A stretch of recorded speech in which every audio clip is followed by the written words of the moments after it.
Bonjour mesdames, messieurs et merci de nous rejoindre pour cette retransmission en direct. Nous vous emmenons au cœur de l'édifice sacré de Nkamba Nouvelle-Jérusalem. Juillet 2026, un culte spécial d'action des grâces. Cette célébration marque le 54e anniversaire du début spirituel ainsi que de la création de la chorale des enfants kimbanguistes, communément appelée Koreki. Les coins de la ville sainte d'Nkamba sont pris d'assaut par les membres de la Koreki venus nombreux en Nkamba. Une mobilisation qui s'inscrit dans leur engagement mais qui marque également leur tout premier grand rassemblement de l'année 2026. Au cours de cette dans le strict respect des us et coutumes banguistes. Restez connectés sur les antennes de la presse Nkamba officielle.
Wampoite tokoka koko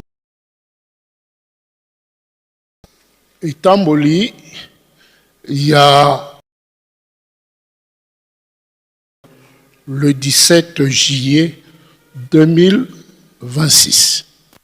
Nayango tokosenga na oya mpona nzembo na bato bonso akoka koleka mpo itakoka kopesa biso yango mpe oyo sala losambo yepe amilengela. Merci.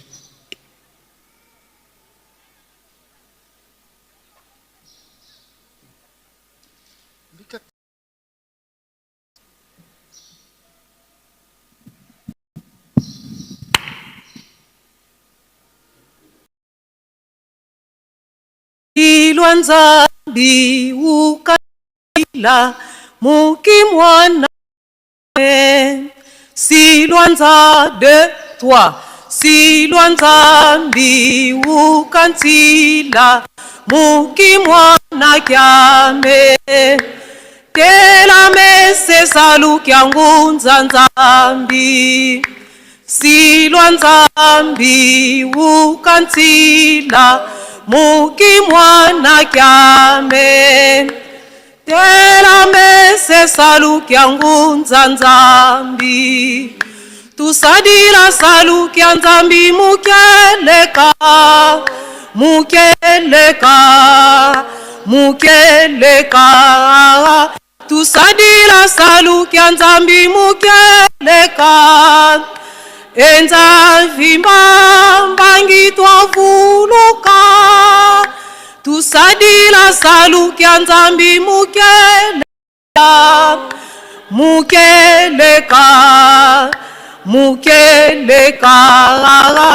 tusadila salukia nzambi mukeleka enzima bangi twavuluka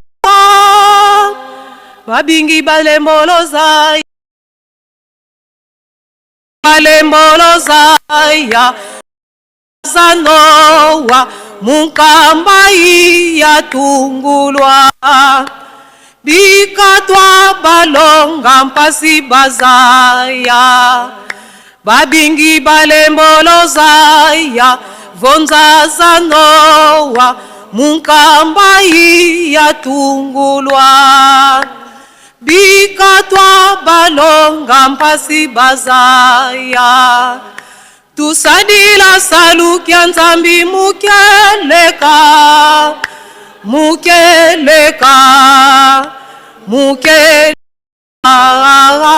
tusadila salukia nzambi mukeleka enza vimba bangi twafuluka tusadila salukia nzambi mukeleka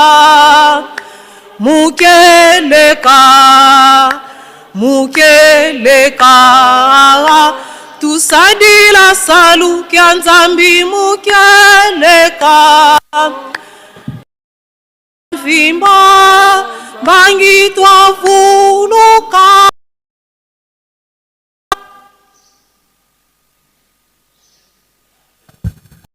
Tusamba.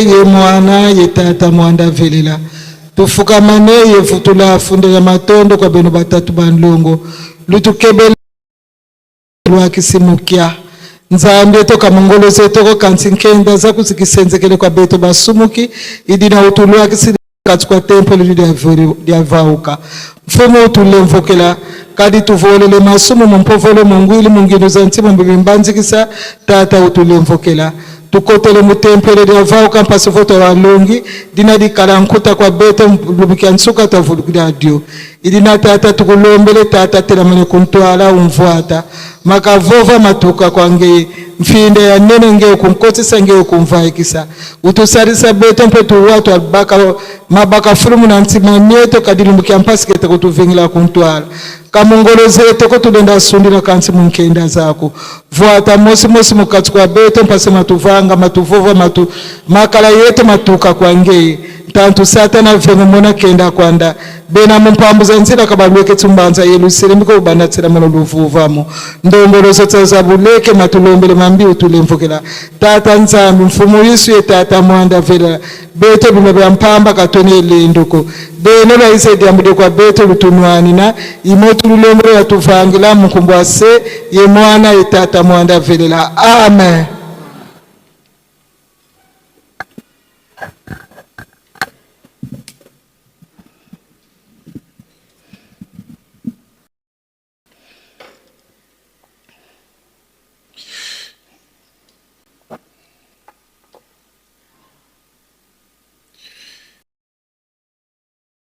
Na nkombo na tata mwana petatelo santo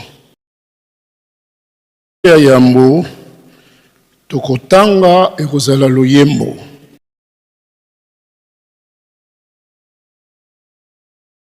tokei na loyembo ya nkama na zomi na mibale to 112 tokozwa eteni ya yambo kino tokosukisa eteni ya misa tangeli ezali boye nkombo na tata Alléluia. Esengo ezali na moto oyo akobangaka Yahweh. Oyo akosepelaka mibeko na ye mingi. Bana na ye bakojala na nguya kati na mokili libota na mosembwi ekojala na esengo. Ndako na ye ekozala na mosolo mpe na biloko. Boyengebende na ye ekoumelaka seko na seko. Na kombo tata mwana mpe Lumbu Santu toleki na tour de chant.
Sasa nukane na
Na comme la tata mona pe tellement son to koti de ten na biso ami baile ya lecture to manzela mibeko to kozwa mibeko na mukanda mibale to babingi na mukanda Moïse na lingi koloba. Donc tokokende na Deutéronome. Deuxième lecture ya mibeko. Deutéronome chapitre 5 verset 6 na 21. Na sima nde tokotanga les 12 préceptes ya lingomba. Etangeli ezali boye na komona tata mwana pe tata Lingo Santo. Ngai nazali Nzambe na yo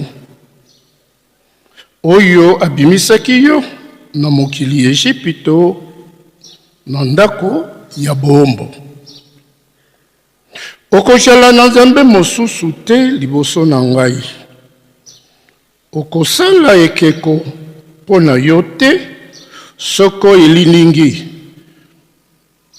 eloko na lola na likolo te to na mokili na se te to na mai na se na mokili te.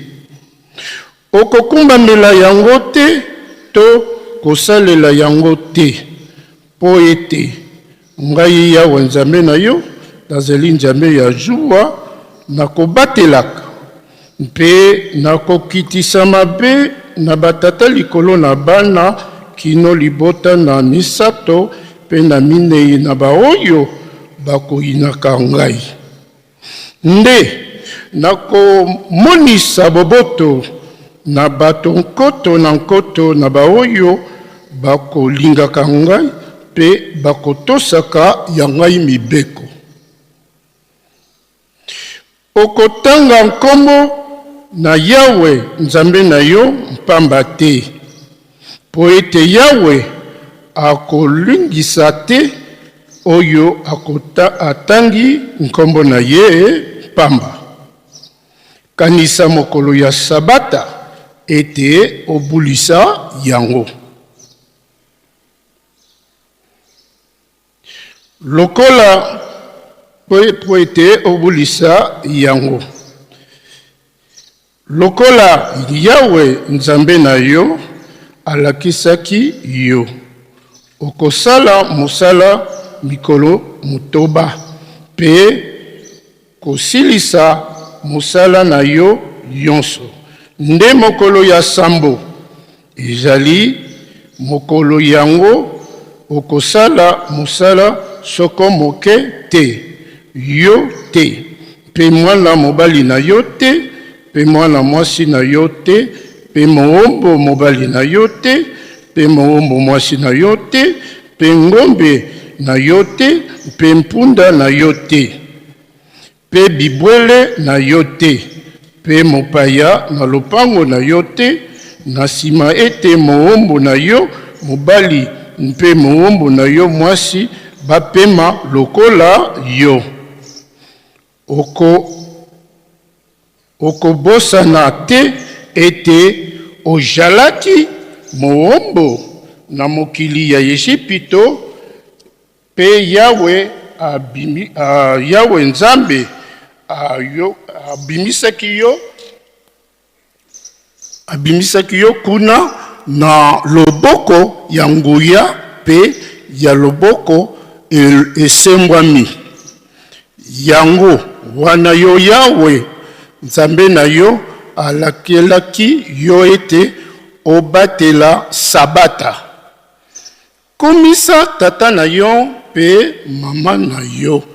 Lokola Yawe Nzambe na yo alakisaki yo ete mikolo na yo mijala mingi mpe ete ojala malamu na mokili oyo Yawe Nzambe na yo apesaki yo.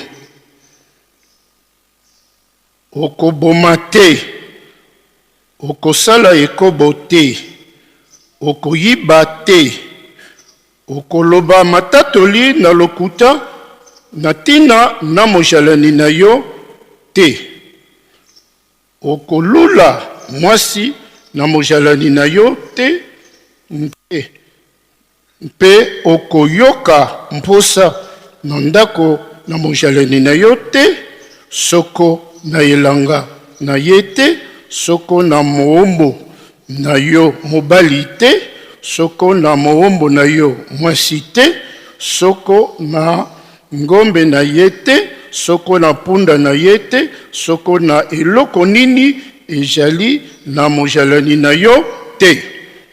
Toleki na 12 préceptes ya lingomba.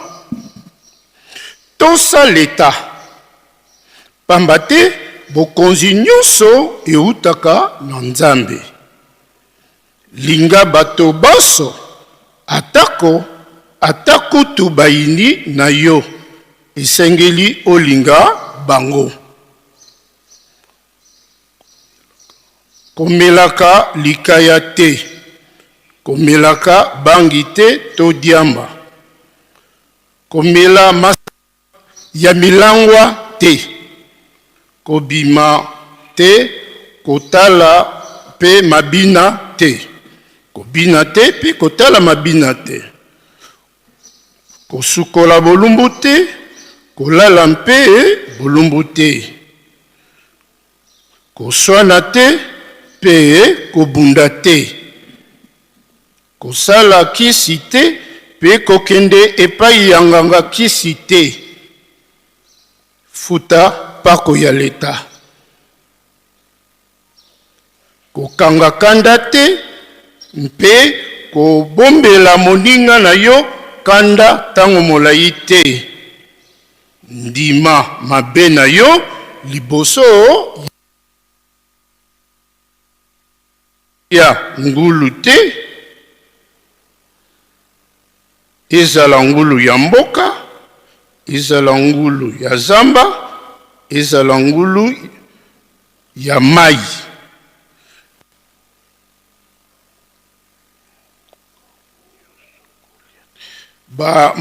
Makoka makaku nyonso kolia te, kolia mpe nakombo ya tata mwana pe tata Eli Monsanto. Toleki na deuxième tour ya koyemba.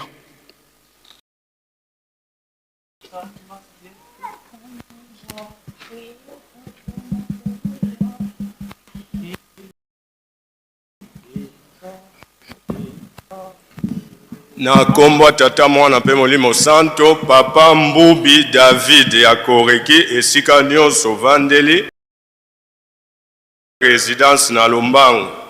Papa Mbubi David, merci.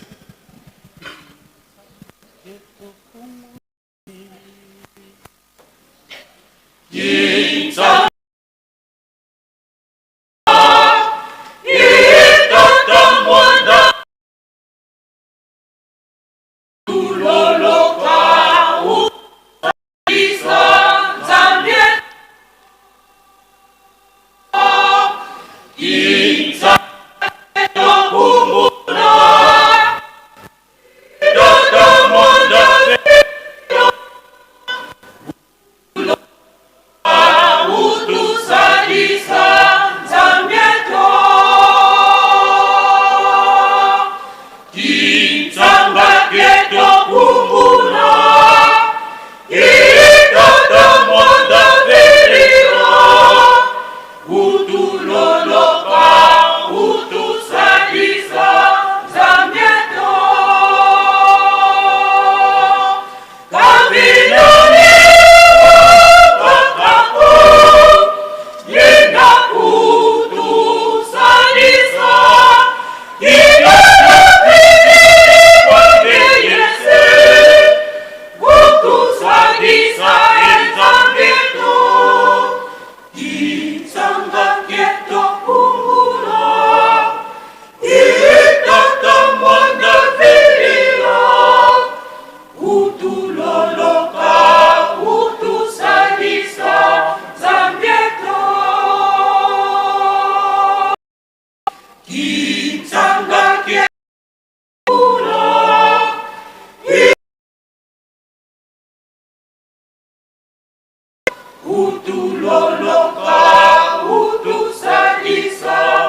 chorale mosusu tovandi na se tomata likolo na se totikela koreki bakolo fete bakoralo bozali na se so tomata likolo na etage.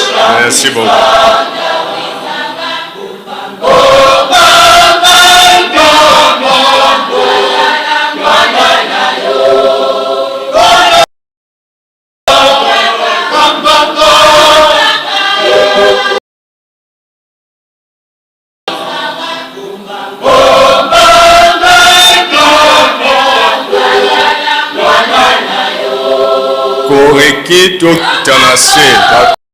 Koreki tokita na se tosengi na bakorale mosusu tomata likolo mpona dispose.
Tozongeli lisusu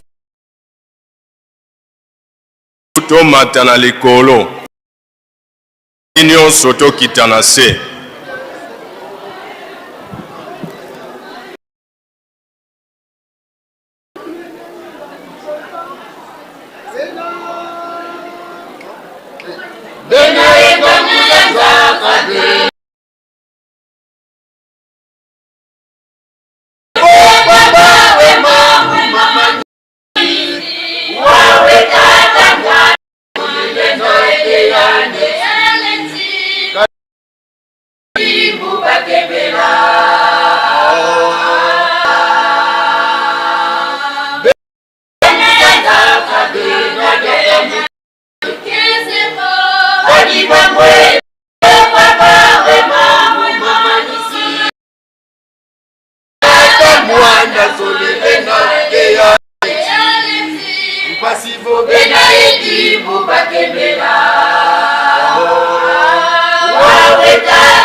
kaka mafete manalunga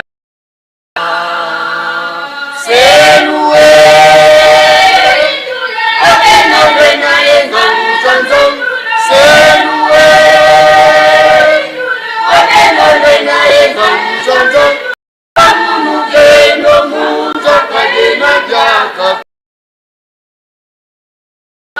Mana masona masona pamukanda jambi yangwe kaka mafete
Wow!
Na kombo tata mwana pe molimo santo.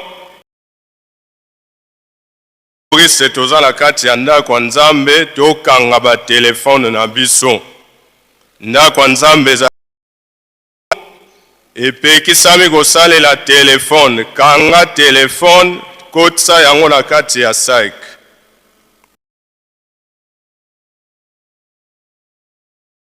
Da tokota na kati yenga libanda kosukisa batu ya sous commission ya evangelisation.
Na kombo tata mwana Primo Santo, mama na biso abungisi sac na jaquette ba oyo tozalaki kuna na oyo amoni te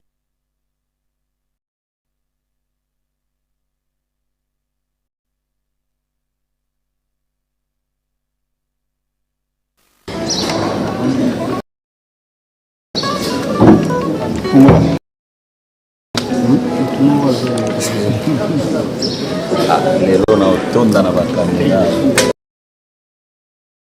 elonga na nga baba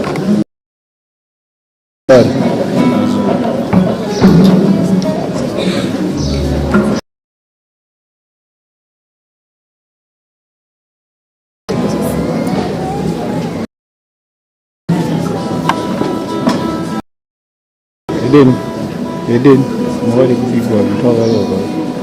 Tamu wala mzee.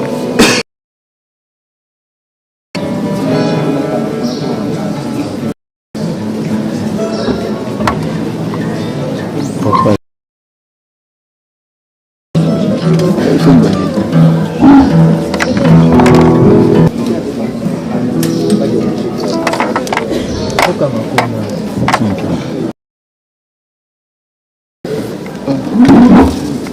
Ukaanza la rangi na bwana ndani sana kwa hesabu mtu alikati baba mabuku ni tout monsieur tout est jamais baba usiwe yabsa zad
Basi kumu ya sikila munge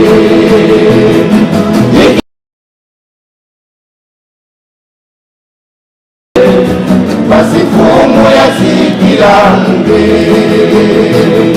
fumwabe ikibududi kutwani kwefumwabe basi ya sikila mbe ikibududi kutwani kwefumwabe basi fumu ya sikila mbe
Atiele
na nkombo na tata mwana mpe tatele mosantu tokomi na ya mabondeli prière d'un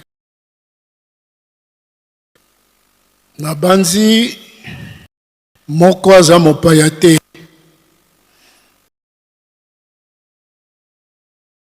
eza koningana ezali likolo ya moto mokili mobimba esika moko kimia ezali eza te me baluki ya kimia bamemi ya kimia baoyo bazwaki mokumba ya kosala li ngai na yo biso tokomataka na ngomba oyo yesantu babengi nkamba Yelusalemi ya sika tokomi na ntango oyo baye baponamaki mpo ete bakoka memela biso mokumba yango na kati na kimia nyonso nzela ya mabonde ezali mama Kanyonyo ya Nord Kivu pe mama Johnny Mami ye azali ya Brazzaville mpe na suka ekozala clé papa sur Benz soki moto nanga ekosi tokosenga na bino boleka liboso po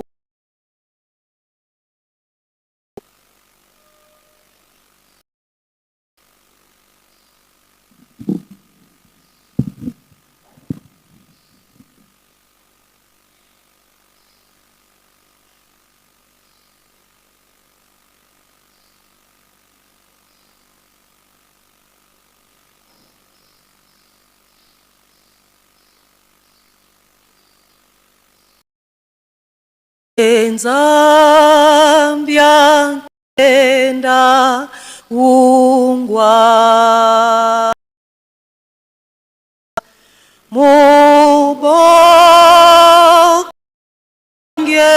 mubongena kwange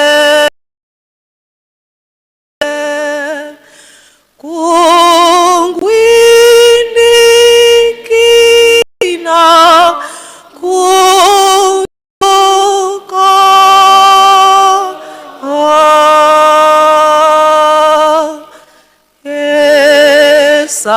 sambu kiame tambula.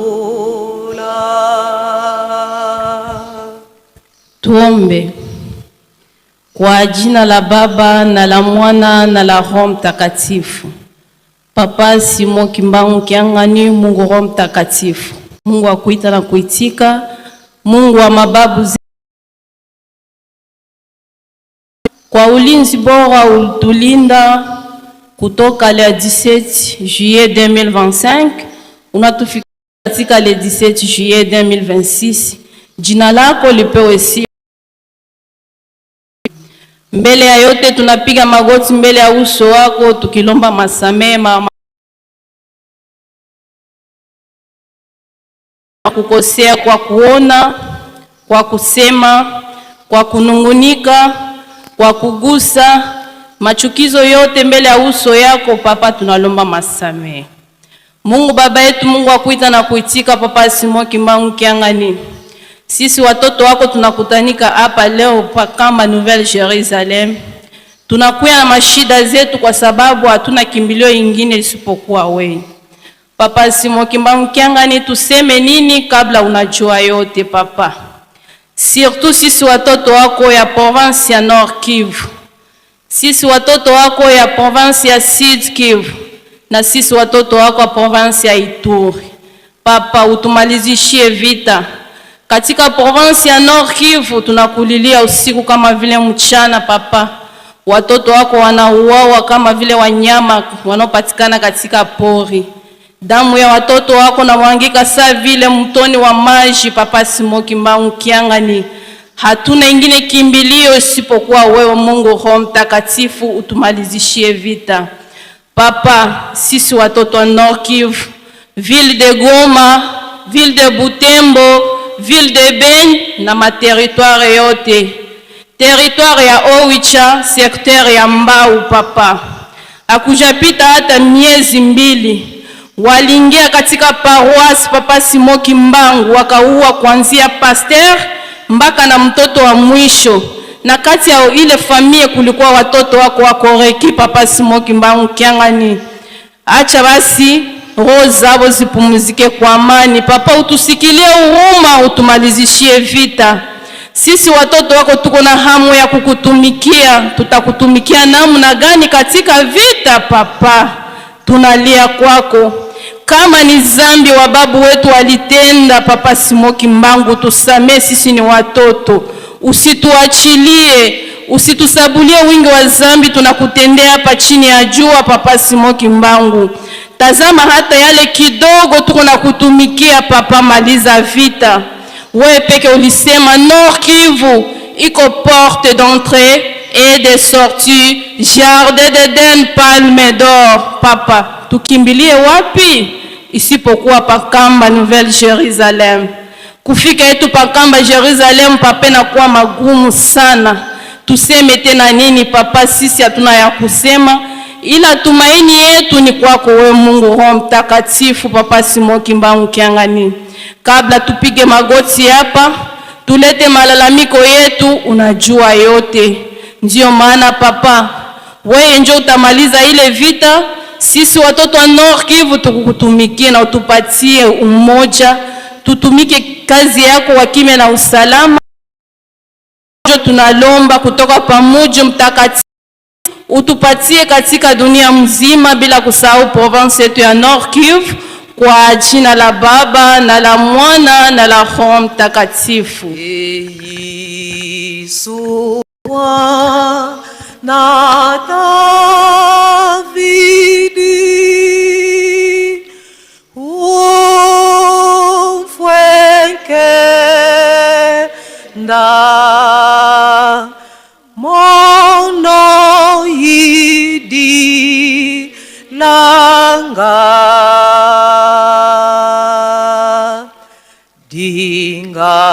dingalala ki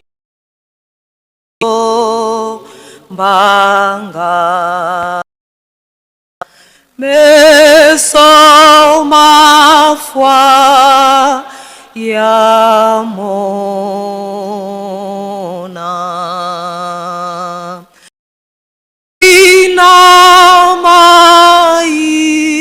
inamai su wiza wankya ndisa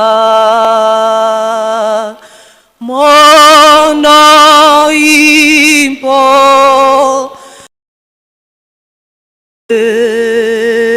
so nanga ko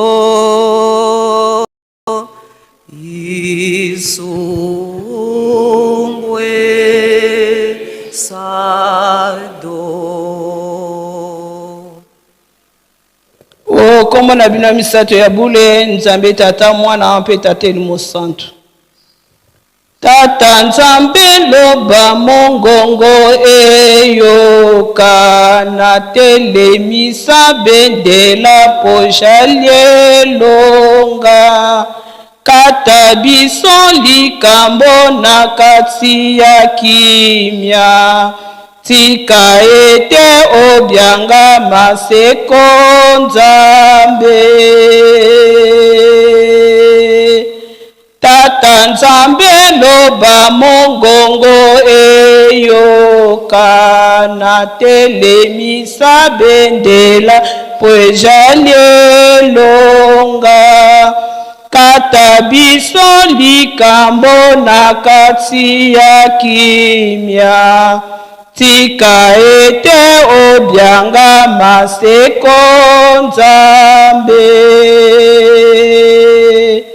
Fumo longo yokela ngai noki, fumo mbanza salisa ngai noki, na ye epai na bino basato. Tika boyokela ngai mwana na bino, na ye epai na bino basato.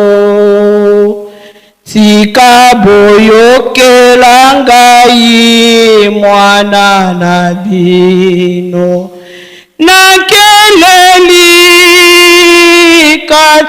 kati nesobe, nabeleli mfumwa longo yaka, nabeleli bino banzambe basato. Tika boyokela ngai mwana na bino. O kombo ya Nzambe Tata Mwana mpe Tata Elimo Santo tokosengelaka moso. Emvuluzi kwange twizidi, dowiza watuvuluza. Emvuluzi kwange twizidi, dowiza watuvuluza. Mambo mengi matuzungidi, mao tongeyezeyemo. Nguvu yoyo kumfungilayo makasiko, enzampa ndayena. Mambo mengi matuzungidi, mao tongeyezeyemo. Nguvu yoyo kumfungi makasiko, enzapa ndayena. Na kombo na Tata mpe Molimo Santo, Nzambe na biso kisi na se ya makolo na yo, pona kosenga biso. Osili koyoka kolela na biso na banzembo, osili koyoka kolela ya bamama, nyonso wana tozali kosenge pa na yo po ete kwa kopesa biso kimia, okwa sengo, okwa kopesa biso Papa talaba ya retraite spirituelle ya koreki na mokili mobi, ba pèlerin tomati ebele na nkamba Yelusalem ya le 17 juillet 2026 pona koya kokumisa yo Nzambe na maya minene osalela biso na date oyo na mine ya kofongola retraite spirituelle ndenge yo Papa Diangendo lobake po ete tokoma pembeni na yo Nzambe, tokota en communion na yo, connexion ezala permanente. Yango Papa merci na bolingo bolingi biso. Retraite spirituelle yango efongola biso nzela koyeba monene na yo Nzambe, posa na yo pe biso tosala nini po ete tokwa kobikisama pe relation na biso ezala malamu na yo Tata Nzambe. Yango moni elembo kondima na biso, elembo ya attachement na biso epa na yo, yango etindi bana na yo bafuta babiye na bango batike ba transport po ete tomata na mboka ya bule sika efandi yo Tata Nzambe nkoliso pe Molimo Santo pona koya kosala misala pe kobondela kosenga maye nyonso toza nango posa. Biso moko toyawa tozali na kimia te, moko na moko azana likambo ezali kotungisa nzoto to molimo libota to mosala na ye.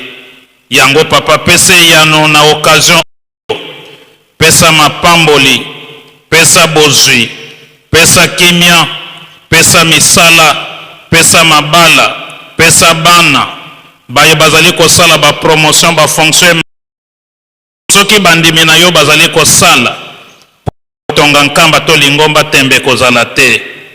Pambola bana na yo moto na misala na ya maboko akosalaka tikete kende liboso sepela na mboma mosala na ye motoki na ye kende pamba te. Na tango tozali koloba kimia ezangi kati na banzoto milimo mabota pe lingomba mokili na biso surtout kuna na est ya République démocratique du Congo biso mawa bana na yo biso na biso tozali koboma pona nkita pona bokonzi pona makambo ya ndenge na ndenge yango papa yo kaka moto ozali na nguya kopesa kimia opesa kimia kuna na est ya République démocratique du Congo na République démocratique du Congo mobimba na ba province nyonso kimia yango ekende na Congo Brazzaville na Angola na Afrique pe mokili mobimba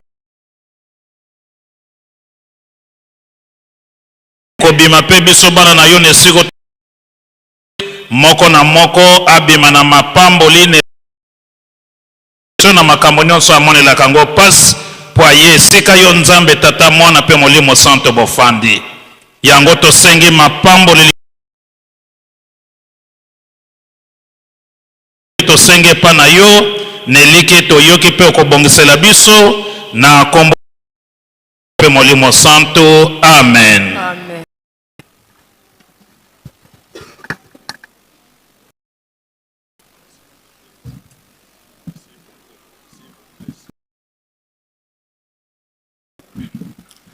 Na kombo Tata Mwana pe Molimo Santo tozali na communiqué ya lombango général Papa Alexis Mfwanka Tunde esengami na ba responsable nyonso ya ba entité ya Koreki soki kaka makabo to bima biso banso na sima kuna na ngambo ya toilette ya ba papa communiqué ya urgence moko azanga te po ete ezali urgent.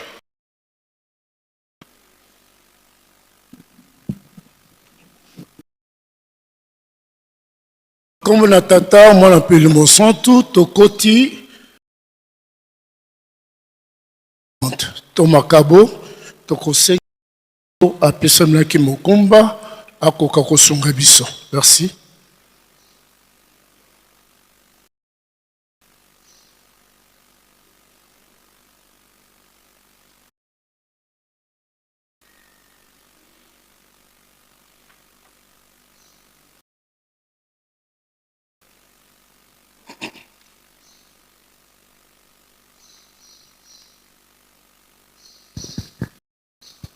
Na kombo Tata Mwana pe Tata Molimo Santo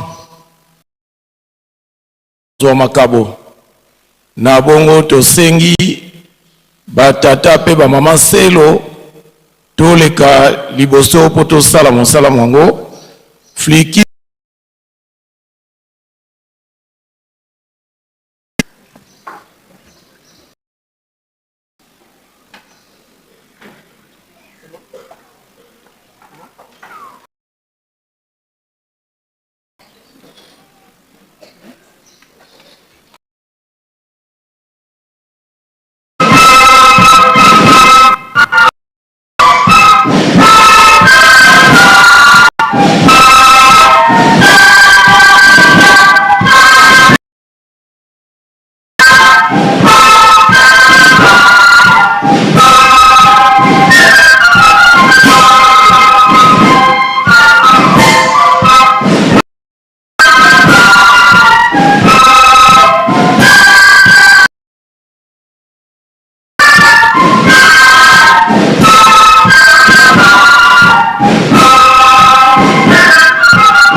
Na kombo tata mwana pe molimo santo mama na biso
Tusamba. Mungu mbwase mwana itata mwanda velela. To papa simoki mbangu kiangani. Tuvutili matondo. Kadi yimungenda za kututambudi nkailwe u. Diambudi kwa ntama ditukiti. Bankaka zeto batambula bavumbote beto tofwa. Tuomo sivunkuna mieto. Se yebakala mulufufamu. Idio papa dia beto to solo mpasi voto azaikisa nzitu swako ndangu bwilungidi imulombela nsalu uvuvamu yetambula lusaku munu yesalabisalu idio papa nkangu batombokele batukidi ndamu nkungi wadi wakimvuka kia koreki idio papa mu Yerusalemu ka tukuizanga moko mbamba na kwa bayita mwana kumosi kubikiri kine katudi babingi mbeka balendeleko ngeze idi tuzeivo munsambu zaku ndangu ikuiza stwava utubanzila ngewidi ndionga za mwana kumosi ngaike totwaga ikaye kiese luvuvamu yelusaku munu munkumbwa se mwana itata mwanda velela. Amen.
Na nkombo na tata, na nkombo na mwana, na nkombo na tata Elimo Santo. Donc au côté deuxième partie, il y a lecture la biso. Ce qu'on appelle, il y a réflexion la biso, il y a mokolo malelo. Donc koluka réflexion la biso mokolo lelo na acte des apôtres. Et kozala na 20 chapitre 20 verset 29 à 30. To sauter, to ken à 32. Acte des apôtres 20, to ken verset 29 à 30. To sauter, to ken à 32. To ken ko lukalisusu na baloma, le pitre de chapitre 8, verset 16 et verset 14, tina 16. Romains, chapitre 8, verset 14 à 16, to sauter. To kena 26 et 28, mais ngala rotanga kaka 26. Okendeti 28. Na komo la tata mon appelle mon santo etangeli ezali boye to bandi na acte des apôtres 20 29 et 30 elobi na biso boye ngai na yebi ete na sima na kolongwa na ngai bankoyi ya yauli bakokota kati na bino pe bakotika etonga te kati na bino penja pe mibali bakotelema kolakisa mateyo na ya kokosa ete babenda bayekoli sima na bango. Tokena 32. Sasa ipi nakotika bino na maboko na nkolo pe na liloba na ngolu na ye akoki kotonga bino pe kopesa bino libula kati na babulami na ye nyonso. Toke na Romain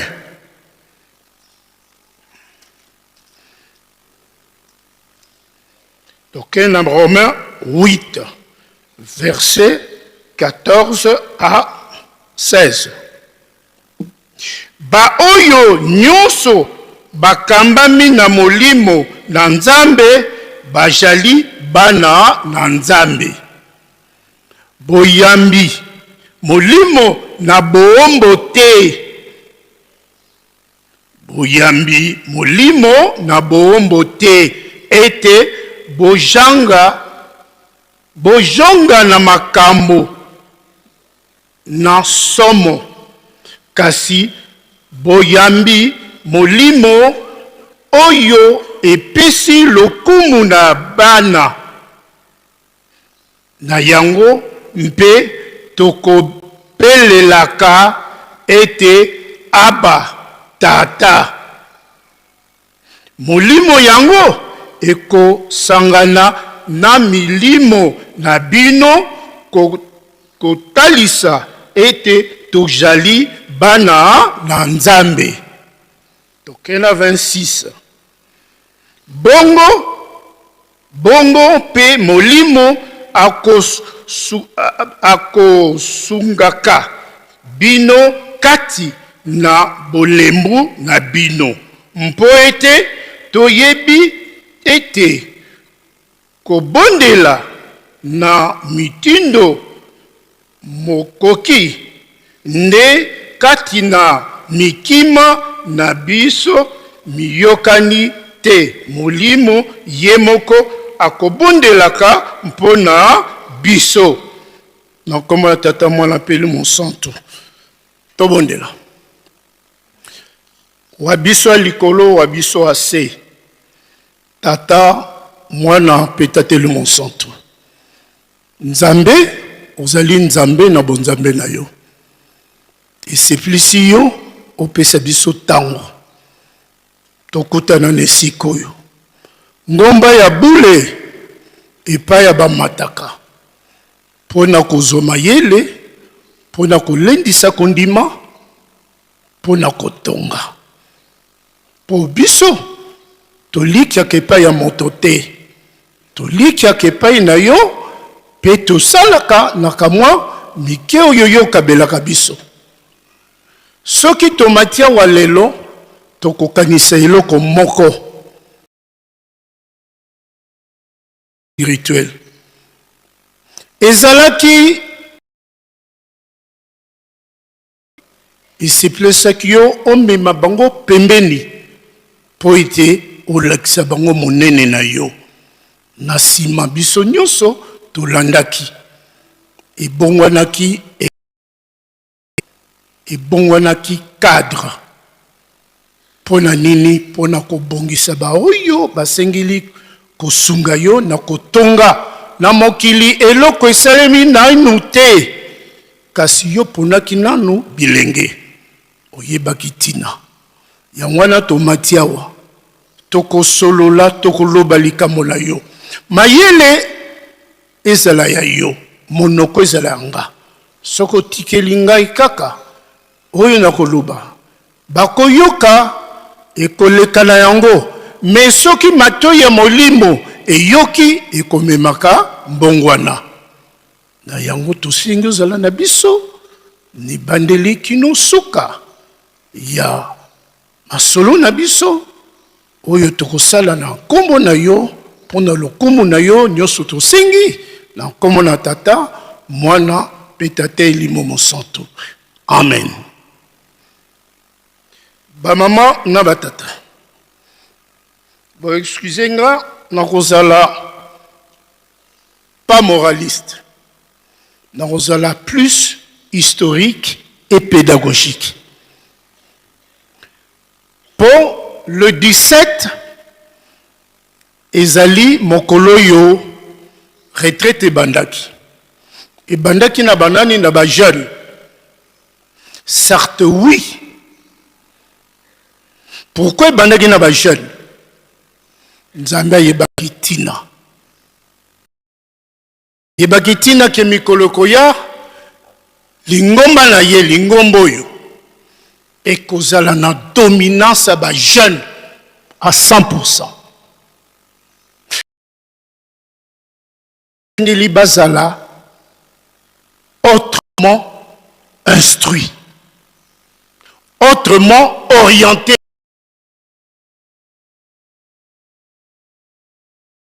Nakokinela ba moralité. Certes, et kokozala. Kasi, eba. Retraite spirituelle, c'est quoi? Koreki, c'est quoi?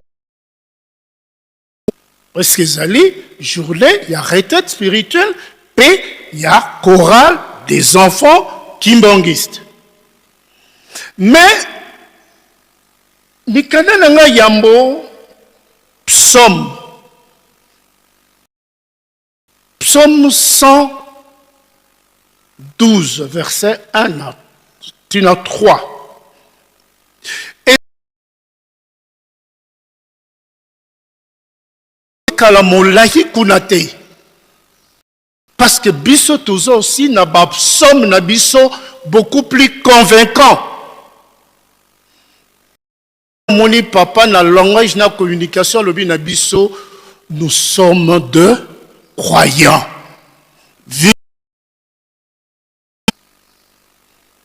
Virement. À virer biso. Mais aussi ezali évangile. C'est une bonne nouvelle. Ba témoin basaki na Simon Kimbangu, ba lobaki, ba salaki boye, ba témoignaki sur la grande nenaye. Tozu pour des réformations et pour des virements chrétien tokena nous na nzembo wana ba David esengo ezali na moto oyo akobangaka Yahweh ya louange ezali na moto akobangaka Yahweh. Ça veut dire quoi? Ça veut dire esengo na moto yo amikomisa moombo ya mibeko. C'est tout simplement ça. Parce que Dieu a une identité mibeko. Principe. C'est tout. Soko tele boko kona biso basaki na mibeko. Soko ningi ko bala mwasi ya famille tel. Kuna bazali boye. Ce sont des principes. Soko talipé na kata Deutéronome. OK, pas il y a les 5 livres, il y a Moïse au babengi ba Pentateuque, on ne parle que de loi entre yo nanzambe, loi entre bino bato. Bibeko. Donc, raison d'être. Il y a besoin d'abisso ezali d'abord tozala heureux pour tozala nzambe nabiso. Parce que nous l'avons identifié. Ceux qui ont identifié nzambe na yo te, tu es un vagabond. Même en Israël, tant Moïse akei na ngomba azui mibeko. OK, c'est bon. Tango akitia lobi na utie pa ya nzambe. Nzambe nini wana? Il faut l'identifier. Et c'est moi qui peux la biso. Pambate, boyo bazalaka na nzambe, bakufaka nzala te, bazalaka ba pauvreté, bazalaka na nyonso. Psoma lobi yango. Parce que bana wana, bazali na kati na nzela wana, bakozala na makoki. Mais attention, Dieu a toujours pas préalable pour appeler son makoki. Dieu c'est un être discipliné. Sans lobby nayon na kopese lokobo na 15 heures, na 15 heures au peso. Donc, na moniti na ko élargir la réflexion na la quantité tout simplement et sengo na biso oyo tozali na Yahweh. Tosepelaka na mibeko ya Yahweh. Matin, midi, soir, dans l'église Kimbangis, on ne lit que les lois. On ne lit que les lois. Pour la nuit du Tokotamola na Bibeko, potozala les êtres ordonnés. Ce n'est pas l'uniforme qui nous ordonne. Ce n'est pas l'uniforme. Ce n'est pas l'uniforme. C'est un état d'esprit. Le kimbangisme est ça.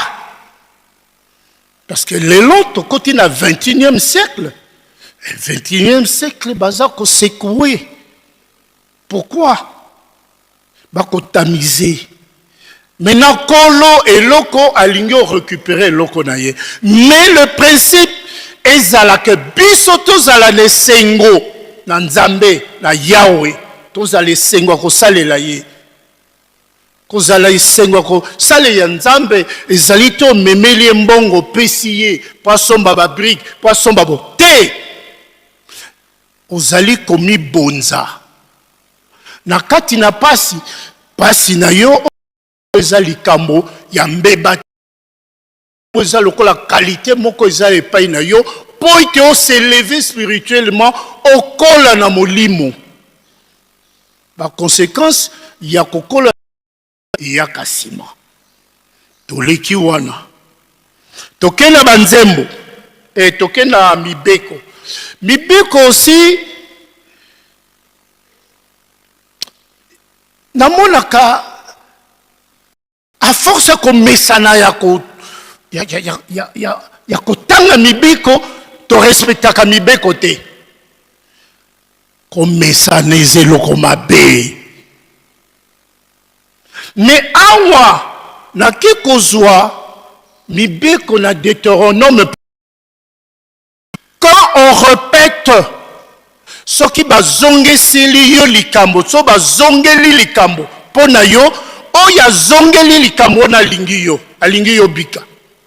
Quand on te répète, on tire l'attention. Parce que dans l'exode toza mibeko, là-bas en Israël, basaki mouvement ya kobima. Na rombo bakende na mbokelaka. Mais na Deutéronome, Nzambe azongeli mibeko. Pendant qu'on a sa confiance na ye pas ya moto. Parce que les enfants d'Israël bazaki liboto yo Nzamba ponaki. Catégorie yo biso zalango. Si qui mbangi se doute que tozali liboto Nzamba poni poto koka ko bongisa mokili. Si doute de ça, autant de ne pas mettre le verre blanc. Tu es un hypocrite. Parce que musala na biso zanini ezali te poto sunga to salisa. Biso tant tozali na papa diange na zero luba. Biso bino nde boko sunga bande kona bino wana. Bozali les sacrifiés. Mibeko bosalela. Boko salela pona bino te. Boko salela pona batona nyoso. Mikolo koya boko monango. Mikolo koya tomona kiango. Wana na okota na iteni ya misato ya réflexion nanga. Donc nako mais nako kita menana ba précepte. Précepte oyebi mibeko ezalo ko la croix. Soko tangi les 4 ou les 6 premiers mibeko, les 10 commandements, ça traite relation yanga motona nzambe. Lisez bien les 10 commandements. Les 6 premiers, okomona ke ko tia yo relation na nzambe. Oyetikali relation na biso. Mibeko c'est la croix. Papa yo bakisa le précepte. Est-ce que pour tous la relation na nzambe ton nani? Parce que biso toza na nzambe, on négocie na nzambe. Ton négocie ka na nzambe. On négocie na ye lobi na yoki. Okepe et salami. Mais papa a ça complètement déçu. Relation na biso na biso. Biso na biso relation za mabe. Relation mabe. À côté de précepte. Donc ça l'état. Ko kangela moninga kanda tango molai. Ko sala boyete. Ça n'a rien à voir avec Dieu. Ça n'a rien à voir. Pambra boké la problème. Premier pas papa le yo non ko bo tata moi si bo camarade boyo kala tata boki lo solo là. Papa le fait bokende ko solo là. Ça veut dire quoi? Les relations entre nous, il faut entretenir en pour être tokoka éligible topona mapona ko salela ye. Naleki, na koti maintenant le mukanda, texte de base. Ba maman na batata. Texte de base nanga na kaboli yango na biteni mibale. Sur le thématique totem nanga, la retraite spirituelle 54 après. La réalité d'un devoir de conscience et de mémoire. Dans le but, la réalité d'un devoir de conscience et de mémoire. Retraite to kota kala. Bato kota retraite, bazali kaka kotanga. Mais la retraite est là. Mais tout ça, la kango nengini. Yango là, je veux aider à la fois. Banvouidi, la Koreki, les enfants, la chorale des enfants kimbanguistes, et d'autre part, l'église comme institution. Le Cameroun est en deux parties. Parti à Liboso dans une retraite comme institution. Et loko bâti pour na la nini. Deuxième partie, na Koreki. Chorale des enfants kimbanguistes. C'est quoi? 54 ans après.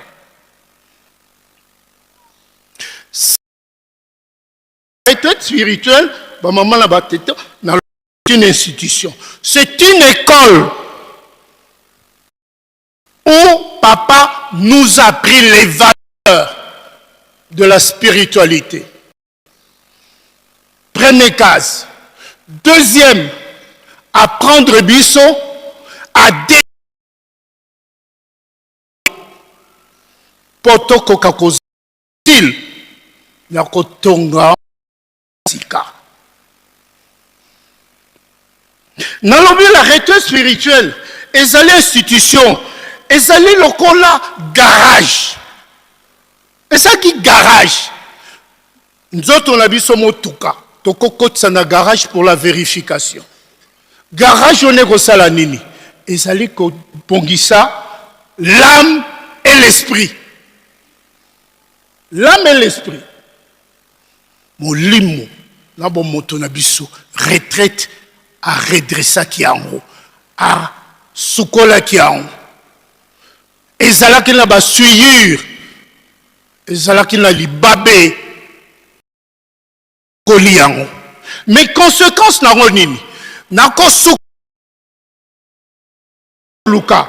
1. To purifier. To se purifier. Se transformer. 3. To se sanctifier. Sanctification, c'est quoi? Peut-être ça dans mon français. Purification, c'est to côté la procédure longolabiso au toutou. C'est ça la retraite. Et longolabiso qui lisumu. Ka bakimaki. Bakende ki wapi. Bakimaki na zamba. Nana bengana ki bango. Nzambe bengana ki bango te. Jamais. D'ailleurs, sur la jeunesse, Nzamba Lobi n'a regretté n'importe l'année dans Salaki Moto. Et ça qui est babé. Ça qui est babé de. Il y a un comme Aza Moto Windu. Le mode de code de la malédiction. Au moment où il y a teka kibiso, bako teka biso le roi banyama. Tate to kolisa ki b'instinct. Nenge banyama bas. Yango no moni le 6 avril, papa qui mangwa kosa sa maman qui a tout donné mutu, malade à mutu. Il faut réformer.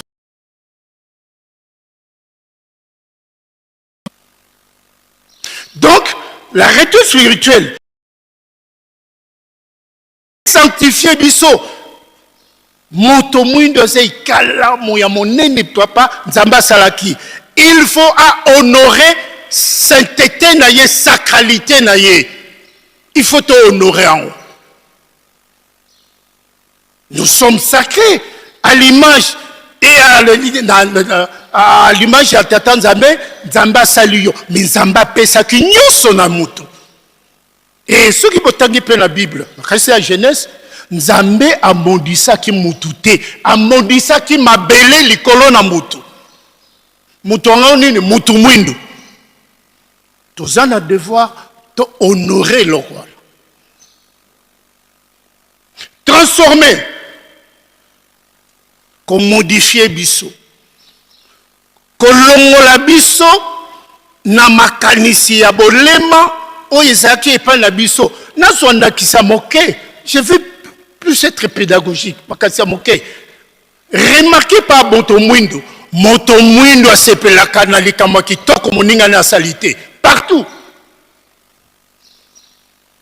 Même dans le groupe. So moninga kosa eloko kitoko. Ole ke bo sunga ye, bo luka ko tombola ye, bino la ye pa la kisana na alongba kuna. Alongba kuna. c'est pas là-dessus.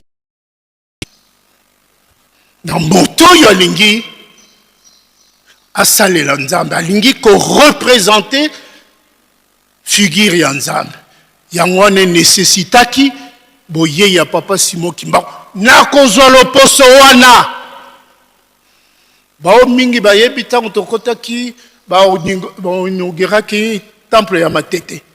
Papa Salakini n'a saki 3 tours et tout ça avec le président Mobutu Simango. 3e tour, Mobutu a levé encore. Papa Lebi, faisons ça, c'est pour notre intérêt. Tangwa Kokolaki, histoire appelle ça Kibiso. Nzamba Lebi, bokende kuna na omni mutoa okokola mutoa na za mupayate. Baye, ba fungoli porte, ba jelu batali, ba moni mutute bazongi. Te, ba monaki mutu. Je vous le dis aujourd'hui, ba monaki mutu. Ba jelu bango nyoso kuna ba yibi loposo ye koki kokota wate. Ezali liposo ya libabe. Ba monaki mutu. Puisque mutu ala zayi mutu mwini. Kolo yisu ye moka kitia yo yamba ba yambani. Boye biete, mais molimo sa boni kolo ko bomba mabiso boye. Ayo bomba na loposo mwindo loposo ya libabe. Est-ce qu'aye pote toti kala na libabe te aye pote alongo la biso na libabe. Voilà la raison d'être ya retraite. Retraite c'est quoi encore? Retraite c'est un investissement en tant qu'humain. À quoi investir dans na bateau à partir à mon tout. Qu'on peut se biso mateyo ou qu'on longo la biso ba réflexe à bunyama et comme ça biso par réflexe ya bateau. C'est un investissement. Investissement on a et ça aussi na ba recommandation misato. Investissement on a que la retraite. Recommandation liboso, c'est la reconnexion spirituelle na nzambe na moto et katanaki. Reconnexion. Deuxième, répersonnalisation. C'est-à-dire qu'aux zongi sabiso na bo koko na biso, na bo moto na biso. Troisième, c'est le réappropriation. Tant qu'on s'approprie la capacité d'intelligence possible pour tout ça, le développement à temps réel. Mindele n'invente plus rien. Bah, qu'on travaille sur ce qu'on va voir qui déjà. Mon importance, c'est la retraite spirituelle. Alors, tant que tu as retraite, je vous presse à la nuit. Nous avons la texte ici. Tant que tu as retraite, ceux qui ont aussi retraite, tu as pas ya papa ko sala nini. Akoloba, ba maman, bokiti sabilamba na bino na mutu, tata botalanga, akopesa matei. Na sima matei alobi akopesa elembo. Elembo la papa jangi na pesa ki ya retraite. Ezali différent na bilembo nyonso tozwaka soki tokokuta ya papa. Elembo ezali yo okomi yanga. Yo okomi yanga. Yo okomi yanga. Po tozalaki ya yete.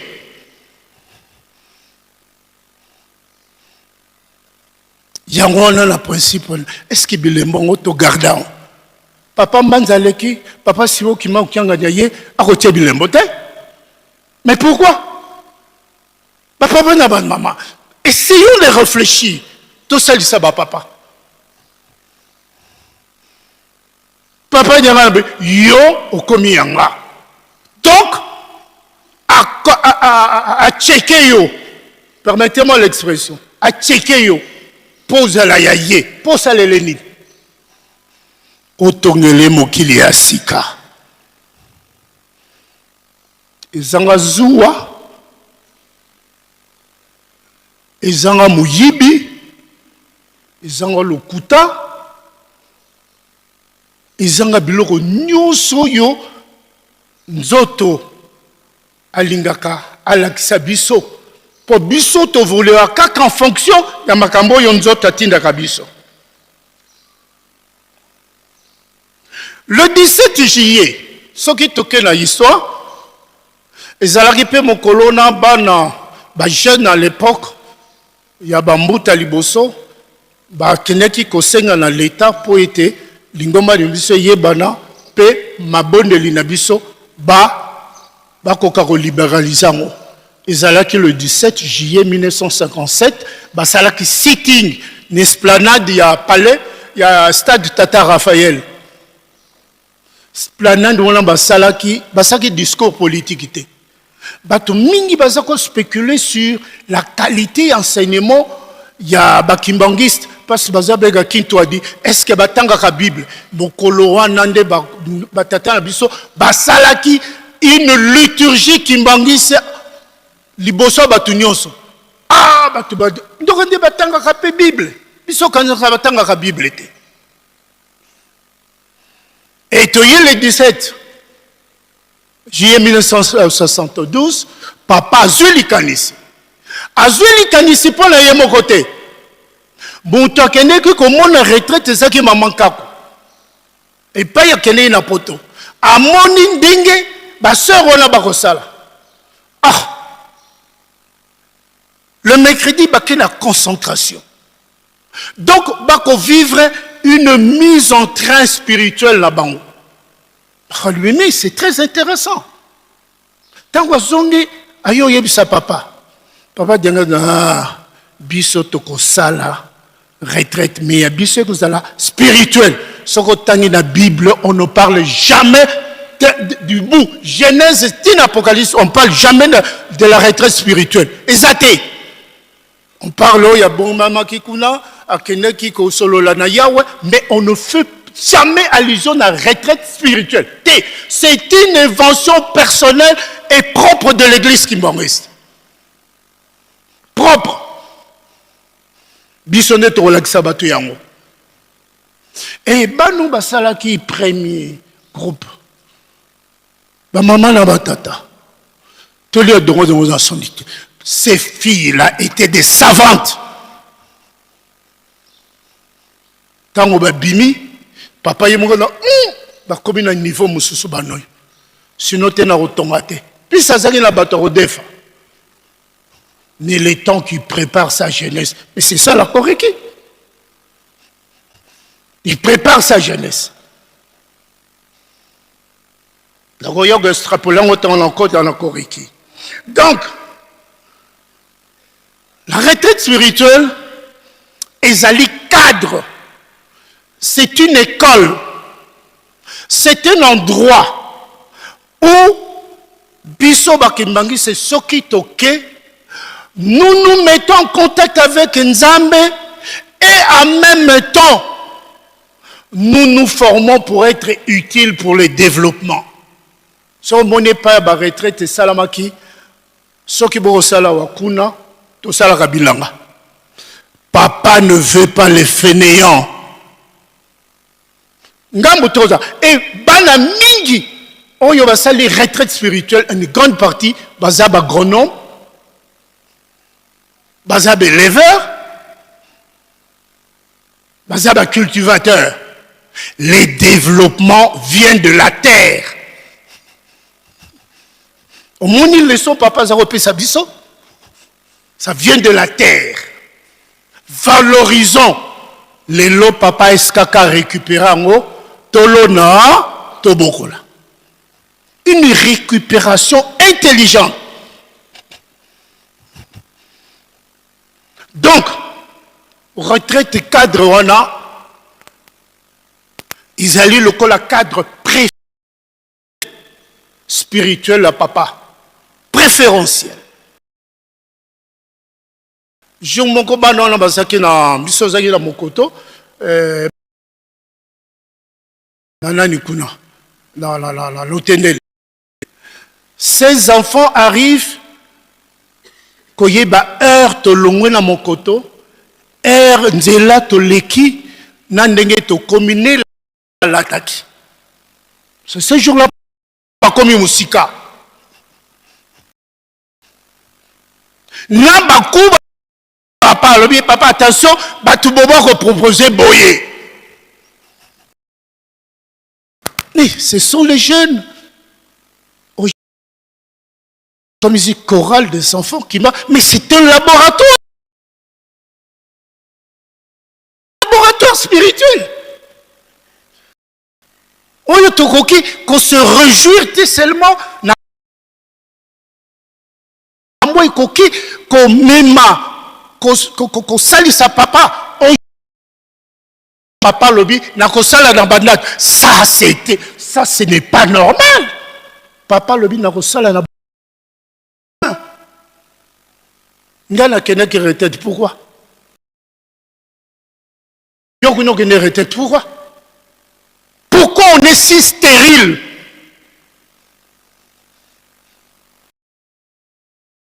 Avant il y a Banabasi Wala, Balaxi déjà, un coup de go.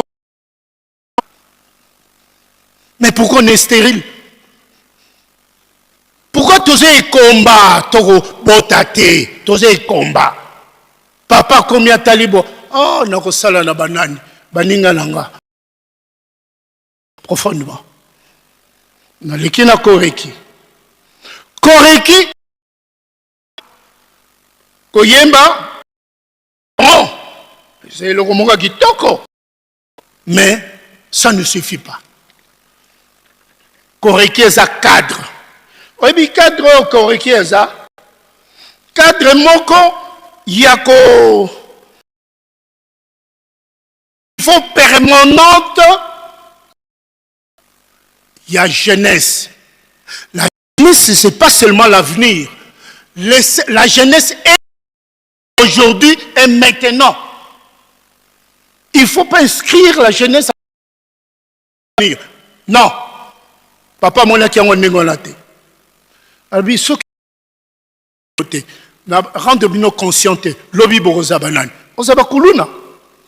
Nous le vivons aujourd'hui.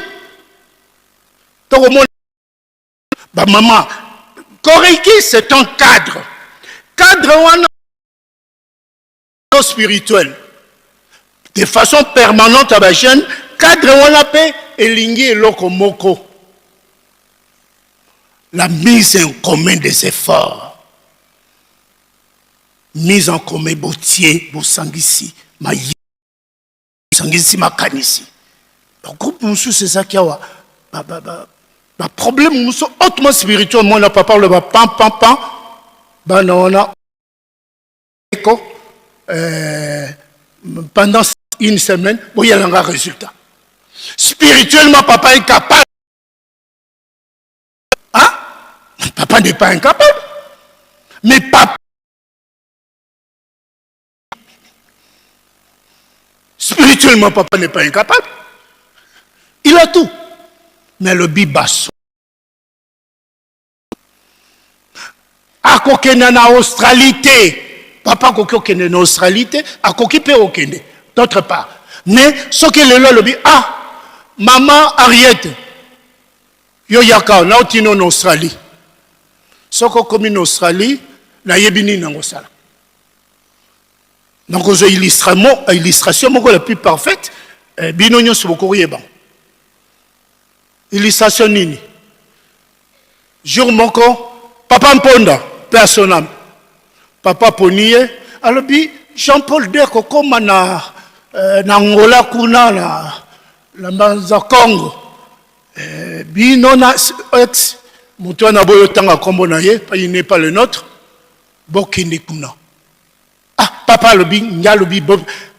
Avion, il n'y a pas. Il y a un tarmac avant Bino. Bino, il faut aussi à la kuna. Tant on va respecter, tant on va papa le bing, félicitations. J'ai agi quelque part en vous utilisant. Yangona lobakana bino bosala toujours en ordre utile dans mon limo. Moni peut sans sababeko. Beko, ce sont des bras séculiers à retraite spirituelle. Pour nous maintenir à niveau moko spirituel, oyo papa ko se sentir que ah nazana ba beki soki likambo ezali bakoki intervenir. La corrige, c'est quoi aussi? La corrige, au-delà du cadre, la corrige aussi, c'est le col. Il y a jeunesse née de la sémence de Dieu. Bon, en réflexion, on va appeler l'écolo. Comme les enfants de la promesse. Tozalil me chamba de la cherté. Notre promesse est celle de servir Papa Simon Kimbangu Kiangan. D'ailleurs, tant que sélectionné Banabasi, et Zalaki Kala Momo Bayete, mais bon, on a Bayaki Papa Lobi, Bango Anande Naponi. Puis Bango Anande Ndenga Naponi. Yopé, et pas Yosa, Korekia.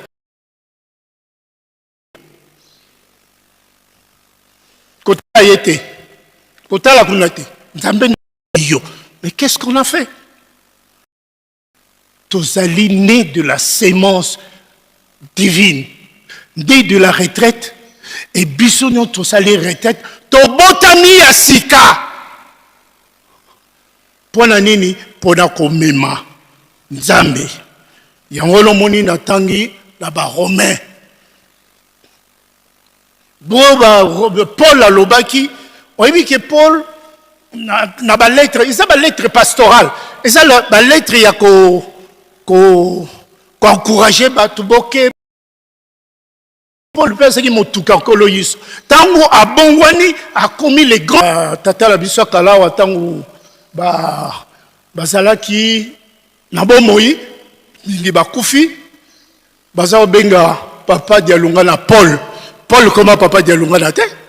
C'est parce que pour la pona que tamboli ya lingomba yabi akokani na Paul akorienté biso Dieu aux alliés sémence divine né dans une jeunesse où Kolo Tata Nzambe azalaki ko sepela na ba jeunete revenu la 84 août. Pourquoi papa doutaki? Papa doutaki la jeunesse est kota kaka makamwa mabe. Mutali boso ya ko boma de konaye pote makila mokili emela makila ya moto. Mutali boso kaya, c'était un jeune. Abominani Abel de konaye. Qui n'est pas l'autre, qui n'est pas bana ya l'autre, ce qui bana tout comment la Nzambe a utilisé ba gène na nzele ya mabe.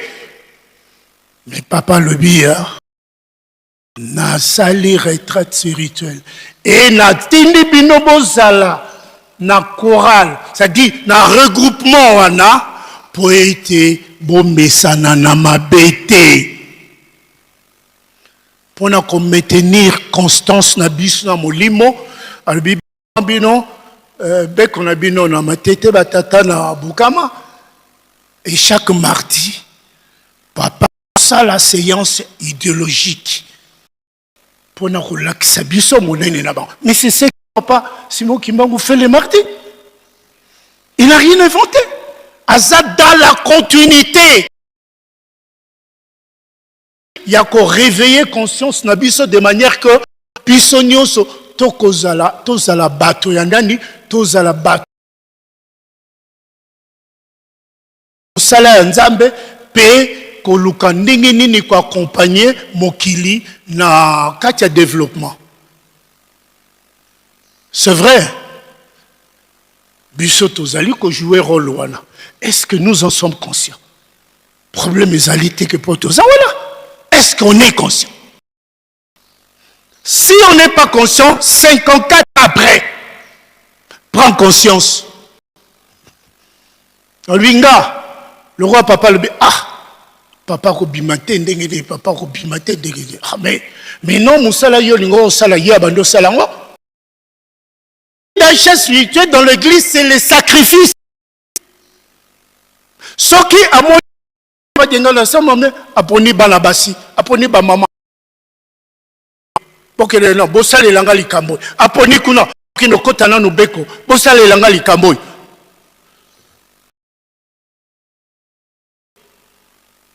Le bibino il faut accompagner gars parce que zalananga elongo yango na baroma na ke oya kotambola na molimo ya Nzambe za mwana na Nzambe soko tambola na molimo na Nzambe te oza mwana na Nzambe te. Mais alors olingi o gagner nini na ndenge ba uniforme ko lata matin midi soir na ndenge ko mata ba sacrifice ko futa billet okoyawa na ndenge ye kaka tu gagnes quoi quand ozali kotambola na molimo te eza mbela pamba te lelo to komi na moment oyo papa Simon Kimbangu asengeli kosala misala na ye. Je vais chuter par là. Papa Simon Kimbangu kiangani azana 5 choses à exiger biso. Na mené d'étude, na observé, je dégage les 5 choses. Et là, quand liboso, bolingo. Yami balé, pongisa. Yami satu bongwana. Yami batela. Yami tanu bondelaka. Les 5 choses-là, observez la vie à papa. Tu trouves. Est-ce que l'emboana aux la retraite au bataillon? À ça la caboté, oui. Je ne vais pas comme la poste ming. Ok. Est-ce que bon au bogisa? Non. Est-ce que nous, t'as au bogisa? T'es là pendant qu'on constate. Nous n'avons pas la mission de constater. Nous avons la mission d'agir et améliorer. To agir, peut to bongisi. Ne quoi koka kite, oui. Ne quoi ko tonga te. Yo améliorer. Atika ki me beale. Tia misat. Atika misat. Terminé. Atika ki lorote. Créé. Nous avons kozala très heureux. Il y a qu'on compter parmi bananaï. Conclusion langay. Comme dans le baki que Zali devoir. Il y a mémoire, il y a conscience. Il y a paix à conscience. Na sengeli. Tout simplement. Koreki fuiti. C'est créé par papa pour appuyer. Appuyer. Mais, un groupe. Donc, tous allez, genoyo, to botami, nandenga sika, pour être to koka, ko soutenir, ko salisa pamba, nanzela molimo. Puis nanzela bonzoto. Les savants sont là. Te trahir, te se ressaisir. Que Montozako Fandanaye, papa Mayona, yondo Zakaboy. Ah bon? Puis c'est basali déclic et pas inayo. Mais papa est en difficulté. Alors ça la déclic, tu rejoins ma bomba. Soit ça li ka déclic, tu rejoins ma bomba. Parce que tozali éloigné dans le principe naye. To sengeli tozala pembeni na ye po ete tokoka kokolisa mayele na biso moto na biso po oyo azalaka pembeni ya Yawe balongaka ete oyo tumbu yo Yawe akota balongaka ete oyo atambolaka selon mibeko ya Yawe bakokaka ete ezala na famille, ezala na groupe, ezala na mokili, na koma tata mwana appelle mon santo. Amen. Tobondela. Notre Père qui est aux cieux, que ton nom soit sanctifié, que ton règne volonté soit faite sur la terre comme au ciel. Donnez-nous aujourd'hui notre Père de ce jour. Pardonne nos offenses comme nous nous pardonnons ceux qui nous ont offensés. Ne nous conduis pas dans la tentation, délivre-nous du mal, car c'est à toi qu'appartient le règne, la puissance et la gloire, au nom du Père, du Fils et du Saint-Esprit. Amen. Nzembo.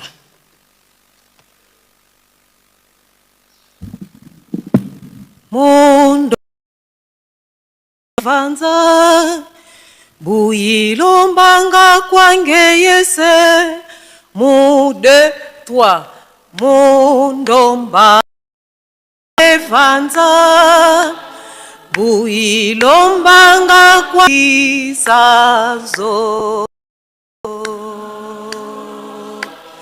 mundomba zame vanza Mwela medota ambiame uvikao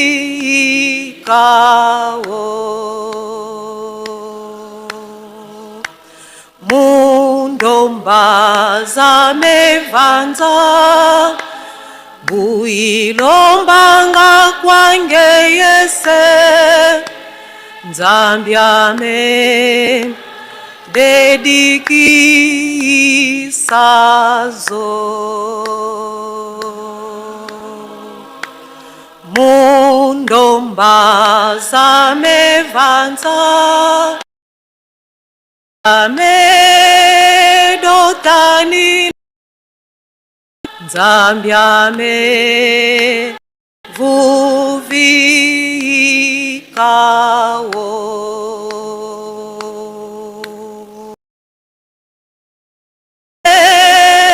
kuntisiko anga kwange yese mwela medotanina tala satana unzungidi Sambukya medo tambula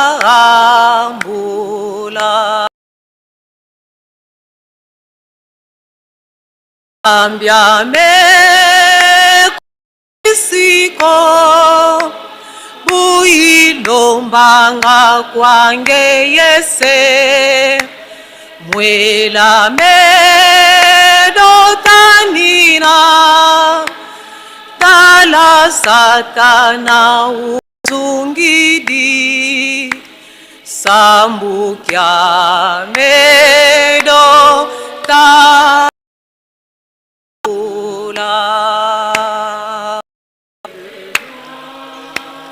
Zambia me kuntisiko builombanga kwange yesala sata ungidi ambukya medo tambula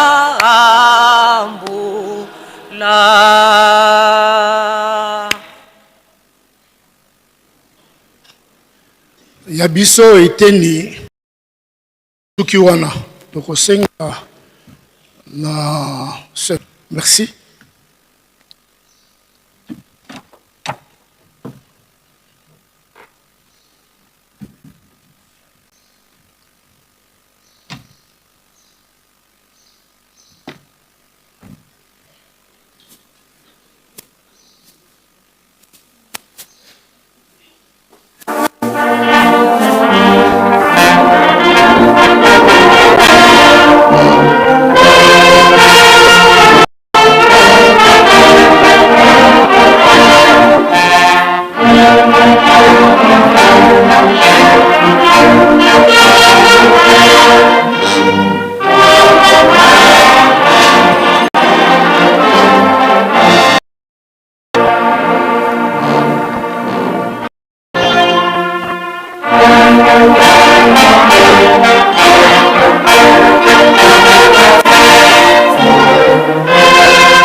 kombo tata ya mwana pe ya molimo mosanto. Lelo tozali bongo le 17 juillet 2026. Oyo tozali kokundola 54e anniversaire ya retraite spirituelle pe ya Koreki. Oyo ezali événement monene oyo esalamaka na 1972 epai wapi mabomba ya minene ya tata Nzambe emonanaka. Na kati ya retraite spirituelle nde basekre mingi eyebanaka, nde toyebaka ete bapapa bango misato bazali Nzambe tata, Nzambe mwana, Nzambe molimo mosanto. Retraite spirituelle eyaki koapprendre biso ba valeur ya spiritualité nde toyoki na motei, ezalaki garage ya ba révision ya ba âme po ete biso bakimbangi seto se purifier pe to se sanctifier. Nde na mukolo ya lelo touti kolanda matei ya kafu oyo epesameli biso bongo na papa Révérend Mayona ntango za onso Pierre Giscard. Ye azali bongo consultant en communication na kati ya Preski. Azali pe mwana ya retraite spirituelle pe moko ya ba premier dirigeant oyo bayembisaki na kati ya Koreki. Papa Révérend atangeli biso na mikanda miye. Ya yambo atangaki na Psaume 112, 1 à 3. Psaume 112, 1 à 3. Aye kozwa mibeko zomi na Deutéronome chapitre 5 verset 6 à 21. Aye kotanga les 12 préceptes de l'église. Pe azui mama likambo na ye na mikanda ya Actes des apôtres chapitre 20 verset 29 à 30 à sauter à Kéina 32. Actes des apôtres chapitre 20 verset 29 à 30 à sauter à Kéina 32. Ayeli sukotanga na mukanda ya Romains chapitre 8 verset 14 à 16 à sauter à Kéina verset 26 à 28. Romains chapitre 8 verset 14 à 16 et puis à sauter à Kéina 26 jusqu'à 28. Biso banso tolandi na bokebi nyonso mutu atikaki matoi na ndako te. Ne oyo toyoki tobomba pe tosalela po ete mokolo asuka tozwela yango litomba. Lelo ezali bongo premier journée ya ba festivité na biso ya retraite spirituelle pe ya Koreki. Ne programme na biso pona oyo etali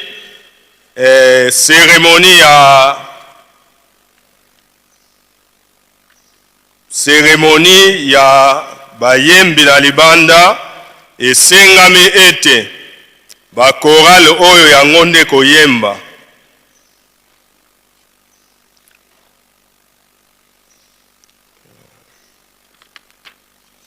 Tokoya kozongela yango na suka toleki nanu na basango na biso oyo tozali nango.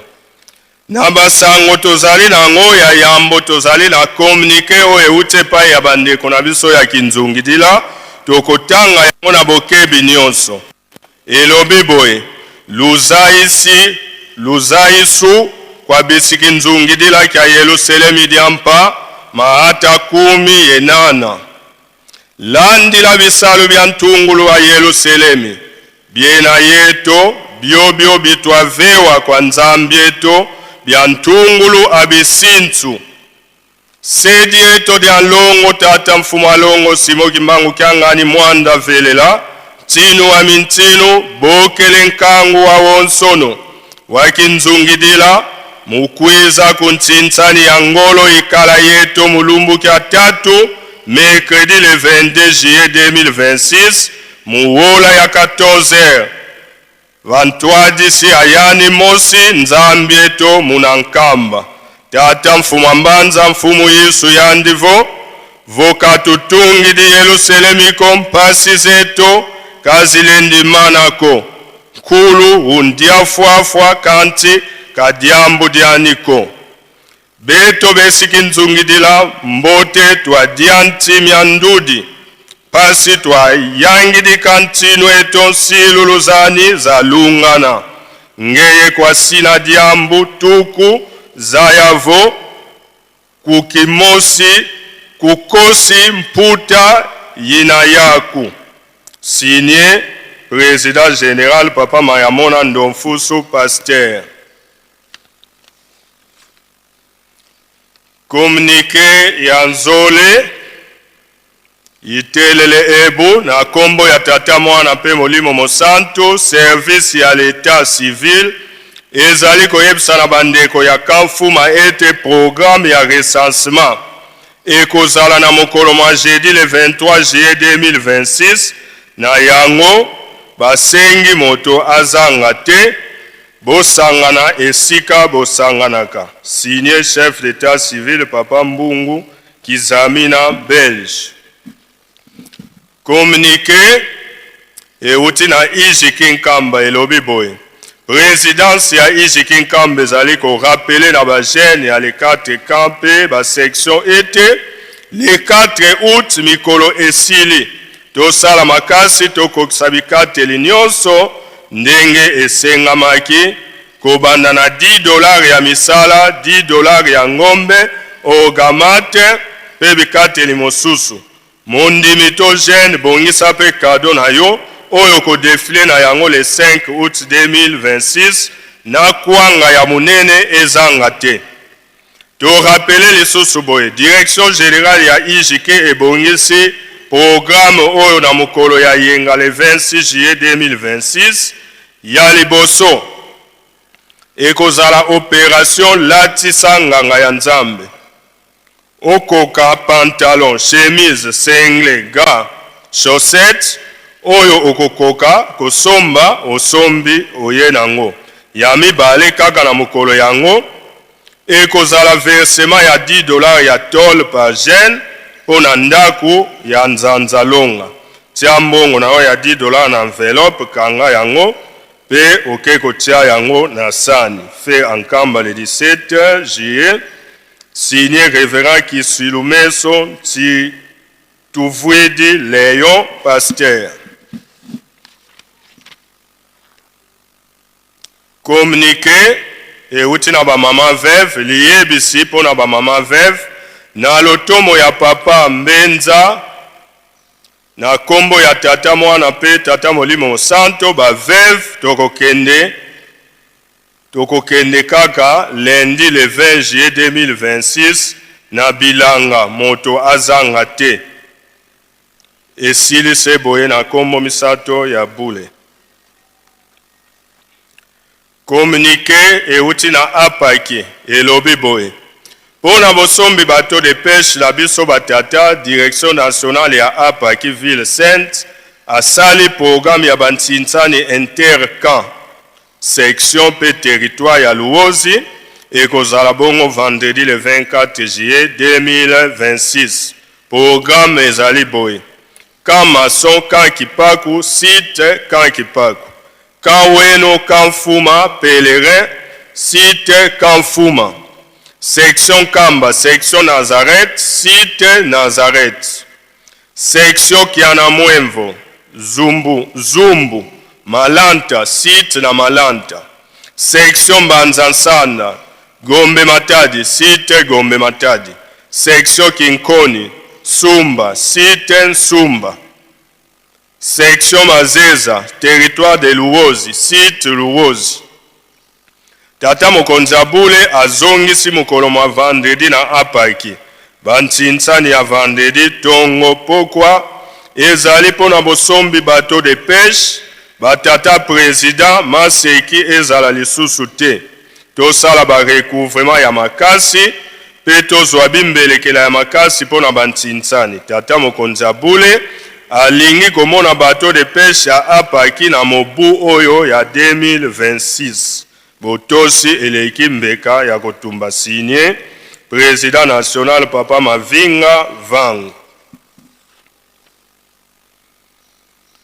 Liyebisi elobi boye liyebisi epai ya batata pe ba mama selo elongo moko pe na balongi Banso wuta na les 4 camps ya Nkamba, section Nkamba, ba pèlerin pe ba volontaire, Dungi, Luenda, Benga, Penkendolo. Ete tokolei sambanza omokolo ya dimanche le 19 juillet 2026. Nde na tina yango esengami na selo pe longi moko na moko akomisa kombo na ye na botosi nyonso na monta ya 5000 francs pe kwanga moko ya munene botosi eleki mbeka ya kotumba. Sine Diacre Dieivanga Mamfwana Alphonse. Communiqué euti na AEPK. Okombo ya tata mwana pe molimo mosanto, direction générale ya bana ya banganga nzambe, kobanda bana ya bankengi balongi baselo pe bana ya bapaster, ezali koyebisa ete mokolo mwa le 29 juillet 2026, tokosambela na lukulu, pona kopesa lokumu na site oyo papa Simo Kimbangu Kiangani, nzambe molimo mosanto apesi biso bana ya banganga nzambe, pona kolona pe kobokola. Na yango, biso bana ya banganga nzambe, ya Congo Central Kinshasa Nkamba, tokosambela na lukulu na date ya le 29 juillet 2026. Merci boyoki pe boyei malamu, wabino kati na nkolo révérend Bazeidio Manzungu Séraphin, président général.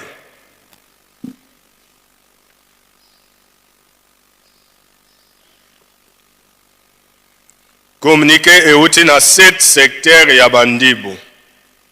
Itele Ebu, Luzaisu.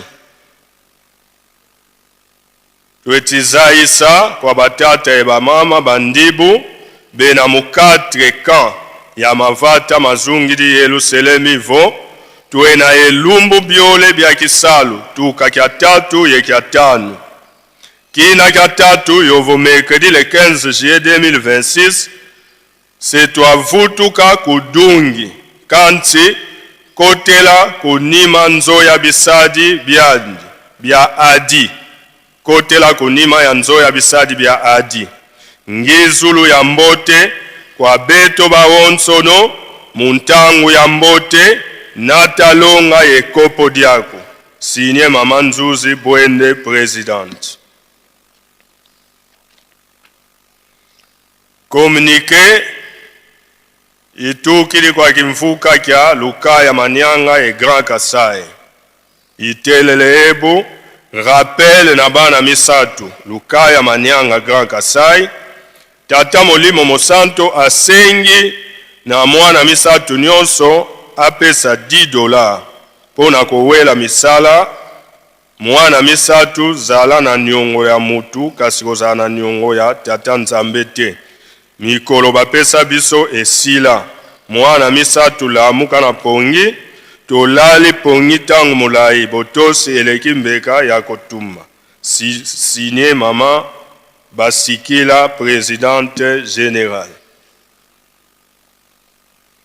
Communiqué de service, yitukili ko hopital ya Masesa Kikiunga, elobi boye na kombo ya tata ya mwana pe ya molimo mosanto, centre ya hopital Masesa Kikiunga ya Yanda, ebongisi programme ya collecte de sang, bopesi makila eko bomba mana frigo banque de sang, poto zwa lisusu retard te ya transfusion, pona kosunga ba malade oyo bazangi makila na nzoto na bango.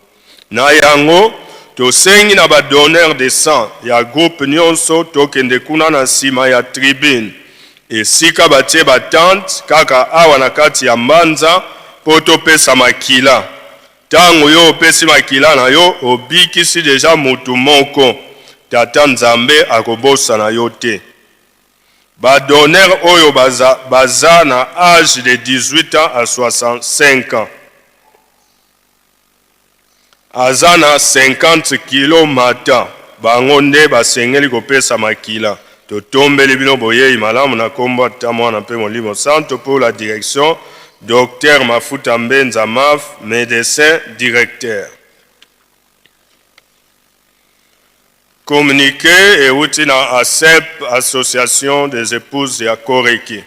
Na kombo ya tata mwana pe molimo mosanto, Association des époux et épouses ya Koreki, ezali kosenga na balongani ya bana ya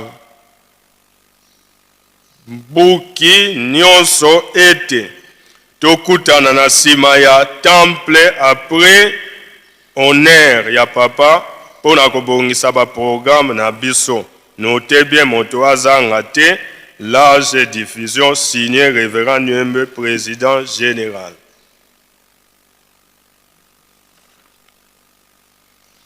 Communiqué esengami na ba responsable ya Koreki Kwilu nyonso Kikwiti Diofa Gungu e Masimanimba tokutana biso nyonso liboso ya bureau ya protocole après offrande. Responsable moko azanga te.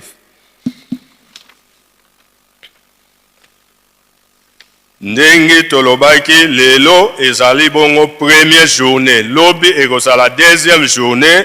Yango nde tosalaka marche joyeuse. Ne programme na biso ekozala boye. Toza na ba axe mibale. Toza na axe 1 eza kuna na Ngombe Kinsuka pe axe 2 ezali na Kanweno.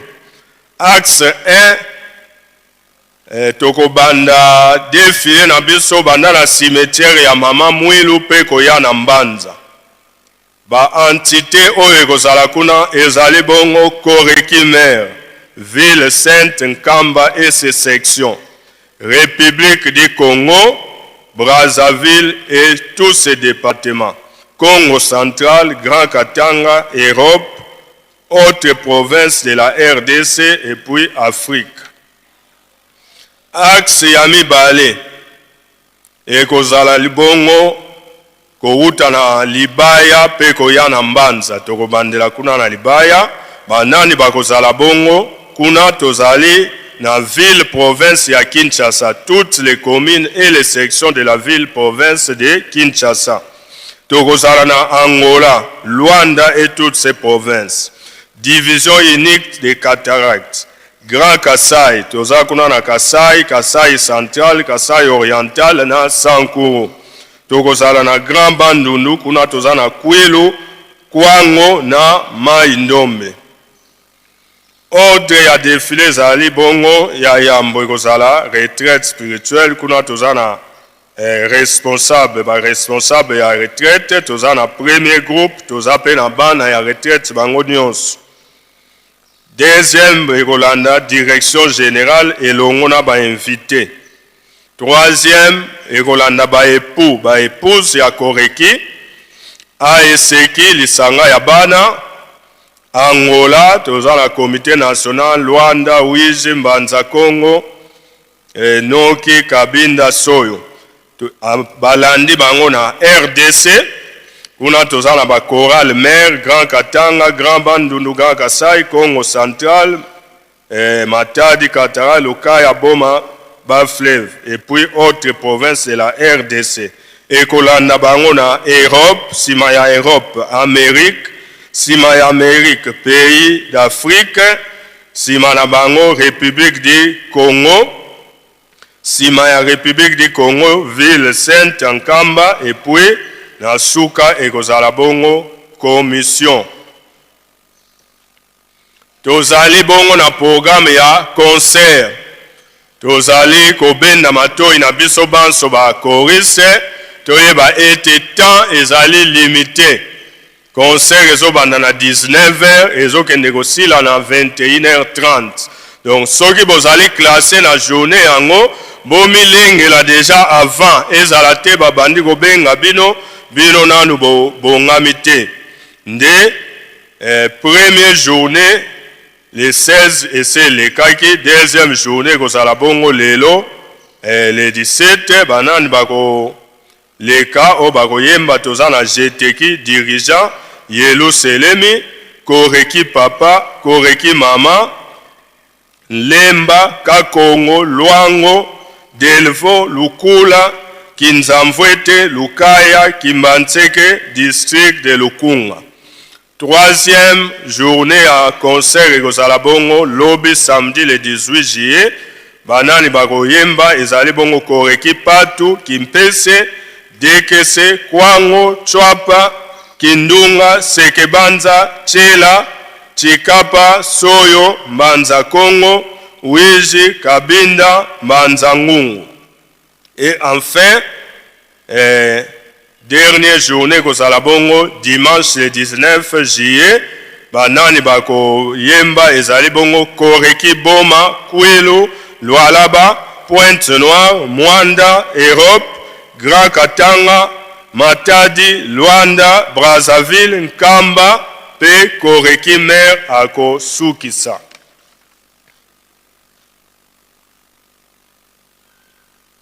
Na kanisi yango nde ekangi basango na biso tosengi na bandeko na biso ya faki tomilengele mpona kopesa mbote. Communiqué moko ya nécrologie etikalaki tozali na sango ya mawa ekomami boye.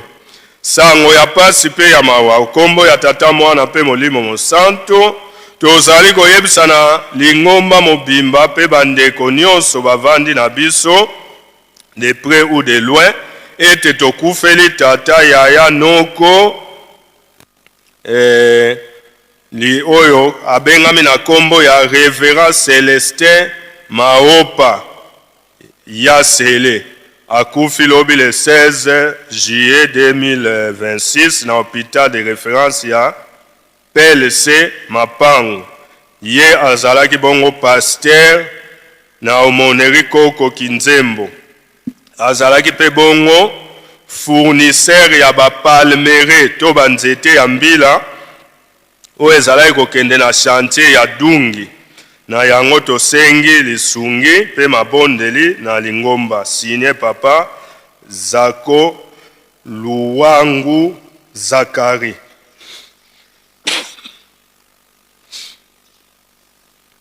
Nde sans plus tarder toleki bongo na bopesani mbote.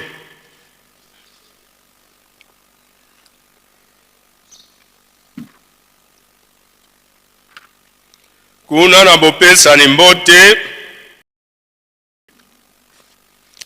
ndenge ezali bomesana biso ya yambo na basali nyonso ya l'État, ba fonctionnaire de l'État, ba chef coutumier bakonzi ya FRDC ya PNC, hommes et femmes d'affaires, ba oto zali na bango bakoka kotelema po etopesa bango mbote. Kuna tozali na bandeko na biso, tozali na papa Mudumusi yazali médecin na hôpital ya quartier 7 na Njili na Kinshasa atelema elongo na bandeko. Tozali na papa Ntoya Mbwanga yazali bongo défenseur des droits de l'homme résident à Kinshasa atelema pe lokola azwa mbote. Tozali bongo na papa Yannick Luta yazali pe bongo médecin na hôpital bondeko na Kinshasa atelema pe azwa mbote. Tosengi na faki.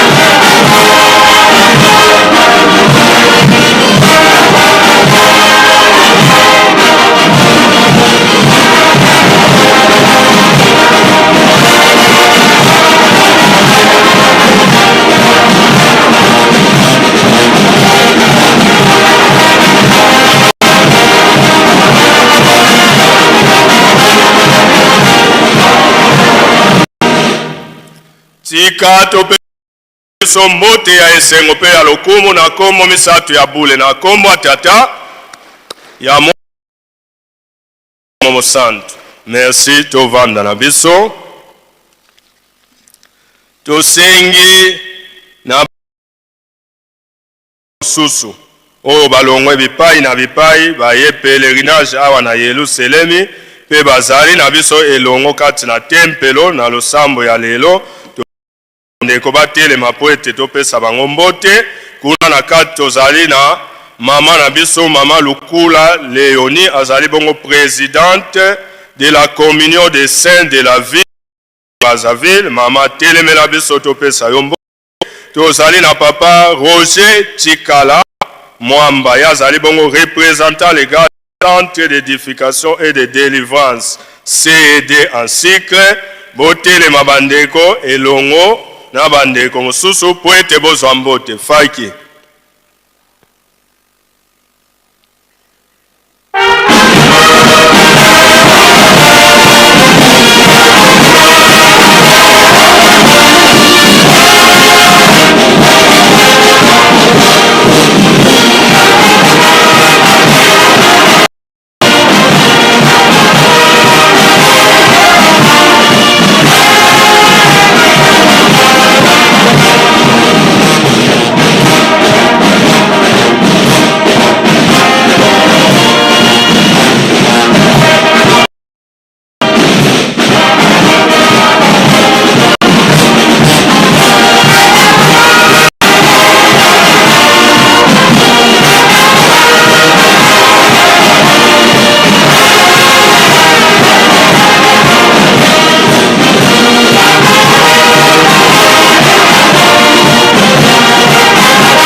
Elongo na bango tosengi na papa Khaled Nzinga Levier empathiza papa Telema tozali susu na papa Mudimisi Manzambi awuti pe na Kinshasa azali sympathisant pe docteur en médecine humaine pe lisusu papa Kasole Maloba Karle awuti na Okatanga ya sambela bongo na église méthodiste Telema papa elongo na bandeko tika topesa bandeko na biso mbote ya esengo pe ya lokumu na kombo misato ya bule na kombo atata ya mwana ya molimo santo. Merci tovanda na biso. Tosengi na bandimi oyo bawuti bipai na bipai soki kimbangi na yo ekomelaki biso awa te apart bana ya koreki ba oyo nyonso bawuti bipai na bipai baye mpona koasiste na biso elongo na kati ya milulu oyo tosengi na bino banso botelema po ete bozwa mbote. Tosengi lisusu na bandimi ya 4 camp ya mbanza bakoriste baprotocole scout croix rouge membre ya MSSK service d'hygiène batambusi ya misala kati na Yerusalemi ba responsable ya réseau ya distribution d'eau et responsable ya service d'électricité elongo na bandimi nyonso ndenge tolobi botelema bino banso po ete bozwa mbote. Tosengi lisusu na tata médecin directeur ya hôpital na biso ya Yanda Masesa Kikunga papa pe tata infirmier titulaire ya centre de santé papa dia Lungana ya quartier mama Mwilu na Kamaso batelema topesa bango mbote elongo na ba collaborateur na bango nyonso ba médecin ba infirmier ba personnel administratif pe ba personnel technique. Tosengi na bino banso botelema po ete bozwa mbote faki.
tobakisi elongo na bango mama conseillère résident ya esika awa na nkamba atelema topesa ye mbote elongo na batambwisi ya biteyelo na biso nyonso.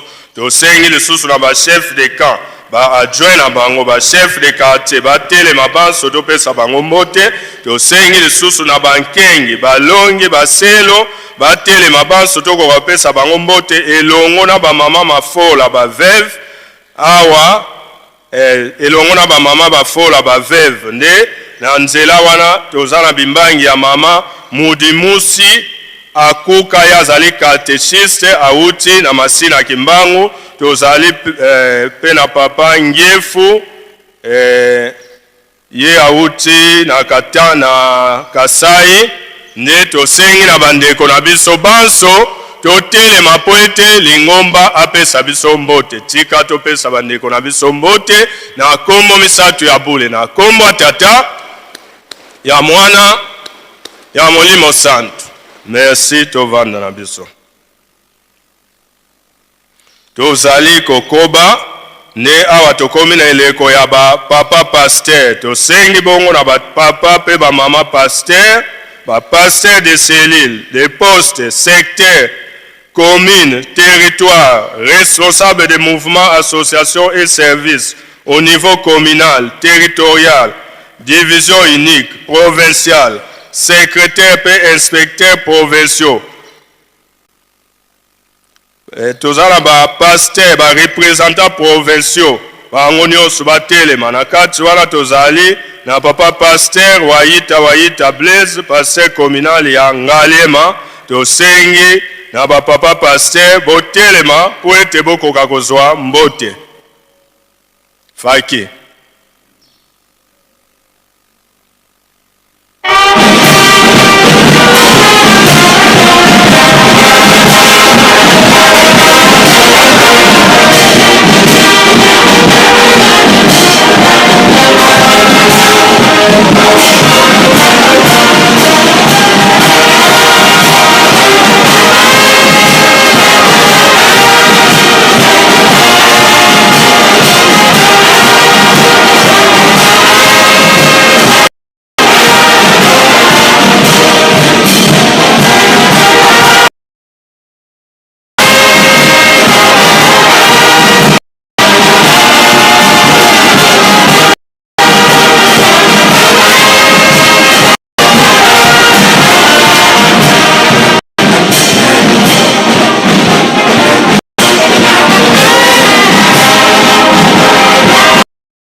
tika topesa batambusi na biso mbote ya esengo pe ya kafu na kombo misatu ya bule na kombo tata ya mwana ya Molimo Santo.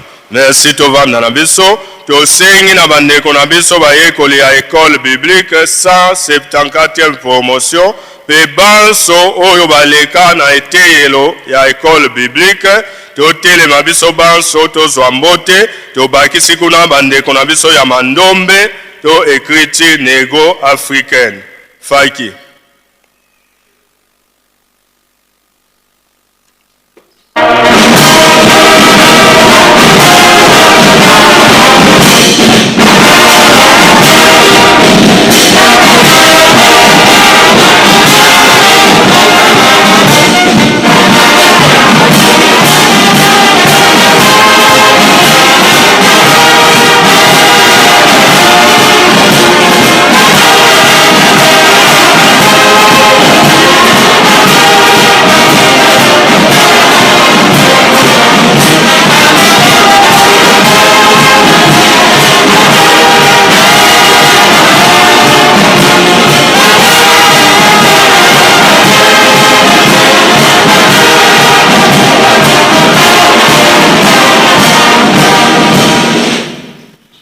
Tika topesa bandeko na biso mbote ya esengo pe ya lokumu na kombo misato ya bule. Na kombo ya tata, ya mwana, ya molimo santo. Merci tovanda na biso. Communiqué euti na commission. Commission ya organisation ya ba festivité ya le 17 juillet. Ezali koyebisa na ba entité nyonso ya koreki oyo tosili komata na nkamba Yerusalem. Soki oyebi ete oza en ordre te na orgamat. Pamba te orgamat yango nde ebongisaka fete. Po ete fete na biso ezwa coloration ya malamu, ezosenga na biso ba moyen oyo babengi orgamat. Ne oyo nyonso ayebi ete apesi nanu orgamat te, to atikalaki na niongo, bokende na table ya accueil, bokende kopesa se mettre en ordre. Pe lisusu ezali koyebisa na biso banso ete soki oyebi ete ozali en ordre te na orgamat, yeba ete na concert choral na bino ekoyemba te. Bo se mettre liboso en ordre, nde sima bokozwa accès. Merci beaucoup tokolika ete biso banso toyoki yango malamu malamu. Tozali kokoba pona bopesa ni mbote. Tosengi bongo na ba responsable de mouvement, association et service. Na niveau national, tozali na ba directeur de département, ba responsable et cadre des centres de formation professionnelle d'Enkamba. Kandiabola, secrétaire comptable évangéliste de la ville sainte. Botele mabino banso poete bozwa mbote. Tosengi pe na papa directeur général ya impliqué atelema poete topesa ye mbote elongo na ba personnel administratif et technique nyonso o basalaka na ye. Tozali kosenga lisusu na ba responsable de mouvement, association au niveau général, école de formation de pasteurs, école de missionnaires, ba responsable ya ba université la biso eska, ba telema bango banso, tozali pe na ba responsable ya faculté de théologie, soki bazali, biso banso to telema po ete tozwa mbote, faki.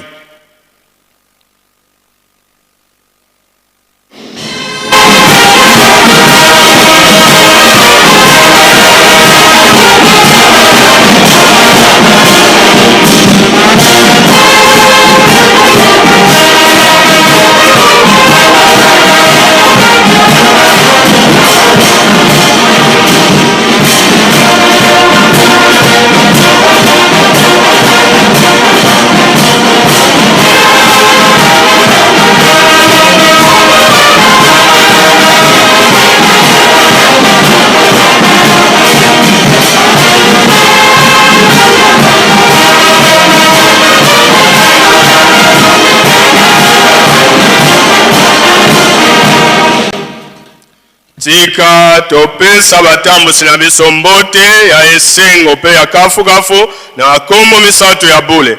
Na kombo tata, ya mwana, ya molimo santo. Merci beaucoup tovanda na biso.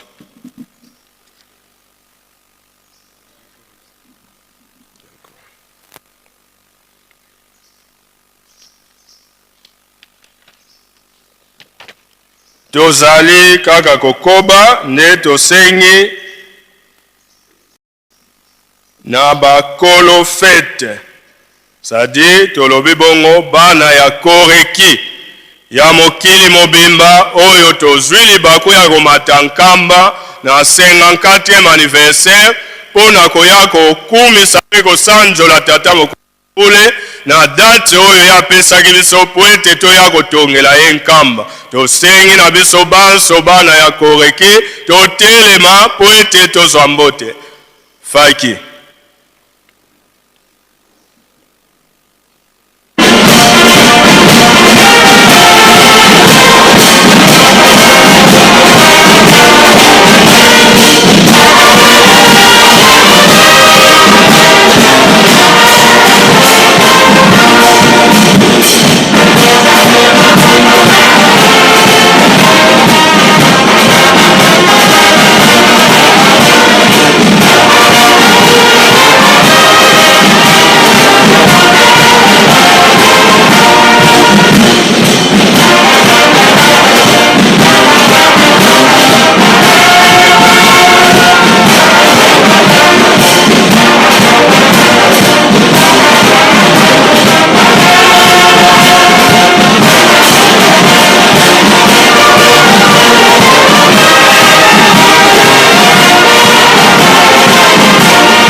tika topesa pépinière monene oyo eboti retraite spirituelle mbuma lelo emonani ezali fierté ya lingomba pamba te touti mosika. Tika topesa bana ya koreke ya mokili mbote ya esengo pe ya kafu na kombo misato ya bule na kombo tata ya mwana ya molimo santo. Merci beaucoup tovanda. Sika tosengi na bamambo ya collège exécutif national bambuta na biso oyo tozali kotambusa lingomba na bapeyi nyonso bisika ya mokili ezali totelema po ete lingomba apesa biso mbote. Faki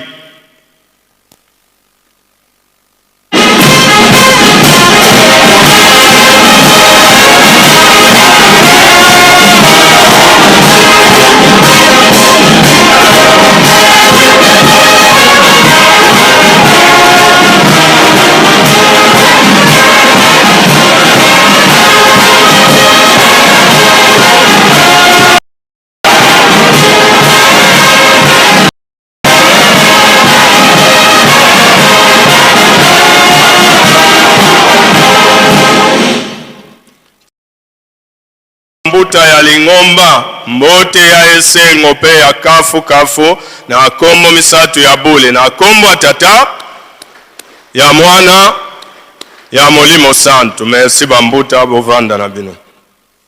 Sikawa toleki na koreki oete biso sozo koyoka koreki esengeli toyeba koreki nini banani na banani bamati awa koreki ezali structure ndenge nini. Ne ya yambo tozali na ba invité na biso d'honneur oyo baye kosangana na biso po na ko honore biso na fête oyo. Kuna tozali na ba président ya ba différents mouvements et associations pe na bandeko mosusu oyo basili koya po na kofete na biso elongo. Tosengi bongo na papa président ya GTK to représentant na ye atelema to pesa mbote. Tosengi na papa directeur maman directrice générale ya dirigeant atelema.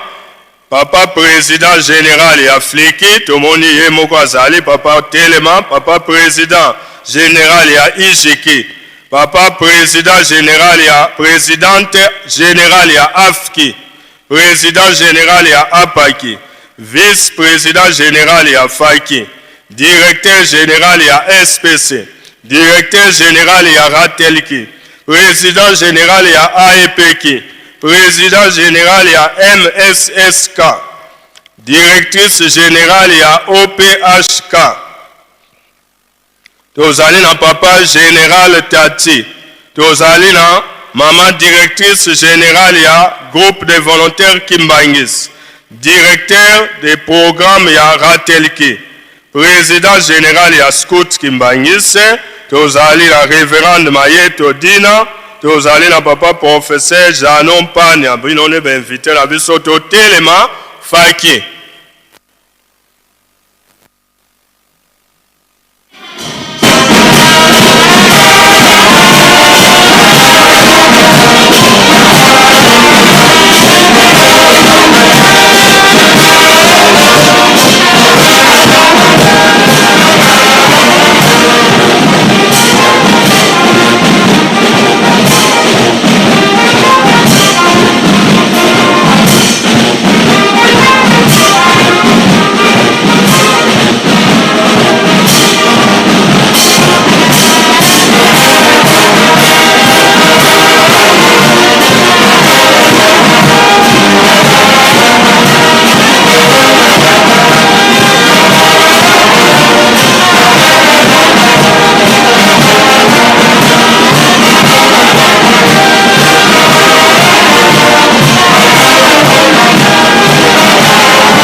Topesa ba invité na biso d'honneur mbote sengo pe lokumu na kombo misato ya bule na kombo tata ya mwana ya molimo santo. Merci beaucoup tovanda na biso.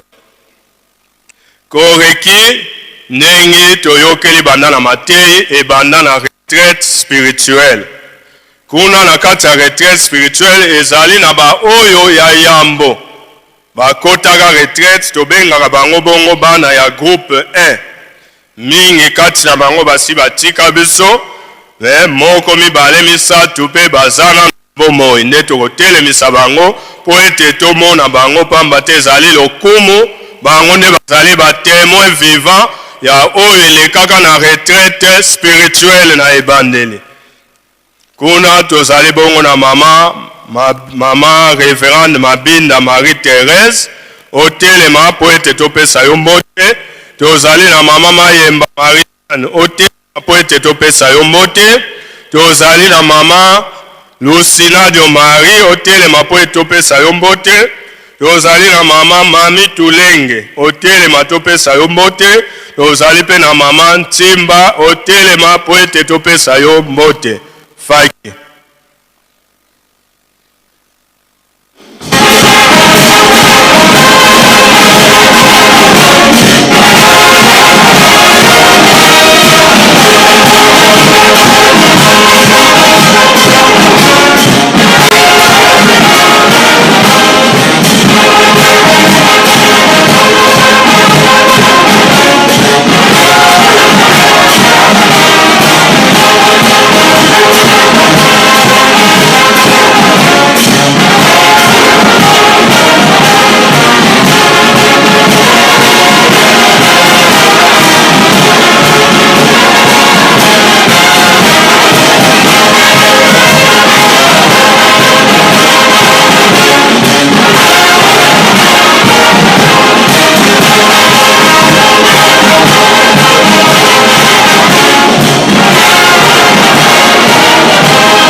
Na nsima na bango tosengi na biso banso oyo toyebe te tokotaka retraite spirituelle totelema po ete tozwa mbote elongo na bango.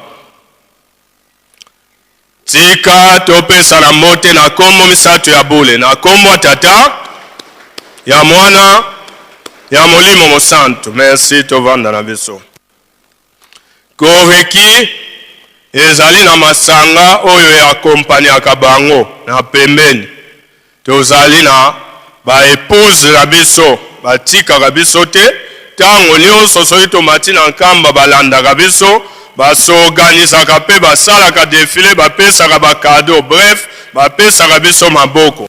A côté ya ba épouse tozali pe na bana ya Koreki bango pe balandaka biso nde tosengi na association ya ba épouse ASEP oyo etambusami bongo na papa révérend Niembo. Tosengi na bino baso botelema po ete botambote. Tosengi pe na lisanga ya bana ASEKI oyo etambusami bongo na papa Mavungu Redi elongo na bana bino baso botelema po ete bozwa mbote. Faki.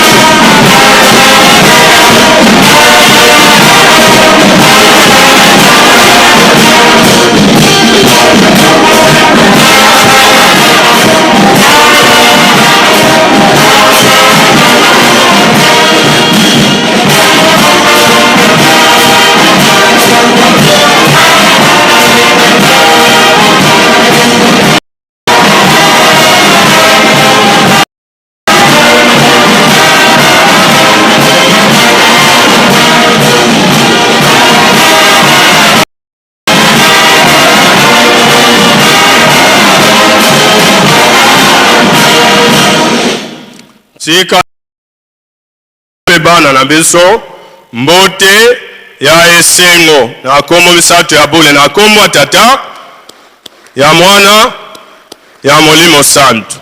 Merci beaucoup tovanda na biso. Koreki ezali pépinière monene oyo eboti bakade à tous les niveaux, ezala na niveau ya l'État, ezali ngomba. Lelo Koreki ezali représenter bisika ezalaka lokumu mpona biso kotelemisa bakade wana popesa bango mbote ya esengo. Na kati na bango tozalaka ntango nyonso na papa na biso papa Dialo Meba oyo azali député national ya RDC soki azali atelema. Tozali na papa na biso papa Vicky Kianga azali conseiller na ministère ya communication et média atelema esika azali. Tozali na papa na biso papa Zemwangu azali moko ya bakadre na banque centrale atelema. Tozali na prof Janon Mpanya azali prof na haute école de commerce et DG na Istel Lubumbashi telema esika ozali.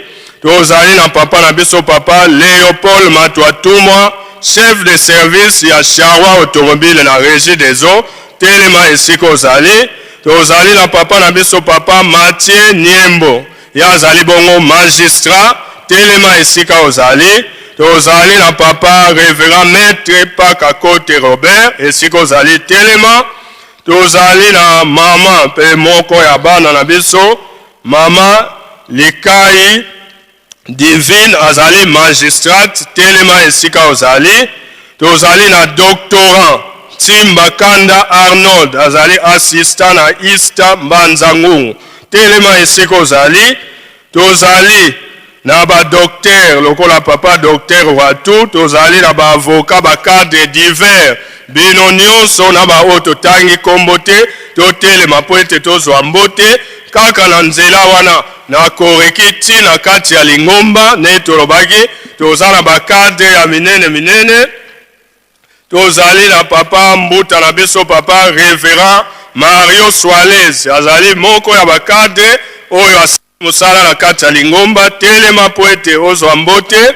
Tozali na papa Kiautwa Alfred azali bongo président général ya Apaki azali mwana ya koreki telema ozwa mbote. Tozali na cadre na biso papa Kikwika Momo esika ozali telema ozwa mbote. Tozali na cadre na biso révérend pasteur kuna na na moko ya baville na Belgique telema ozwa mbote. Tozali na révérend Wumba Mbundu pe bambuta na biso nyonso dans vos diverses fonctions oyo bozali bana ya koreki bozali kosala fierté ya koreki. Tosengi na bino botelema po ete bozwa mbote faki.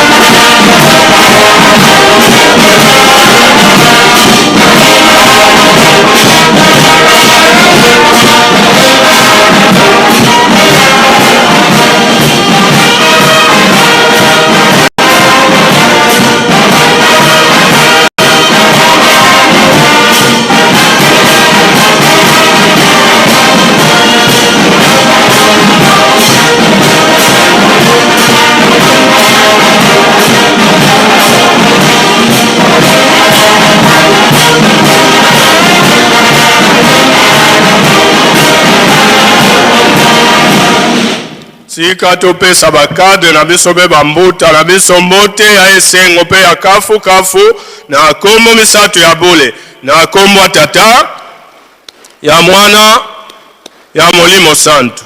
Merci beaucoup tovanda na biso. Koreki ezali structuré.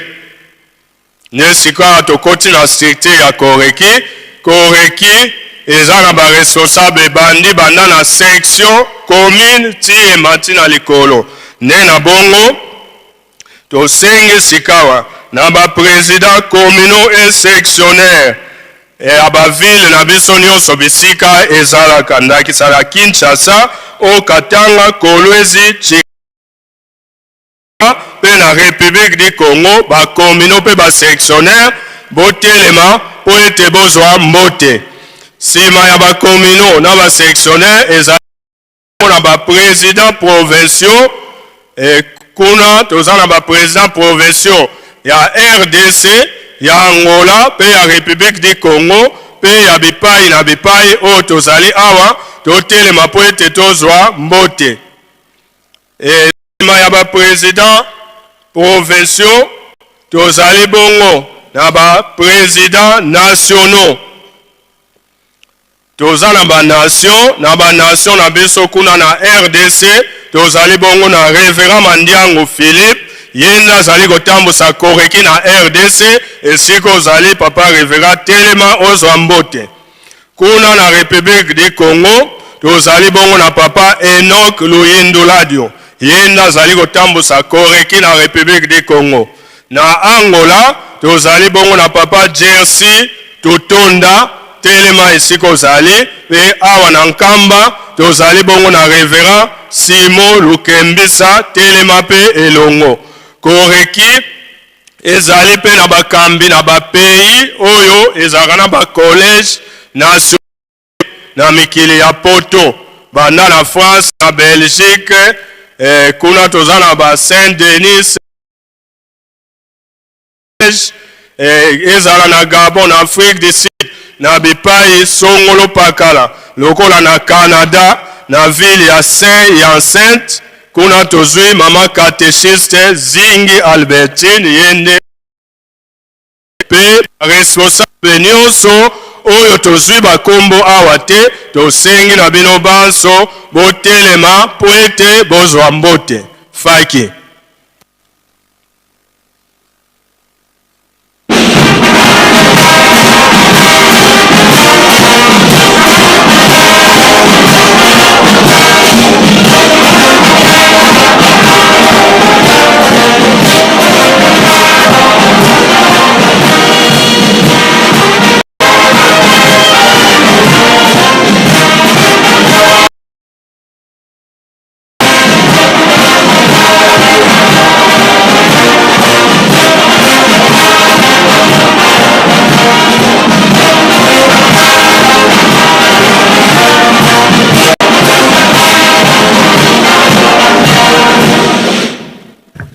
Tika pesa batambusi ya koreki à travers le monde mote ya esengo pe ya lokumu na kombo misato ya bule na kombo tata ya mwana ya molimo santu. Merci bambuta na biso bovanda na bino po ete fete na biso ebonga to mata ndenge to manti na Nkamba boye ezalaki na une organisation. Parce que sans l'organisation, moyen makambo etambola ezalité. Ne ezalaka bongo na commission. Oyo esalaka musala butu pe moi ba réunion tango mususu tina 22h pona kobongisa lolenge nini fete esengeli kotambola. Lolenge nini bapaya bakomata na Nkamba bakokomela wapi bakolia nini défilé makambo nyonso ekoleka ndenge nini nde commission ya festivité na biso ezali couronné oyo azali na mutu ezali bongo papa Ntimba Kanda Arnold yenda azali président ya commission esika ozali papa président Telema po ete ozwa mbote ye azali secondé na 3 vice-présidents bino banso botelema sima na bango tozali na secrétaire rapporteur ngai moumbu na bino nazali boso toza pe na 2 secrétaires rapporteurs premier na deuxième adjoint et puis tozali na ba sous-commission kuna tozali na ba superviseur toza au total na 9 sous-commission neto se na papa président elongo na ba membre nyonso ya commission totangi totelema po ete tozwa mbote faiki.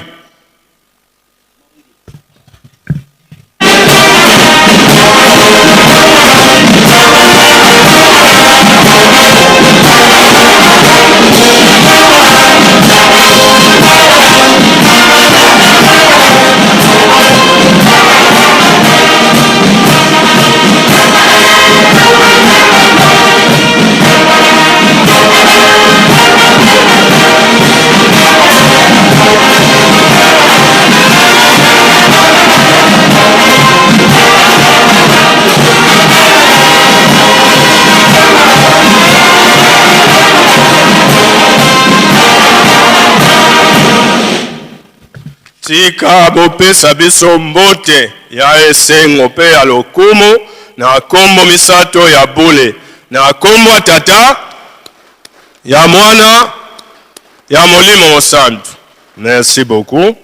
Nde tobelemi na suka kuna na motu po ete institution nyonso ezalaka na motu mai etambola yango moko yango ekenda nyoka na kati ya koreki tozali na numero 1 oyo azali kotala koreki ya mokili mobimba ye mpe aza ye moko te paske mosapi moko esokolaka elongi te azali bongo na lisanga ya bato oyo bapesaka ye maboko ne tokomona bango po ete topesa bango mbote ya lokumu ya 54e anniversaire ya koreki ne tosengi bongo na papa président général papa révérend Alexis Mfwankatu Nzweto telema esika ozali bana na yo ya koreki ya mokili mobimba bamona yo mpe bapesa yo mbote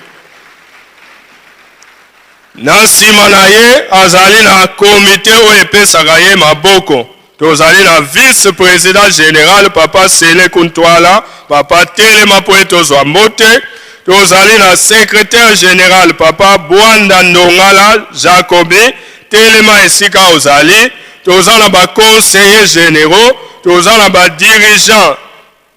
dirigeante mama Lisi Mafuta yenda azali dirigeante générale telema pe ozwa mbote azali seconde na troisième dirigeante ezali bongo mama wa balonga tosengi na bino nyonso komite bopesaka papa président po ete bozwa mbote faki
sika topesa direction générale mbote ya esengo mpe ya lokumu na kombo misato ya bule na kombo tata ya mwana ya molimo santo.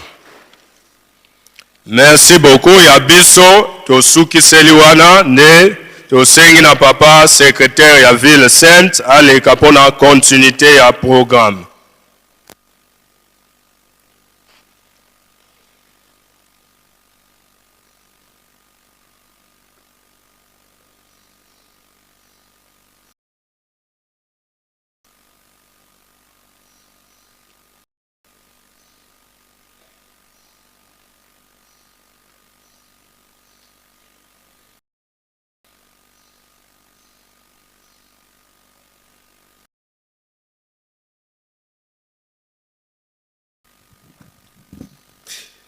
Na kombe ya tata mwana pe tata molimo santo tozali kaka na esika kopesa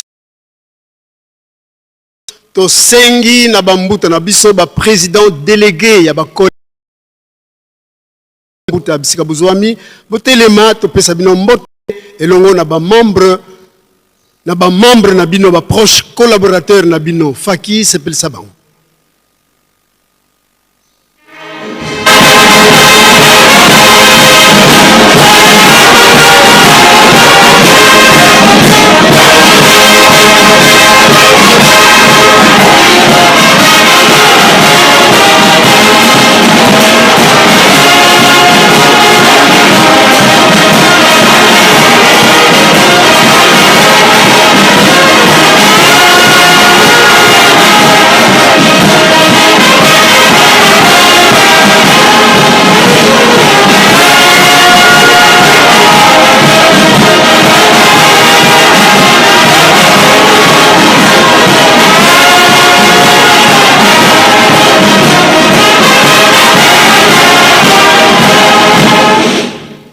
tobongisa maboko topesa bambuta na biso mbote ya esengo pe lokumu na kombo misatu ya bule na kombo ya tata ya mwana pe tata molimo santu. Merci bambuta bokoki na biloko fanda to sisi bango na kombo ya tata mwana pe tata molimo santu pe to bengi papa pasteur ya ville sainte pona maye matikali. Merci.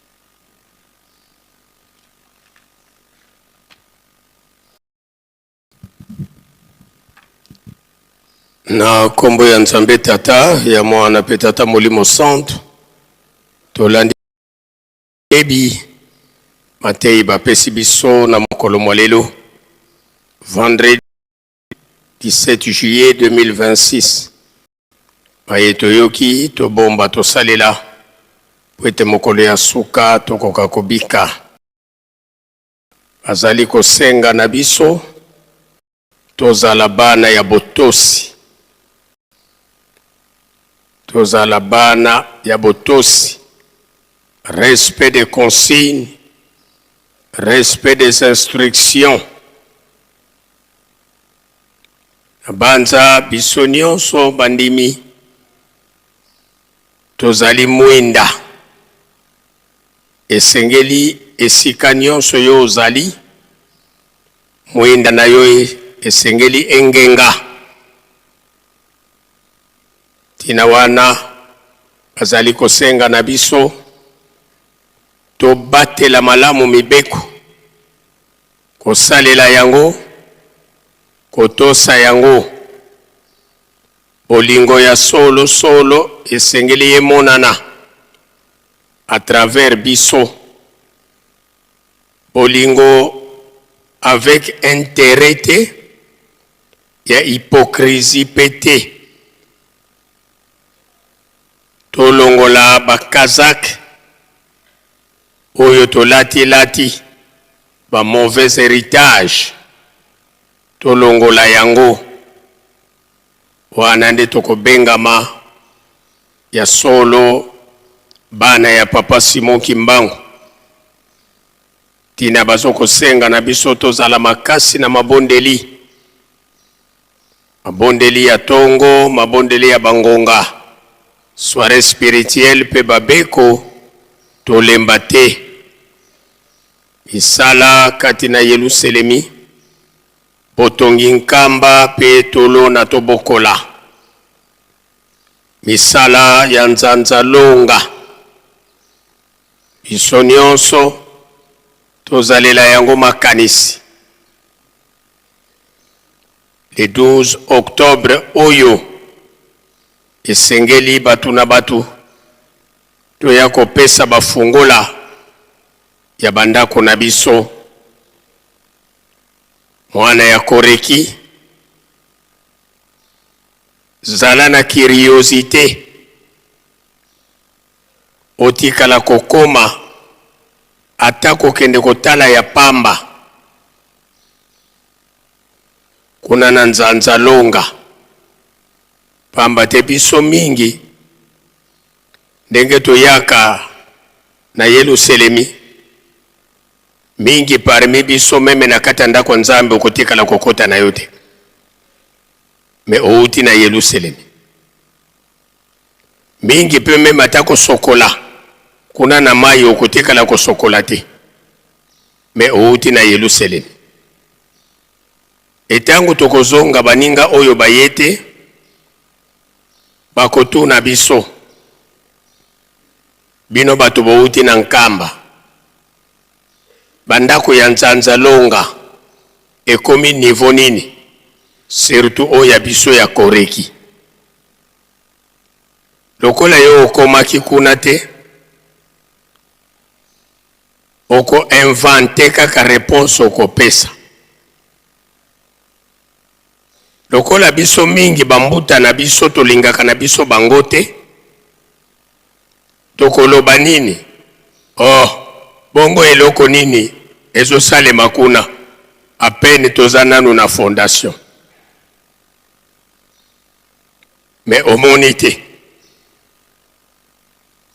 bakoki pe kotuna yo nzanza longa yango kuna na nkamba ezali na kanini lokola otikali kokoma kuna te okoloba kaka eske oyebi na ngendolo kaka pembeni ya ngendolo nde esika batie nzanza longa parce que otikali kokoma te ekoleka malamu tokomi soki pe mwa mosala tosali wana te ozomema rapport na Nzambe akosepela totie eliki ete biso nyonso tokotosa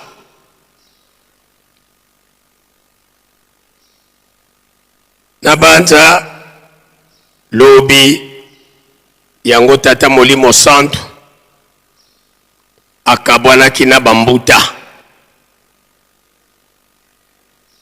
message moko ya makasi oyo ekangamaki na masolo ya papa na bambuta, demande spéciale et urgente, il y a $5 oyo tozwi mokolo ya le 2 août nde yango toko kangisa ba $5 wana batata epai ba mama epai yango pe kozala premier dimanche ya mois d'août. Mais yenga yango wana tinsane na biso ya batata na ba mama ekozala te bundela $5 na yo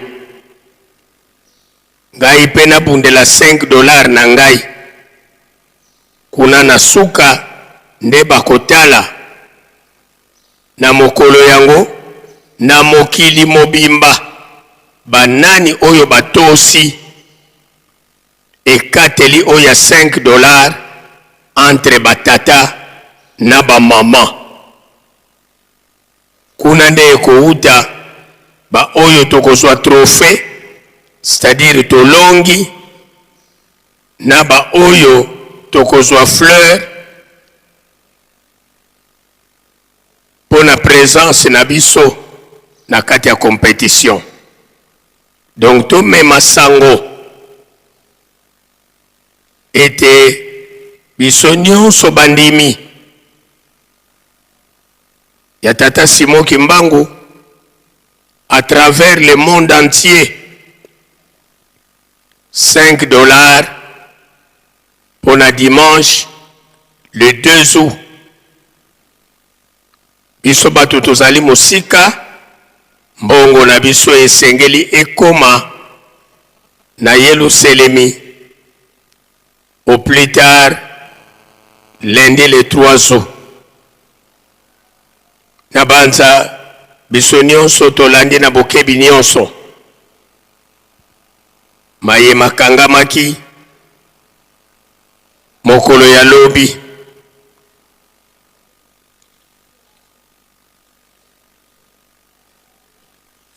tuena ye lubokolo lwa mfunu ye lwa nzaki lwa tata Mwanda Velela tata Simoni Kimbangu Kiangani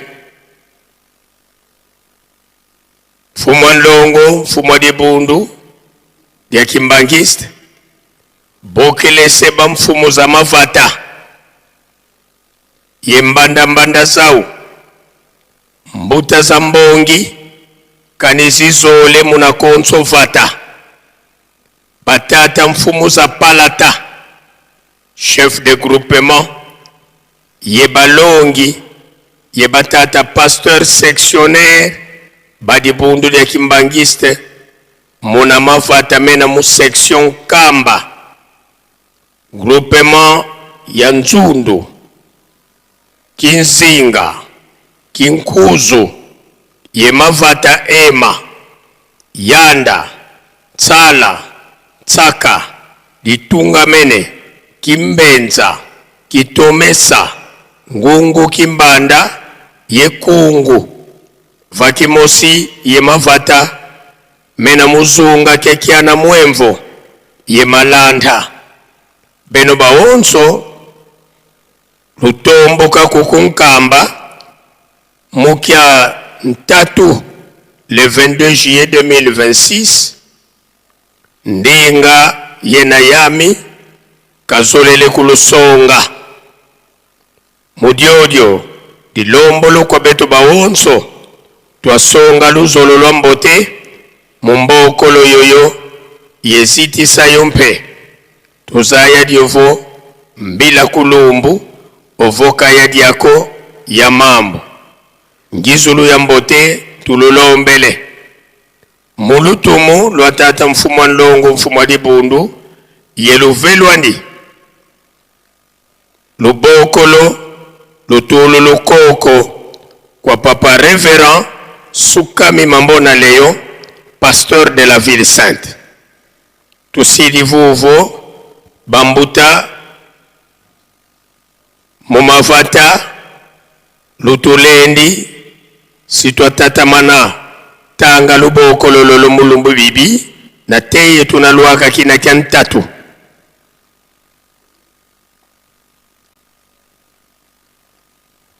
nabanza piso na nkamba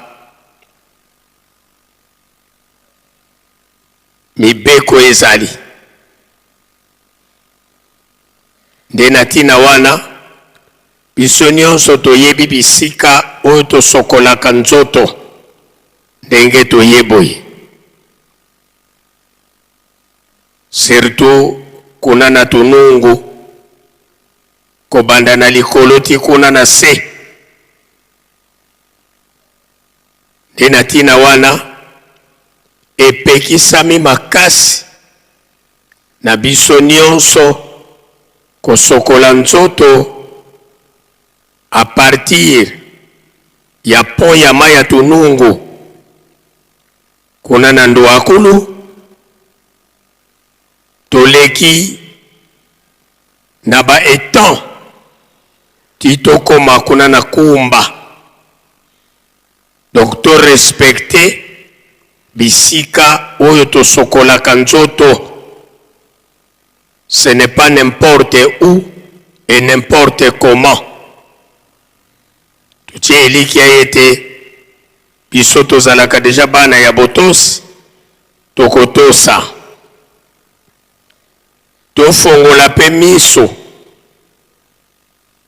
na bisika tovandi pamba te esika likambo ya malamu ezali Satana pe azangaka esika wana te yango wana bisika tovandi moto na moto sala d'abord sécurité ya yo moko pe ya baninga tangu toke kosokola tangu tozomata awa na mbanza tozangaka te kotika na biso panza biso nyonso tolandi na bokebi nyonso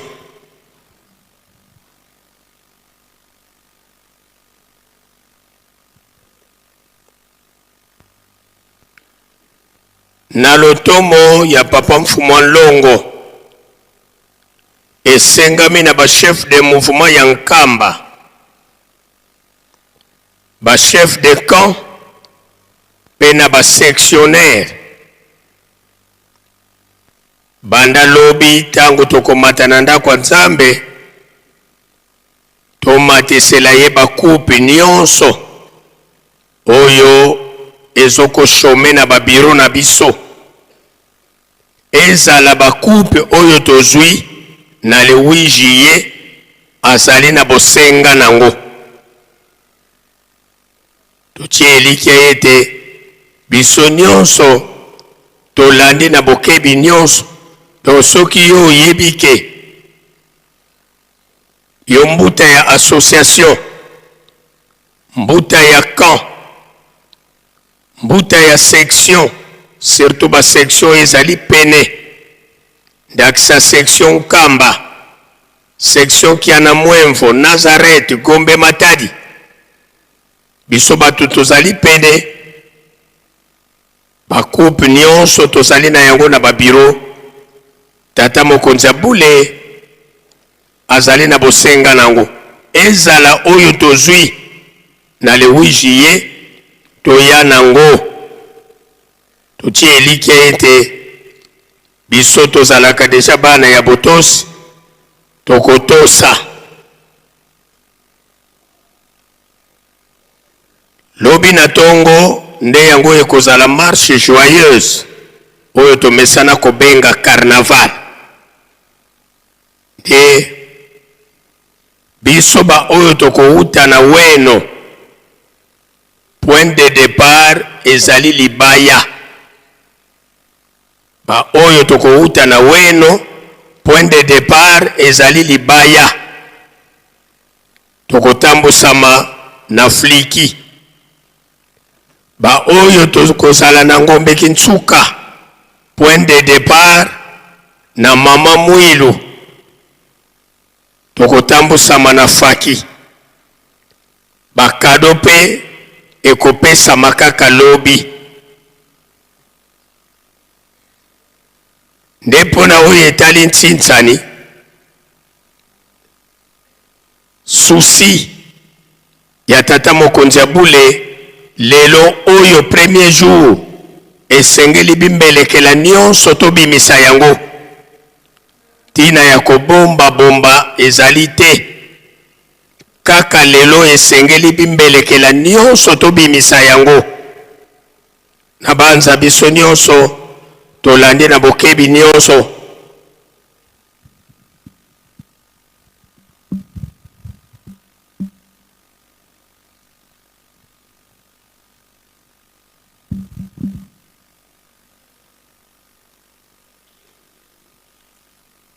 groupe de volontaires kimbangistes toyebi mosala oyo tobandaki ya botongi pressing moderne awa na Nkamba kuna na Ngombe Kintsuka nde na tina wana tozali na ekateli ya $60 to 60 € na volontaire moko moko chaque le 30 du mois kobanda na mois de juillet oyo tozali na yango c'est-à-dire le 30 juillet, le 30 août, le 30 septembre, le 30 octobre, le 30 novembre, le 30 décembre, le 30 janvier po esunga biso mosala na biso ekende na lombangu pe esila na lombangu pamba te coupure ya ruban symbolique yango ekosalema le 12 février 2027 ndenge tozwilaki meko epai ya tata molimo santo tina wana biso ba volontaire silogan toyebi yango sunga mvwama po ete akomisa yo mvwama na banza biso ba volontaire tolandi na bokebi nyonso nde esika wana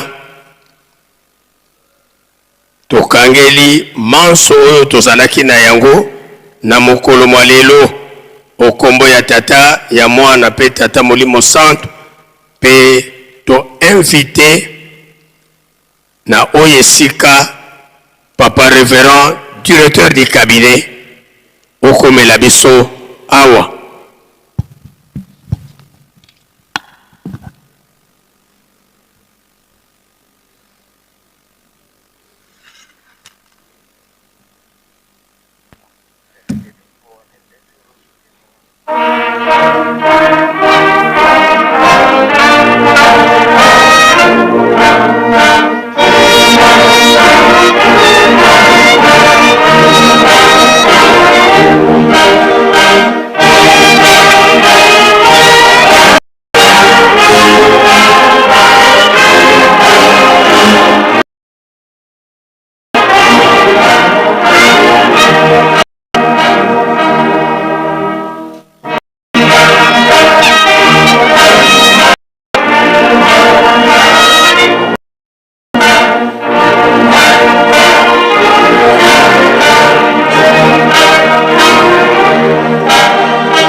Na kombo ya tata mwana pe tata molimo santo. Ba tata pe ba mama. Toyebi ete lobi tozalaki na esika oyo. Lokola ndenge ezali momesano ntango nyonso soki milulu na biso ya minene esili papa mokonzi ya bule mokonzi ya lingomba azangaka te mpo na kopesa biso ba instruction to mitindo oyo tokokende na yango mpo ete bayeba tikalaki na bisika oyo touti bayeba nini yango elobamaki awa na nkamba Yerusalemi ya sika. Tolandaki na bolai maye papa mokonzi ya bule mokonzi ya lingomba oyo apesaki biso. Yango wana tolingi ete tozongela yango lisusu mpe na kotanga na mokanda oyo atiaki maboko. Ndenge lobami ete maloba ekendeke na mopepe me makomi nde etikalaka oyo epesaka biso bareference na makambo nyonso tu. Nde na yango tokozongela lisusu na ntina ya kotala ampleur ya bainstruction oyo apesi biso mpe tosalela yango. Elobamaki lobi ete oyo ye apesi tolongola te pe tobakisa te. Ndenge ye alobi ndenge wana biso tokosalela.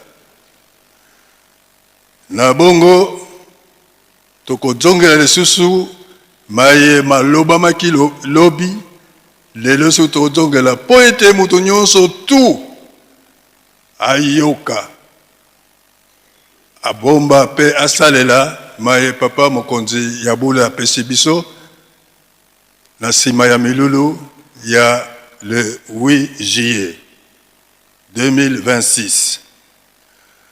Botangi ezali boye na komba tata mwana pe tata molimo santo lettre circulaire 008 du 17 juillet 2026 à l'attention de tous les responsables de l'Église de Jésus-Christ sur la terre par son envoyé spécial, Papa Simon Kimbangu, à travers le monde. Concerne instruction et orientation. Révérends et mes chers enfants, au nom du Père, du Fils et du Saint-Esprit, par la présente, je transmets mes salutations paternelles à tous les responsables, croyants et sympathisants kimbanguistes à travers le monde et vous signifie ce dont l'objet repris en marche. Au regard des tribulations actuelles qui secouent le monde, je vous exhorte de réaffirmer la profession de foi kimbanguiste tant au sujet de l'incarnation du Saint-Esprit en la personne de Papa Simon Kimbangu, l'envoyé spécial de notre Seigneur et Sauveur Jésus-Christ de Nazareth, qu'à sa réincarnation en Papa Diangena Kontima Joseph en 1918 et en Papa Simon Kimbangu Kiangani en 1951. 2. Garder notre foi inébranlable en Papa Simon Kimbangu. 2. Prôner la non-violence, l'égalité entre les peuples, la paix, la liberté et la justice. d'enseigner l'amour de Dieu et du prochain, le respect des commandements de Dieu et la pratique de bonnes œuvres, d'intensifier les prières journalières aux heures fixées, 5 heures, 10 heures, 12 heures, 15 heures, 18 heures, 22 heures, 0 heure et 3 heures, ainsi que les bécos habituels et les soirées spirituelles, car nous ne vaincrons le mal que par les prières. De réorganiser et de renforcer l'encadrement des jeunes garçons et filles croyants kimbanguistes à travers les enseignements bibliques du kimbanguisme, les veillées de prière, béco donc, les rencontres et les colonies de vacances. À la lumière de la déclaration solennelle en Kamba Nouvelle-Jérusalem, lors des festivités du 6 avril 2026, de son Excellence Félix-Antoine Tshisekedi Tshilombo, président de la République démocratique du Congo, chef de l'État et garant de la nation, d'accorder en Kamba Nouvelle-Jérusalem, village natal de Papa Simo Kimbangu et siège international de son Église, un statut spécial de ville sainte. Cela nous responsabilise davantage dans notre mission de la doter des infrastructures socio-économiques viables en vue d'accueillir dignement le peuple et les nations du monde entier, laquelle mission est liée à la prophétie de Papa Simo Kimbangu en 1921, qui avait recommandé à ses fidèles de se préparer, de s'organiser et de se mobiliser en faisant l'agriculture, l'élevage et en construisant des maisons, car ils allaient recevoir toutes les nations du monde sans distinction de race, de langue et de couleur. Voilà pourquoi cela s'inscrit désormais comme une exigence supplémentaire et qui nous fait accélérer les échéances. Recommandations suivantes. 1. Renforcer l'opération Tolonape Tobokola dans toutes nos entités ecclésiastiques et d'Nkamba Nouvelle-Jérusalem.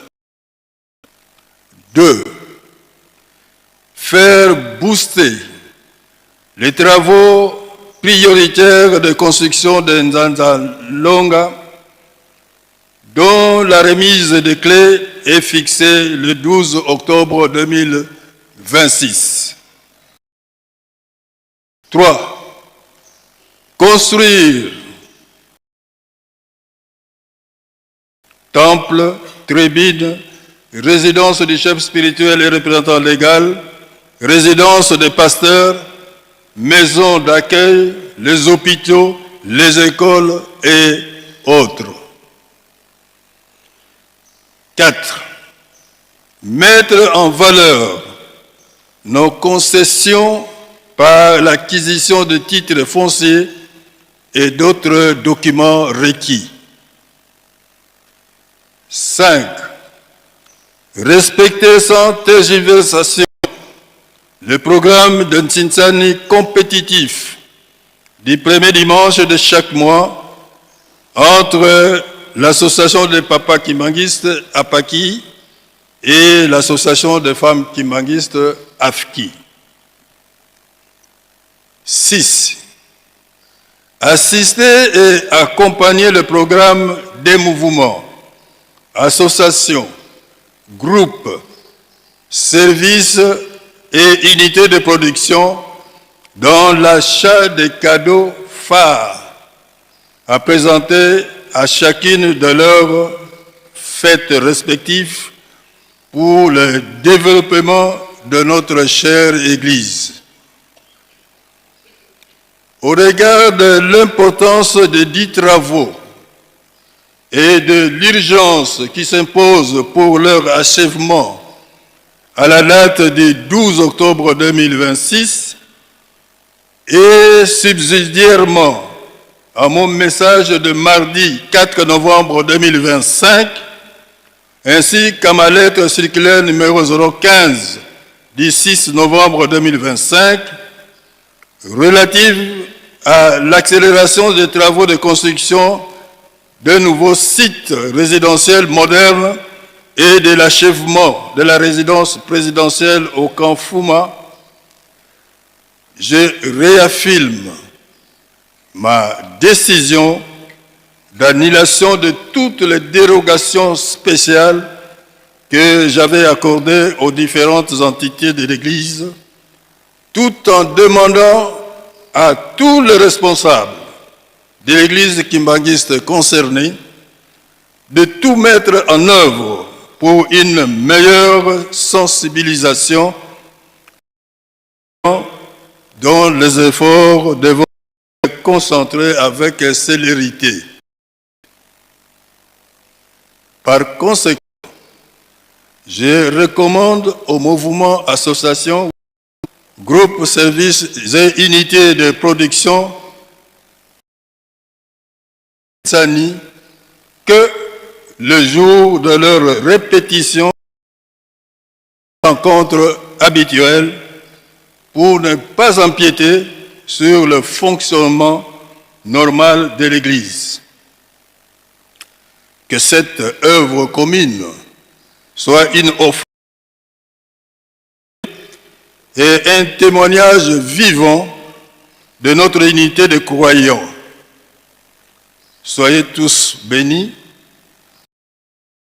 Mais au nom du Père, du Fils et du Saint-Esprit, fait en Kamba le 17 juillet 2026, le représentant légal signé Papa Simon Kimbangu Kiangani, chef spirituel.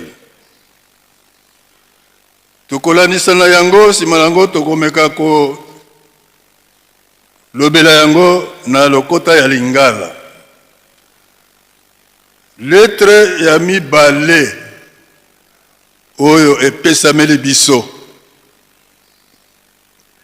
ekomami na date ya lelo 17 juillet 2026 à l'attention de tous les responsables de l'Église de Jésus-Christ sur la terre par son envoyé spécial Papa Simon Kimbangu à travers le monde concerne instruction et orientation.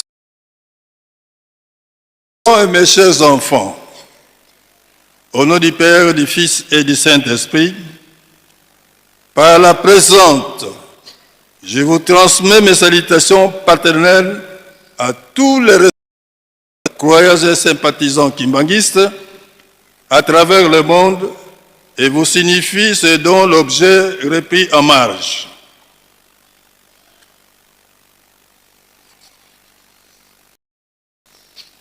Bolimbisa,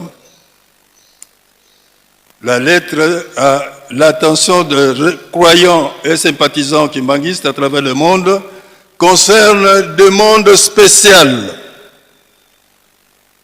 de 5 $ ou 5 € par croyant kimbanguiste. Révérend et mes chers, au nom du Père et du Fils et du Saint-Esprit, mes salutations paternelles et vous signifie ce dont l'objet est indiqué en marge.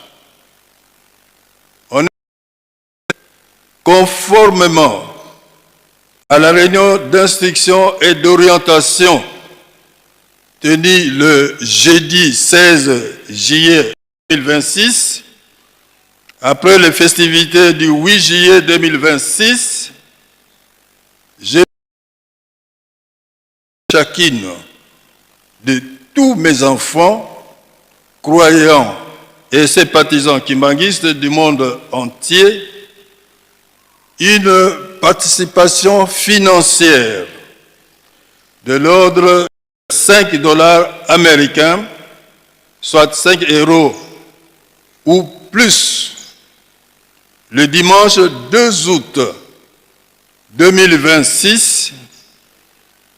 Pour précision, cette demande remplacera automatiquement pour le mois d'août 2026 le Tsinsani organisé le premier dimanche du mois entre l'association des papas kimbanguistes, APAKI en sigle, et l'association de femmes kimbanguistes, AFKI en sigle. Cette somme sera versée auprès des responsables de vos entités ecclésiastiques respectives qui, à leur tour, en feront le versement ici en Kamba, Nouvelle-Jérusalem, auprès de mon conseiller direct en charge de l'économie et développement, Papa André Mbenza Kiangani, par le biais du secrétaire administratif et financier de mon cabinet, Papa Moussona Mbouya Fiston, joignable au numéro plus 243 89 88 26 800. Avec espoir que, tel que attendu par notre Dieu, qui nous attribuera en retour ses bénédictions. 2 Corinthiens 9, 6, 8. Au nom du Père, du Fils et du Saint-Esprit, fait en Kamba le 17 juillet 2026, le représentant légal signé Papa Simon Kimbangu Kiangani, chef spirituel. Lokola tolandi yango na mokanda ya liboso ezali nde mpona kolendisa liboso papa mokonzi ya bule apesi mpe atindi mbote na bana na ye nyonso to sympathisant kimbangiste.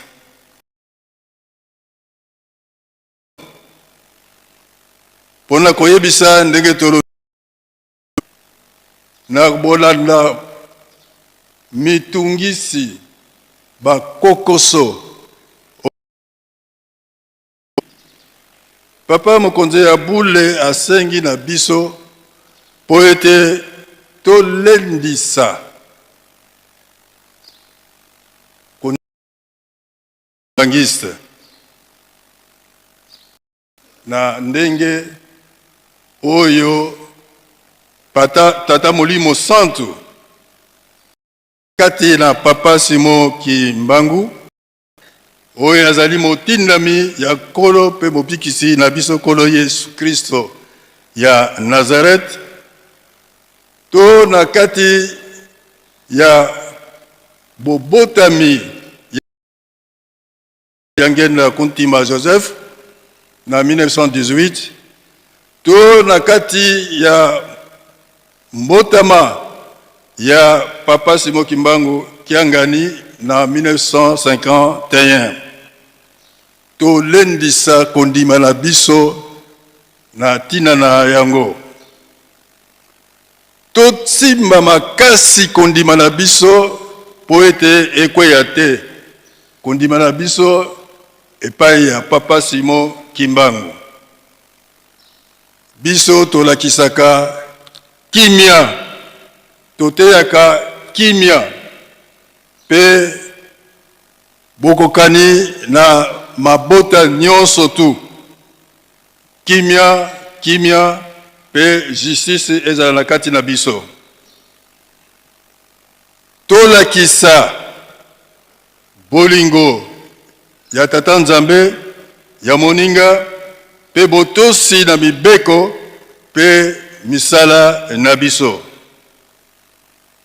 Tolendisa balosambo na biso ya mokolo na mokolo oyo ezali na 5 heures, na 10 heures, na 12 heures, na 15 heures, na 18 heures, na 22 heures, 0 heure, to na 3 heures du matin, pe na babeko oyo esalamaka basoirée spirituelle pamba te tokolonga monguna kaka na mabondeli.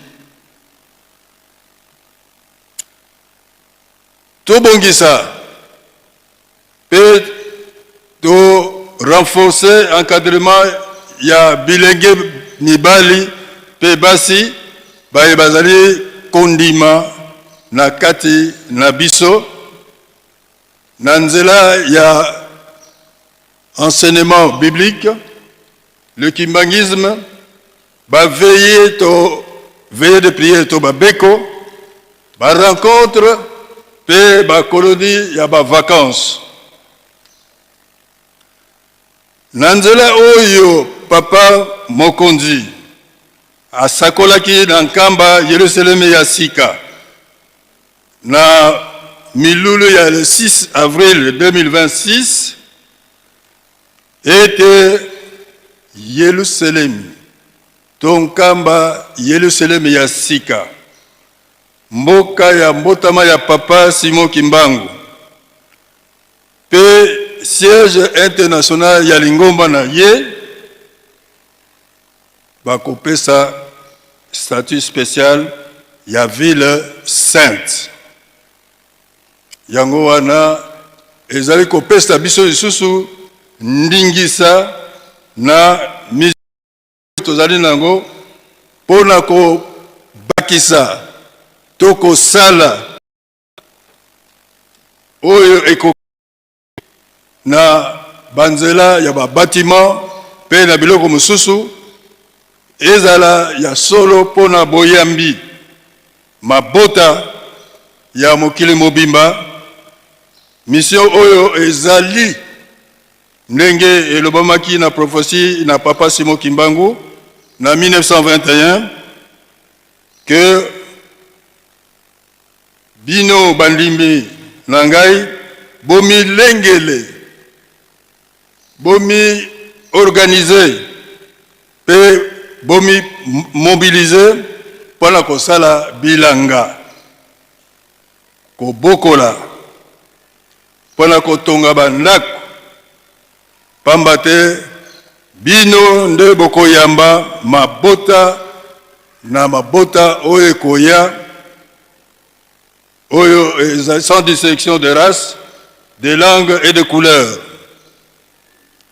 Voilà oyo epesameli biso comme exigence mosala lisusu likolo na oyo zali nango po na kotambwisa mayema tikali mpona kosala ete tokokisa yango.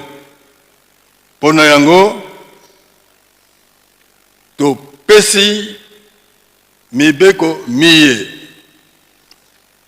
tobongisa lisusu opération tolona pe tobokola na bisika na biso nyonso tu oyo tofandi tobosana pete oyo etangami pe elobami reboisement kolona lisusu banzete na kati ya mboka nkamba Yerusalem ya sika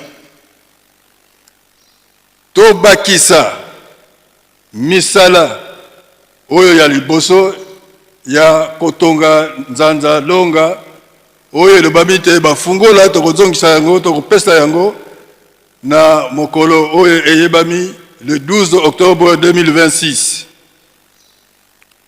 totonga baparase na biso ndakisa botongi temple ndako ya Nzambe batribune résidence de chef spirituel représentant légal ndako ya mokonzi ya bule pe mokonzi ya Lingomba, ba résidence de pasteur, ba ndako ya ba pasteur, ba ndako ya boyambi bapaya, ba hôpitaux, ba kelasi pe bongo na bongo.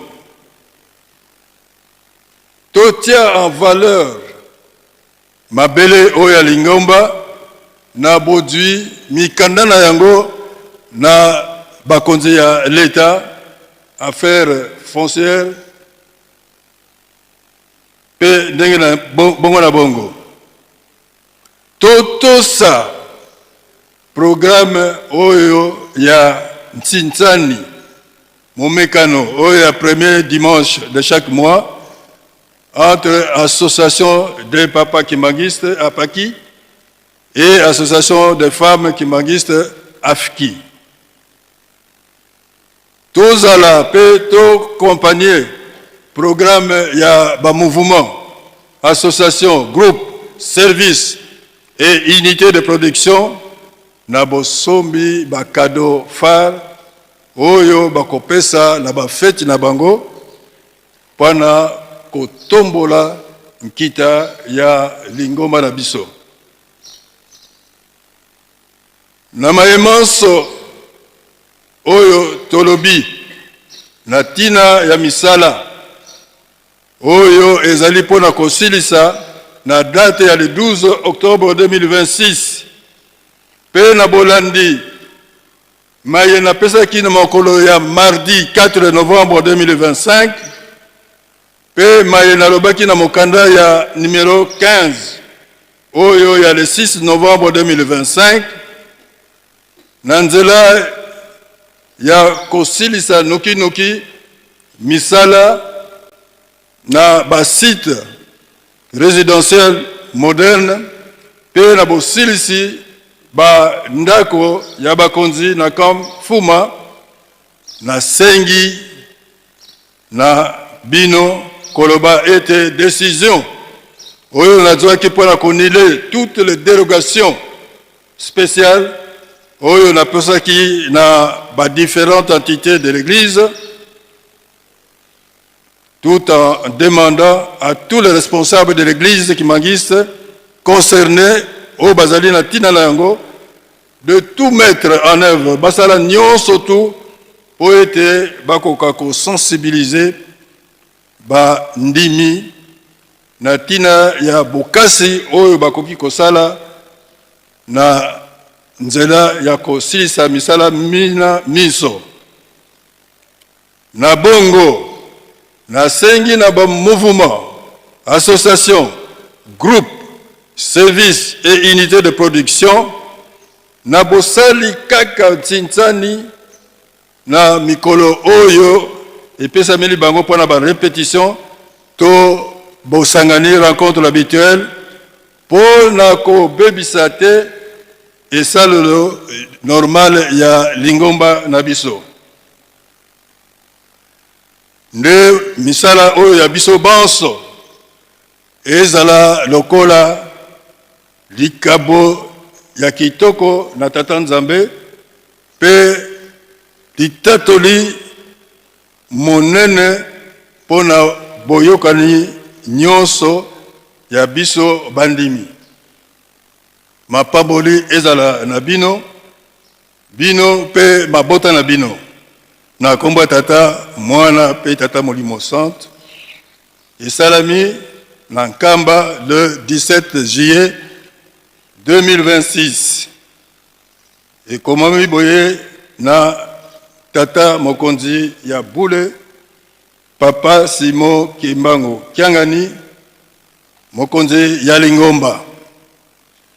Oyo ya mibale ezali pona koyebisa biso na mokolo oyo ya le 2 août 2026 ezali boyo mokolo oyo ezwami premier dimanche ya sanza oyo tosalaka Ntintsani ya batata pe na bamama epesameli biso tata pona kopesa na mokana oyo le 2 août 2026, la moto APCAE $5 to 5 euros. Pendant Titani ya mokolo wana oya le 2 août 2026. Mosolo wana ndenge ezalaka n'habitude ekopesamela epai ya papa André Mbenza Kiangani oyo azali conseiller direct en charge ya économie et développement ekopesamela ye na nzela ya papa Mosona Mbuya Fiston oyo tokoki kozwa na numéro plus 243 89 88 26 et 800. Elikia ezali ete tokosala makasi pe ba résultat kitoko ekomonana. Ndenge yawe na biso papa mokonzi ya bule papa Simo Kimbangu Kiangani oyo azelaka tango nyonso tu ba résultat kitoko ebima na misala oyo tosalelaka. Tika ete mapamboli ya tata Nzambe ezala na biso wana totali na kati ya mokanda ya 2 Corinthiens chapitre 9 verset 6 à 8. Na komba tata mwana pe tata Molimo Santo. Et salami na Nkamba le 17 juillet 2026. Mokonzi ya Lingomba signé papa Simo Kimbangu Kiangani mokonzi ya bule. Voilà batata pe ba maman Kimbangiste message oyo papa apesaki biso nasima milulu na biso ya le 8 juillet 2026. Nama oyo toyoki tolongola te tobakisa te me tosala lokola yeme ya sengi biso wana nde mapamboli na mapamboli ekozala na biso pe na kati ya mabota na biso na komba tata mwana pe tata Molimo Santo. Amen.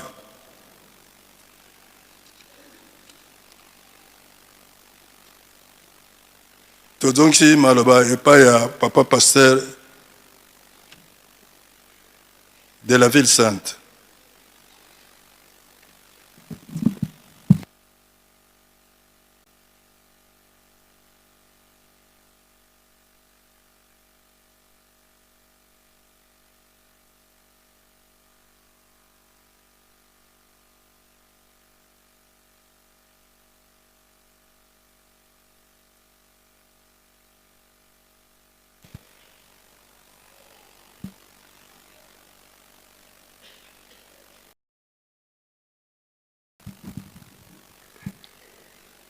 Na kombo ya tata ya mwana pe tata Molimo Santo banso na bokebi malako oyo tata Molimo Santo apesi biso na nzela ya kabine tobongisa maboko totonda yango na kombo ya tata mwana pe tata Molimo Santo na kombo ya tata ya mwana tata Molimo Santo. Pour la continuité du programme Nabiso, tu as invité papa modérateur et à fête à Kokakosonge Labiso na Oesika.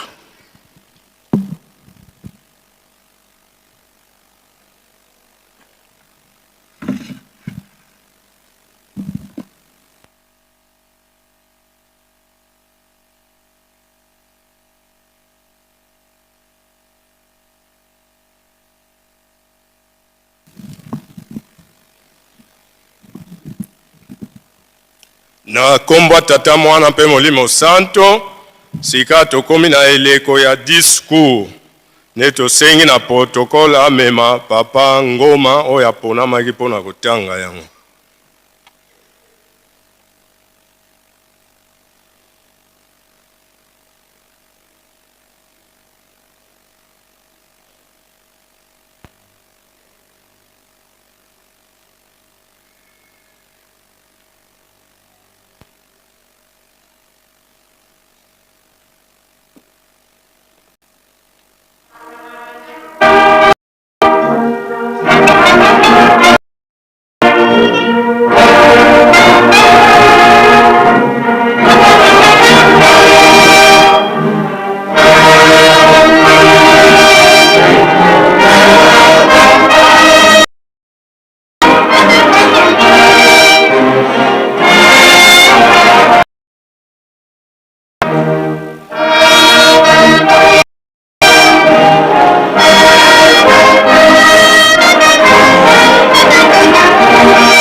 Pona kobanda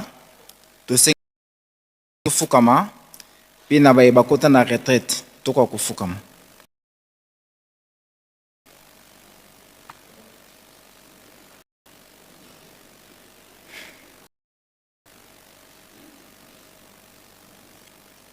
Na kombo ya tata mwana pe tata Molimo Santo. Église de Jésus-Christ sur la terre par son envoyé spécial Papa Simo Kimbangu.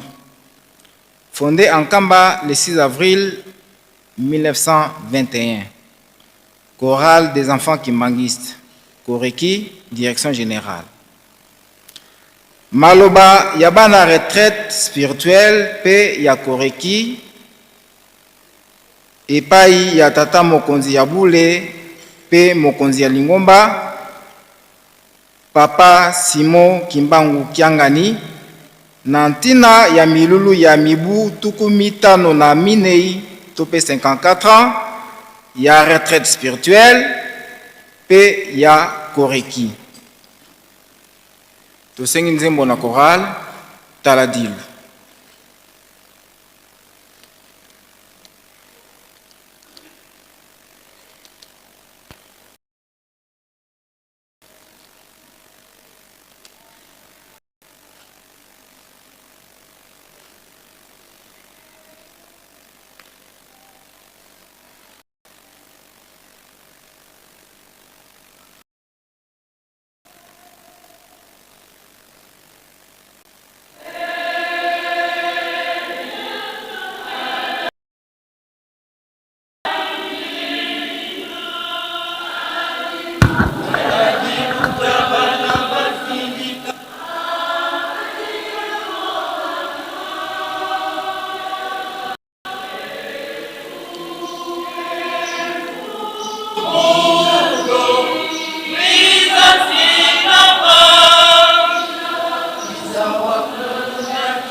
Na kombo ya tata mwana pe tata Molimo Santo.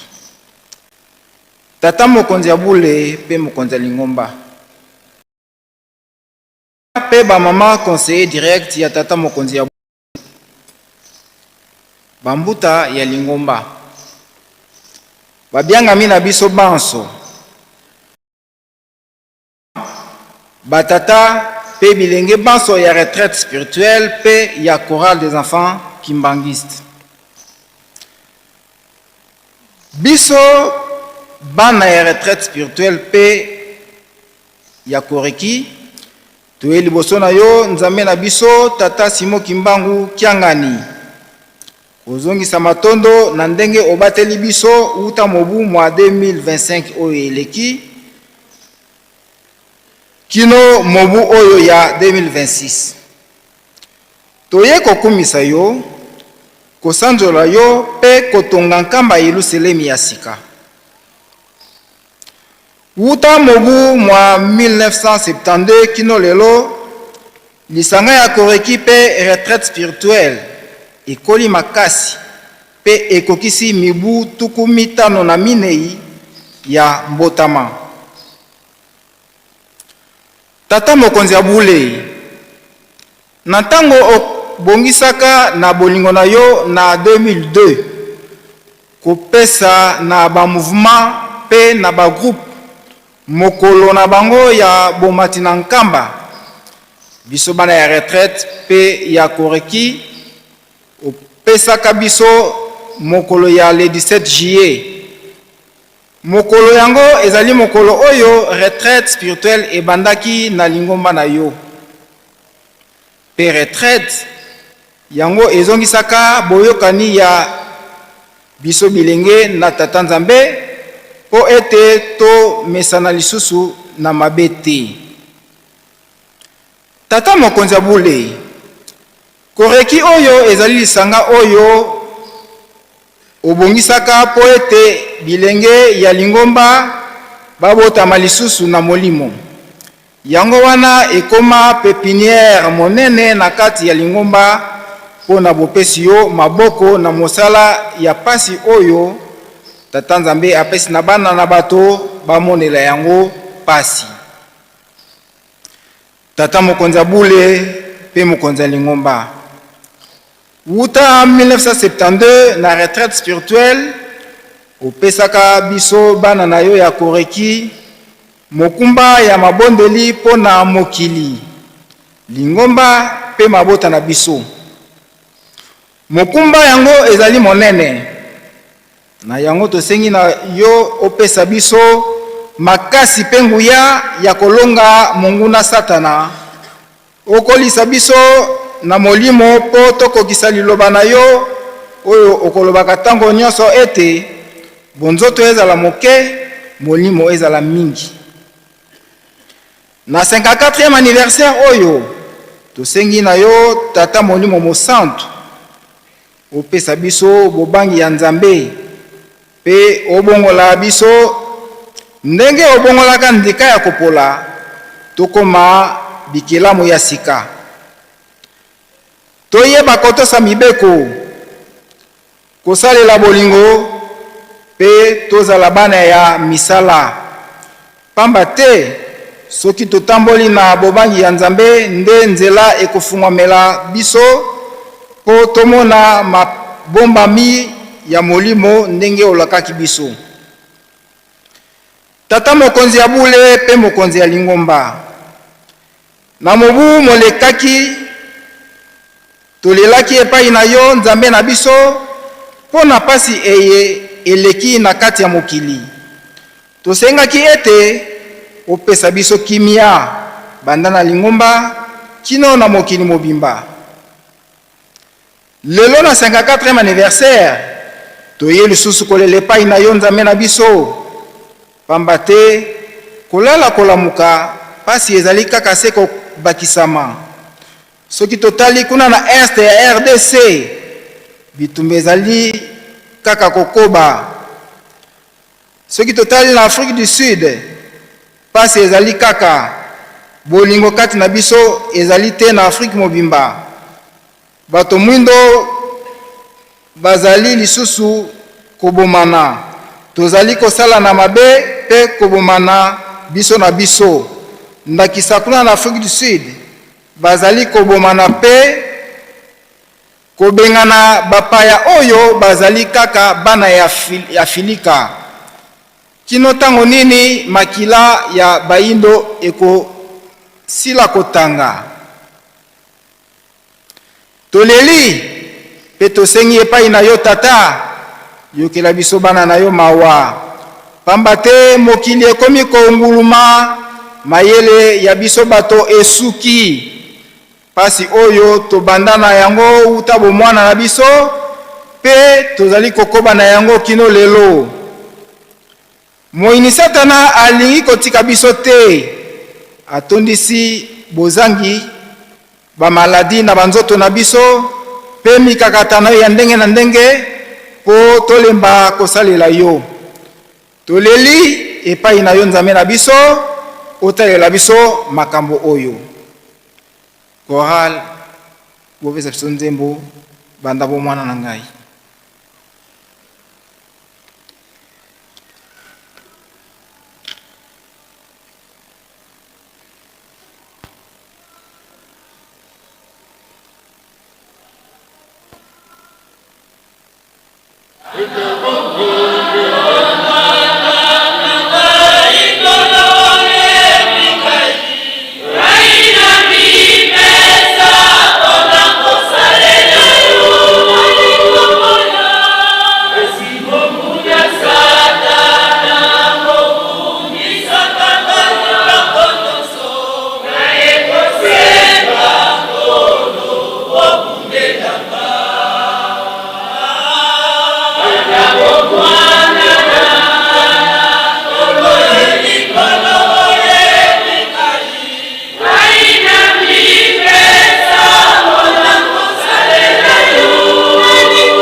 tata mokonzi ya bule pe mokonzi ya lingomba pona kosukisa biso bana na yo ya koreki pe ya retraite spirituelle tobeti tolo ete tokotosa misala nyonso pe kondima mikumba oyo ozali kopesa biso pona kotonga nkamba benga biso tokoyoka tinda biso tokokende loba na biso tokosala kasi tosengi kaka ofongolela biso banzela nyonso oyo ezali ya kokangama pe otelemisela biso liwa mpo tokoba nanu na kotonga nkamba ya Yerusalemi yango nde toye kolakisa epai na bino epai na yo nzambe na biso na nkombo ya tata mwana pe tata molimo santo amen tokoki na biso kofanda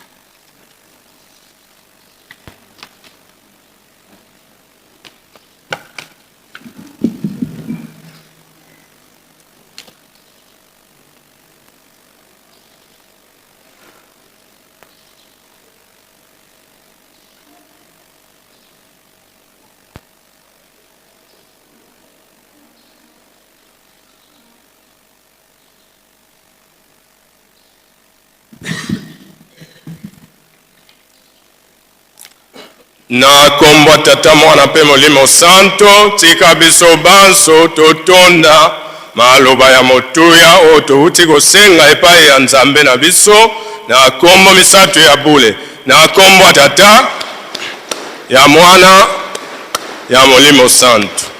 Merci beaucoup. Sikawa tobengi papa de la ville pour na koya ko continuer suite ya programme.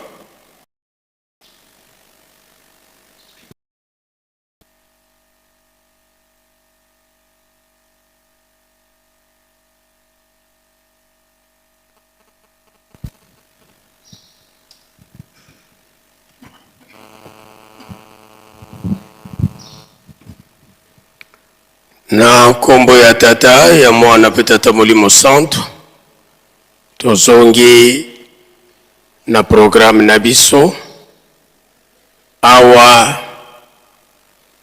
na kotala ka liturgie na biso pe deontologie na biso na nzela ya evangelisation basali biso remarque oyo soki osengami mpona libondeli ezala libondeli ya bofongoli séance de prière to libondeli ya pasi solo toyebi yango biso nyonso ete mutu oyo azali koyemba azali kobondela mbala mibale kasi soki basengi yo libondeli ezala maloba wana yo okoloba ezali nzembo koyemba yango te kasi senga nde nabanza biso nyonso toyoki pe prochainement tokotosa sika tozongi pona bopesani mbote faki tomibongisa mozola kwa se ye mwana ye tata mwanda velela tulombele kwa tata directeur di cabinet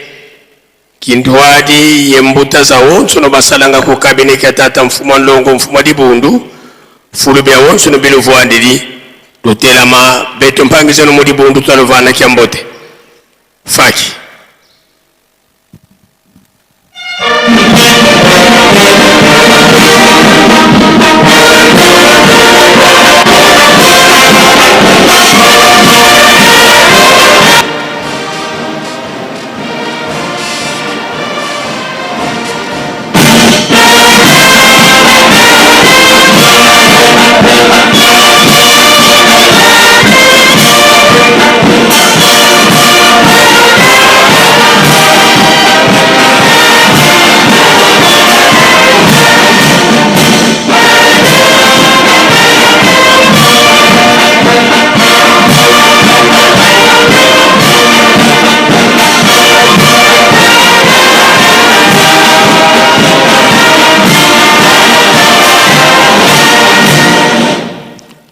Ika twakubike no moko twavana mbuta zetu kya mbute munkumbwa se ye mwana tata mwanda velela munkumbwa se ye mwana ye tata mwanda velela pambuta tulendele kutuvwanda muzola kwa se ye mwana ye tata mwanda velela tulombele kwa bankole bana babankole batekolo babankole fulu bya wonso no bilu vwandiri tutelama beto mpangise no mudi bundu twalovana kya mbote faki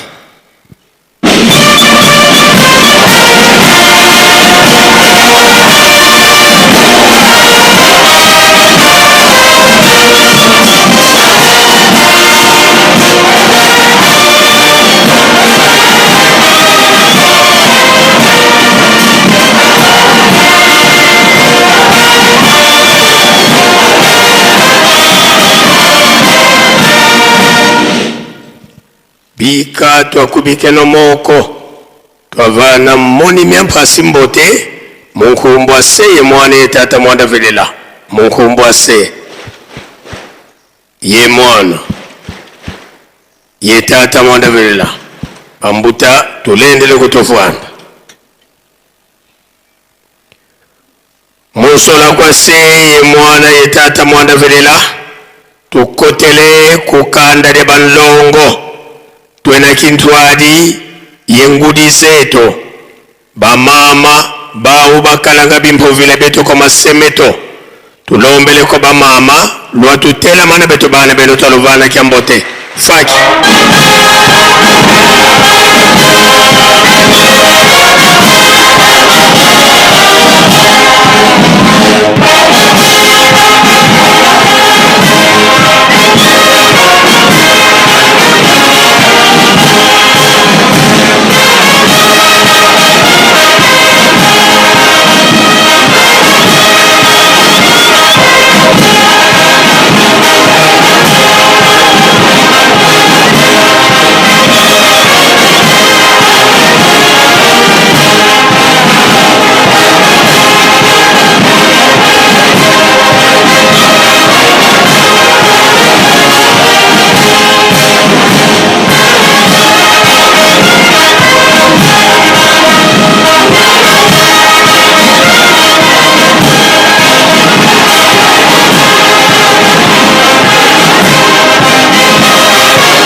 bika twakubikelo moko twavana ngudi zetu kiambote munkumbwa se ye mwana yetata mwanda velela munkumbwa se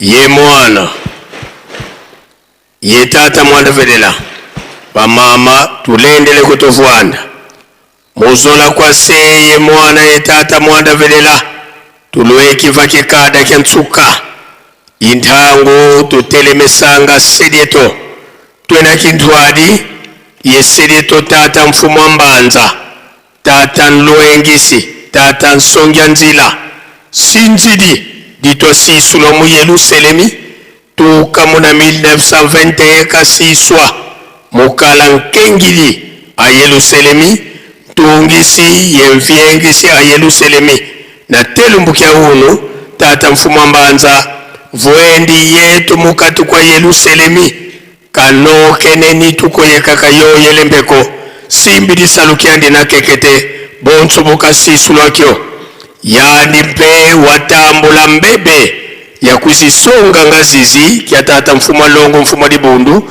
tangu za zobuke na wabindama mukuma kia kisalo tulombele kwa sedi yetu watutela mana betu bana za kufana kia mbote faki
bika twakubikelo moko twavana silito kyambote munkumbu ase ye mwana tata mwanda vela munkumbu ase ye mwana ye tata mwanda velela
tulendele kutovwana serieto wanzambito tata mfumo mbanza beto bana bakutukulombela bakafulu watusikilikisa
tusanga entsambo zange mfumu wetu Yesu Kristo yozola kwangitata nzambi wasi yo ntwali omutata mwanda wavelela bika kwa masikilanga munaita tu kwa yile mvu se ye mwana tata mwanda wavelela. Amen.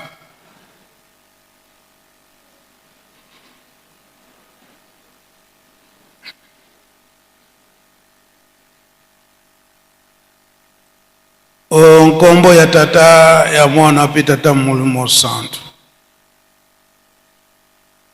Lelo tozali na date ya le 17 juillet l'an 2026.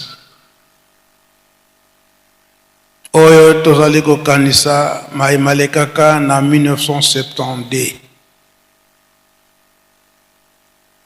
Koloba ete papa bana papa kisolokele papa dialonga na pe papa dangena kuntima susi na bango ya kobikisa mutu mwendu surtout na ba jeune ndenge tokolobelaka yango ete biso ba jeune tozali nde espoir ya lingomba pasi oyo bakoko bamona tozali nde esengo ya biso bana mpe bakoko yango batata bakaniselaki biso ntina nini biso ba jeune mpe biso nde Satan asepelaka na biso mingi po ete akoka kobungi na bilaka oyo batata bapesaka ete moto mwindu akosepela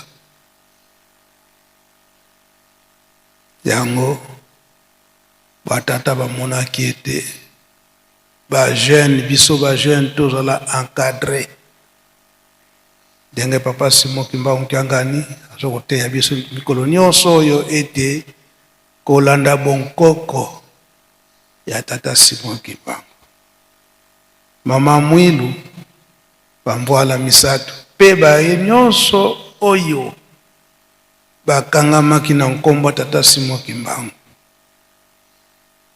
po ete biso ba jeune tokoka kobunga te tolanda te bizaleli ya mokili iloba makete ntiete awa eza nanu moke na ntango wana nde kodrese yango biso ba jeune na ntango wana toza nanu bana na ntango wana nde tosengelaki tozwa éducation ya malamu yango emonanaka ete batata salisa retraite na biso nyonso kasi surtout na biso ba jeune tozala pene ya Nzambe tozala pene ya Nzambe na biso papa Simon Kimbangu kolanda bizaleli na ye po ete mpasi na bango oyo bamonaki bakoka kozwila yango litomba na biso moko pe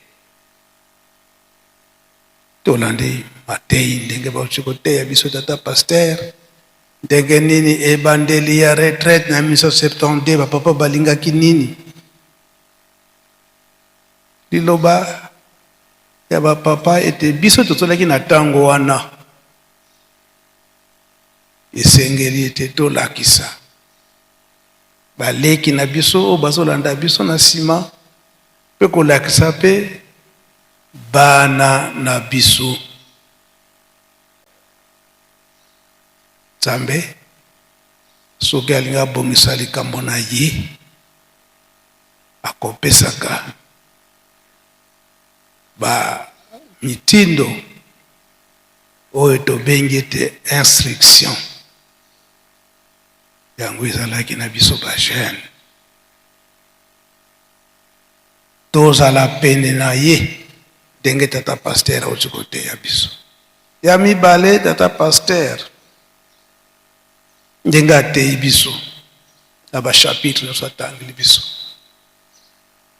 bapapa bayebaki ete ntango bakopesa biso bainstruction wana mibeko nyonso wana moyini akosepela te ndenge moyini akosepela te bakokotisila biso bankoyi na kati na lisanga to na lingomba bankoyi wana bakozala bakobima lokola bameme oyo tata Nzambe atindi nzoka nde bankoyi wana kobungisa bilembo ya bana oyo bazali prepare esika wana bapapa bateyi biso ete tozala na ekenge tokoka kobungisama te na bankoyi oyo bakoti na kati na bana ya bilembo yango lelo eza kobengisama ete bazimbisi bakota na kati na lingomba po ete bakoka kobungisa bana ya bilembo oyo bana bilaka kokotisela biso makambo oyo esengeli te yango bapapa bateyaki biso papa mfuma mbanza papa dialunga na lobi ete ntango bazali kolakisa yo mayele yo mpe zala na mayele oyo yo moko batata bateyaki biso ndenge nini. Ya misato tata pasera ndinga koteya biso ete tokangama kaka na nzambe na biso papa Simon Kimbangu pe tomizwila te biso bajene. Tomonaki na 1970 wana ndenge bilaka epesama eke ba jeune fille bakomata bangomba bakobikula pardon, ba jeune fille bakobikula jeune garçon bakomata bangomba bamikolo bakolota bandoto. Ntango wana tomizwilaka na ndenge nini ba jeune fille oyo tozwaka tosalaka na ndenge na biso, ba jeune garçon tomimbatisaki bangomba na ndenge na biso moko, bamikolo mpe balotaki bandoto na ndenge na bango moko. Yango batata balobaka ete makambo milimo ezala lisusu te. Mpona nini tomizwilaki totindamaki te. Na yango totala na 1970 wana na le 17 juillet Nzambe alakisaki bokasi na ye komona ete batata bafongoli retraite. Na retraite wana confiance mingi ezalaki na biso ba jeune. Na Kinshasa kuna na Lutendele ba jeune fille pe na bisika ba jeune garçon awa na Congo Central na Nkamba ba jeune garçon tu batata na Mbuki ba mama kuna na Ndimba Nkenge. Na Kinshasa kuna tobengami ba jeune ya Lutendele. Kuna na bisika ba jeune ya bisika.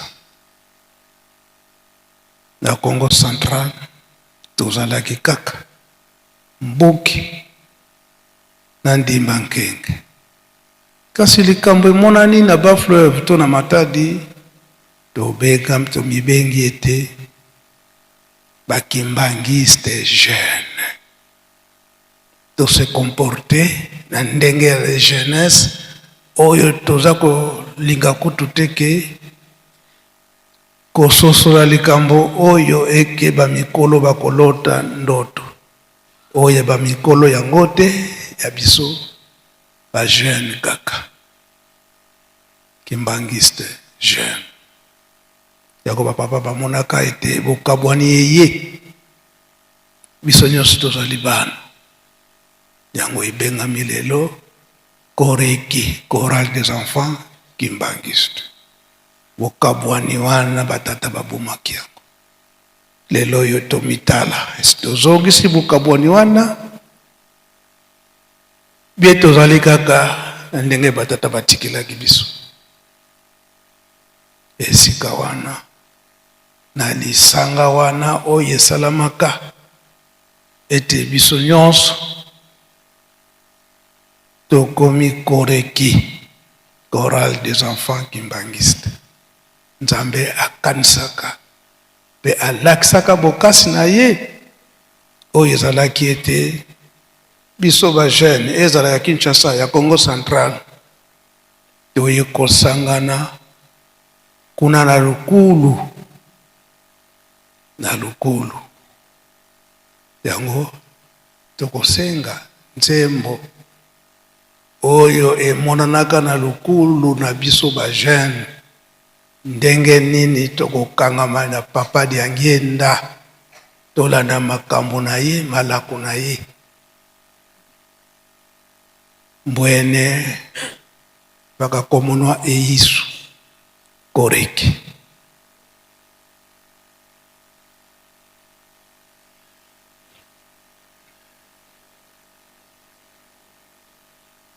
esika wana bokasi ya tata nzambe emonanaki bapapa balakisi ndenge nini biso bana na bango tokoki kozalela pe tokosenga mama Clément yo omataka deja likolo awa po ete olimbola na lingala.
Merci, Koreki. Malgré sa surprise que Nzembo ya kala. Sengi Mama Clément. Merci papa pona maloba.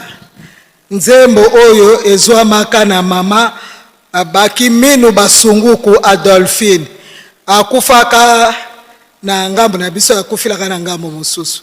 To yekola kango na voyage na papa mfuma mbanza do baba mi yekola kango miso na Kinshasa to yekola kango papa mfuma mbanza asengaka biso to accompagner le 2 juillet na 1979 na boma epa ya koko Kinzembo ndele to komi na Matadi to kutanaki na bana Matadi nde ko yekola to yekola Kinzembo. Explication na ngora lingala ezali boyi na moni epa inkolo apemelaki pe namoni esika babakaki nkolo. Premier couplet wana namoni epai nkolo apemelaki pe namoni esika babakaki nkolo. Deuxième couplet oyo likambo moni biso to bomba yango na mibu na bandeli. Oyo likambo monene balakisa biso. Refrain nakozala kaka epai na ye kaka nakobomba mela. Namoni esika babomelaki nkolo Yesu pe namoni esika babakaka nkolo Yesu. Explication yangu wana na komba tata mwana pe Molimo Santo. Merci maman. Deuxième couplet tolobi nini tokozala kaka na ye jusqu'à l'infini tikwa ye lemvu elingi koloba nini.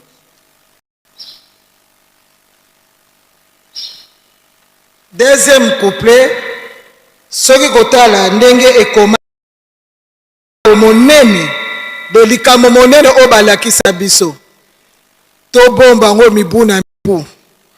Bon refrain de elobi na kozala kaka na ye muna yani kaka nkalanga na ye kaka na kobomba mela.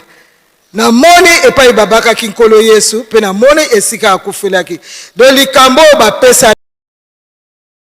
biso moto ebike ekuluza nkolo Yesu ezaki na mbata kulusu batu ya ndenge wana makambo basala to yebi yango. Donc likambo wana ezali ya biso. Bapesi biso yango to batela yango po nkolo azana kati na biso. Merci maman. Tomi kanisa ikawa obo zonga no mama ndenge batata batikelaki biso ata ndenge ni tokozala kaka na ye na 16 heures passées. Pamba te musala munene ezali kozela biso na libanda ya botongi. Papa Mfuma Longo, papa Simon Kimbangu Mkiangani alobi ete journée ya liboso yango nde musala ya botongi ekomonanaka.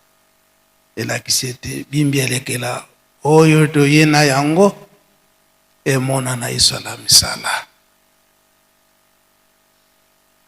Esika wana ye alobi ete kaka na koreki na tiki bino na kati na cercle papa Diangenda.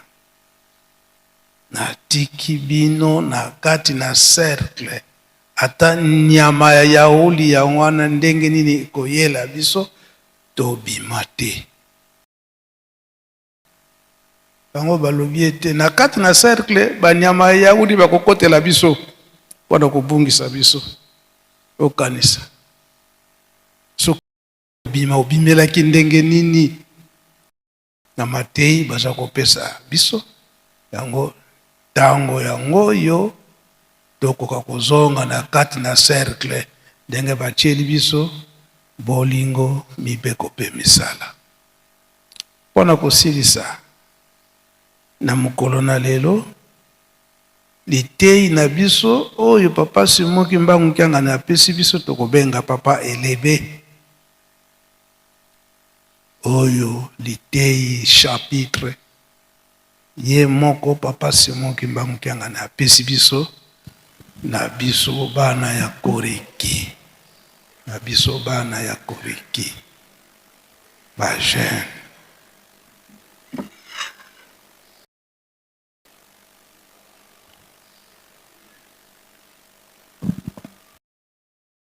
Wana ezali ya biso a jeune kimbangiste ya mokili mobimba olikambo oyo papa Simon Kimbangu Mkiangani apesi biso yango eza komonana ete bana mingi tozali kobunga na likambo oyo papa Simon Kimbangu Mkiangani apesi biso oyo ezalaka na 1972 yango ezongi lisusu makasi oyo ezali nde ezali kobongisa biso pe mingi mpe so tobongi na likambo wana topesi yo nzela papa paster.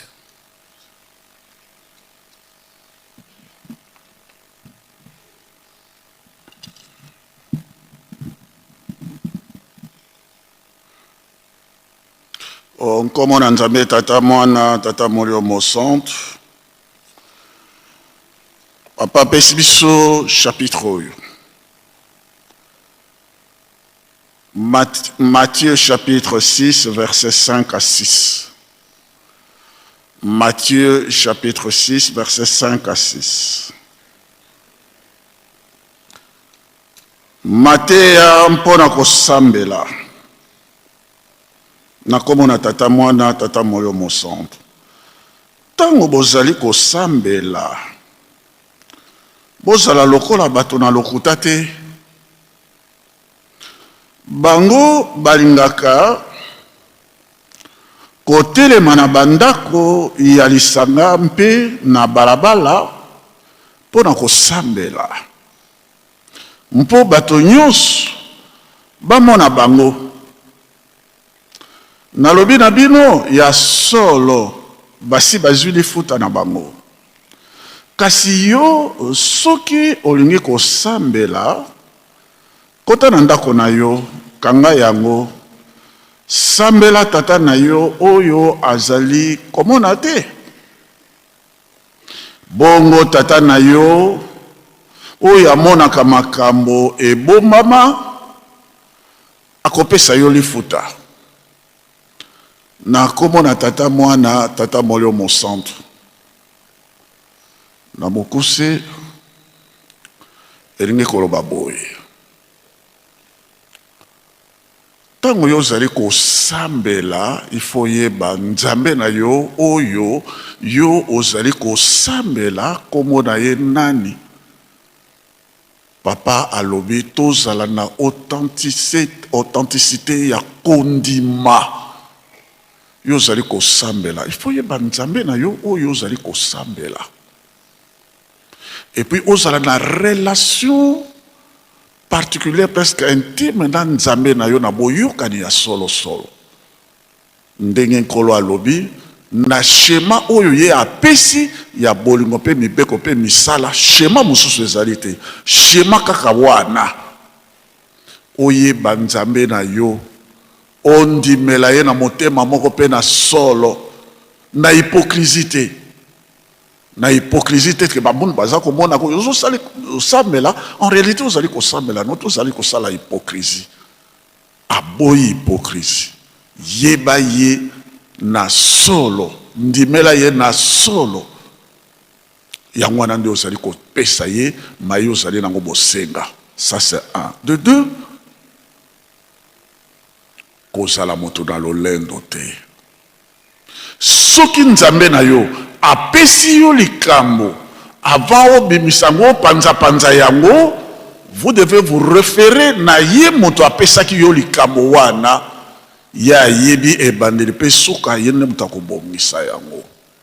Ba hypocrite bazalaka adu likambo surtout a molimo ndenge nkolo alobi abani komilakisa lokola nde yende azali à l'origine yango alors que ye lokumo le pesa mela oyo apesaki ye Nzambe akosepela te a récupérer loko na ye ati yango na libengana ya molimo otikali pamba yango wana tata azali kosenga na biso boye tala biso ba africain ndenge toza kolanda na mabonde tala biso tokomi na pasi eba nzembo pe ezali luka Nzambe na yo apesa yo mayele okosala makamusi na kati ya mokili yango wana elobami na biso boye tokomi na 105 ans ya kimbangisme tango ezalaka na ebandeli tango 105 ans ekokaki na age oyo ya 7 aboti Enos babandaki kosambela pe kobenga Nzambe na nkombo na ye. Genèse chapitre 4 verset 26, Genèse chapitre 5 verset 6. Awa biso tokomi na 105 ans ya kimbangisme ndenge tolani programme à retraite ndenge biso tolani programme ya koreki na mobu biso tokoti oyo na Apocalypse chapitre 21 verset 6 à 7 balobi sasa yepi nazali kojalisa makambo manso ya sika nazali kojalisa makambo manso ya sika liaison ekatana sika boye nani azongiseli yo liaison oyo ekoki yo kosala makamusi na kati ya mokili nzembo biso tozali koyemba elobi faites-moi confiance. Je ferai de vous des personnes qualifiées dans tous les domaines. Et le monde saura de quoi je suis capable. Omoni. Nzambe peut être ça la makamu, il n'a pas besoin de votre qualification. Parce que celui qui vous qualifie a fait telle ou telle chose. Lokola ye mutazali ko qualifier yo. Et mokili bakoyeba de quoi je suis capable, ezali yo te. Mais oyo apesi yo a qualifié yo pour nakosala likambo wana, le monde doit savoir de quoi lui il est capable. 105 ans et sengeli mokili. Tozongi sato pesa lokumo na nzambe na biso. Tata Kimbangu. Yenda alobaki na kobotama na 1918 Tata Diangedo. Kamoto moko. Alobi na kobotama na 1951 Tata Simon Kimbangu Kiangani. Motomoko. Makambo nyonso biso tokosala na 1 Corinthiens chapitre 10 yende azwa lokumo. Faites tout pour la gloire de Dieu. Makambo nyonso zali kosala sala yango pona lokumo ya nzambe na yo ya yo moko te parce que soki bani koluka lokumo ya yo moko yango wana ezalaka ba source ya ba division kasi soko makambo nyonso ezali kosalema na tina na lokumo ya nzambe na yo wana unité ekozala sauvegarde. Nkolo na telemi wana na komwa tata mwana tata molio mosantu. Merci. Bon chapitre mususu otanga kipana Corinthiens. Ezali na 1 Corinthiens chapitre 10. 1 Corinthiens chapitre 10 verset 11 na C. Ndezali koloba makambo nyonso bino bozali kosala bosala pona lokumu ya nzambe na lokumu na bino moko te. Tanga yango kasi. Na Colossiens pe chapitre 3 pe balobi makambo wana. Manso bozali kosala pona lokumu na yawo ya bino te. Merci papa. Merci papa. Pour kozongana. Merci papa. Wana chapitre wana elingi koloba ete retraite. Tango tata molimo santo asengeli te ozala a liaison na ye na makati na mabondeli omilakisa te eke otindami epai ya tata molimo santo donc koloba ete likambo ya bampeve wana bamama Clema bokolobela yango lobi ndenge nini papa Mfumu Longo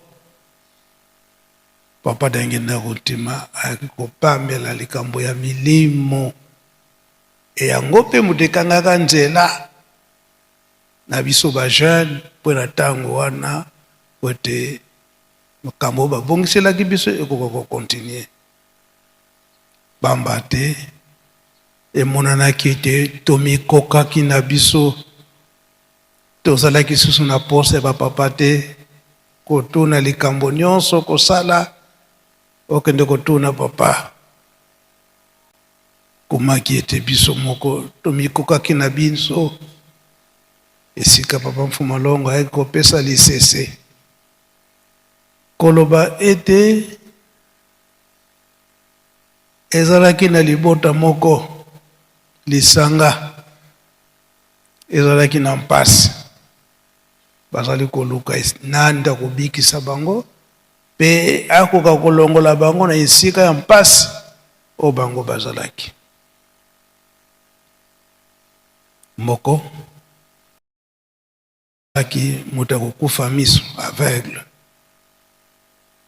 mususu azalaki na mato ya kokufa donc sourd Mususu azalaki paralytique ebosono tango misato. Sika bamoni mutu moko po baza kolela nani ya kolongola biso na mpasi oyo. Bamoni mutu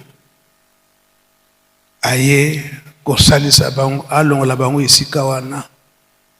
Ayebisi bango nazokende kotika bino esika oyo pasi na bino kosila. Kasi manso oyo bino bokomona mutu aloba te. Soki koloba soki bokomi na esika wana na pesi bino mitino ya sika wa bokoki koloba nde bokoloba. O likambo bino bokomona.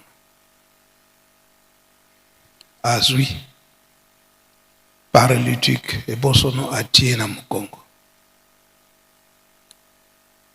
Azwi aveugle asimbi na luboko. Na mutu akokufa matoi. Bakei mutu akokufa matoi po yazotambola ne bien. Miso azomona naye. Kasi matoi azokuyoka te makambo nini nisakoleka. Bakomi pene ya mboka o bakopemela bakozila kinya. Mutu akokufa matoi alobi. Merci buta muntu na moni solo penza ke oyo kobikisa biso. Po na yoki esika tozali kokende miziki moka kosakana tisa kobeta kuna ya nkembo. Ye mutu akokufa matoi amonaka naye. Mutu azokomema ye atali. Siko mutu akokufa misu tango yoki mutu ya kufa matoi alobi ngai po namoni lumière boko makasi namoni mena nomoni te. Oye bosono azana mukongo ya mutu azokomema bango ngape na beti libako moko ya makitoko ya malamu na moni penza ke sika tozali kokende mutu akokufa misu ya alobi amoni lumière. Mutu akokufa matoi ayoki miziki za kopeta. Eye mtazana mukongo bamemie ebosono abeti na beti libako ya kitoko. Bino nyonso misato mutu atosi azali te atiki bango wana. Bazongaka na mpasi te bazongi susu na mpasi. Esika wana lelo papa Simon Kimbangu Nkanga ni aza koteya biso. Tozali ya kokufa misu. Tozela kino ye moko akolakisa biso boye. Kokufa matoi ndenge za koteya biso tolanda ndenge baza koteya biso. Esengo ezali ebosono. Tozela kaka kino topa koyebisa biso eke totambolela boye nde totamboli ndenge esengeli. Kaka na kati na bolingo mibeko pe misala onkombo atata mwana pe tata Molimo Santo. Amen. Pika tokubike no moko twatonda lusiku musu yelusia musu tutambuli kwa sedi yetu wa Nzambi yetu muzola kwa seye mwana tata mwanda velela munkumbwa se ye mwana ye tata mwanda velela.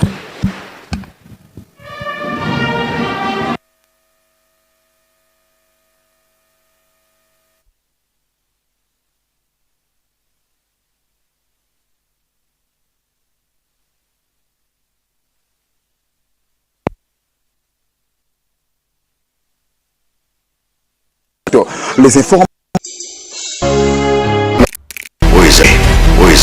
oizalike bapapa balobaki te oyo elobi nkamba oyo komwana na nkamba mokili mobimba fo balanda yango bayoka yango alobaka be alobaka te tokokokisa biloko wana tokokisa te ani bakobimisango banzisa.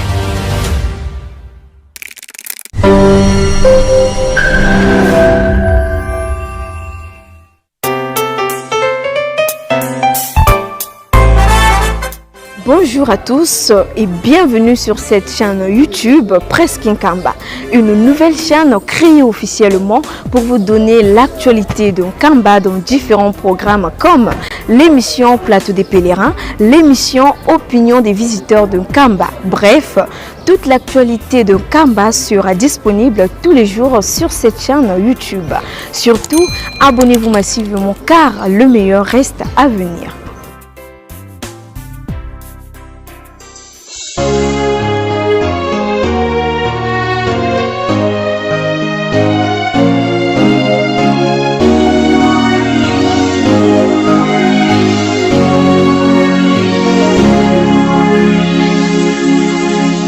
C'est du nouveau sur Presque Nkamba officiel.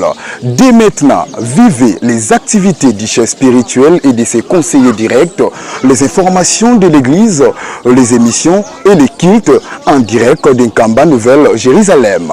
Partout et à tout moment, restez connectés à la Presque Nkamba officielle, votre chaîne de proximité en live. Suivez-nous en direct sur YouTube. Presque Nkamba officiel, la voix qui vous accompagne désormais en temps réel. Connectez-vous car le direct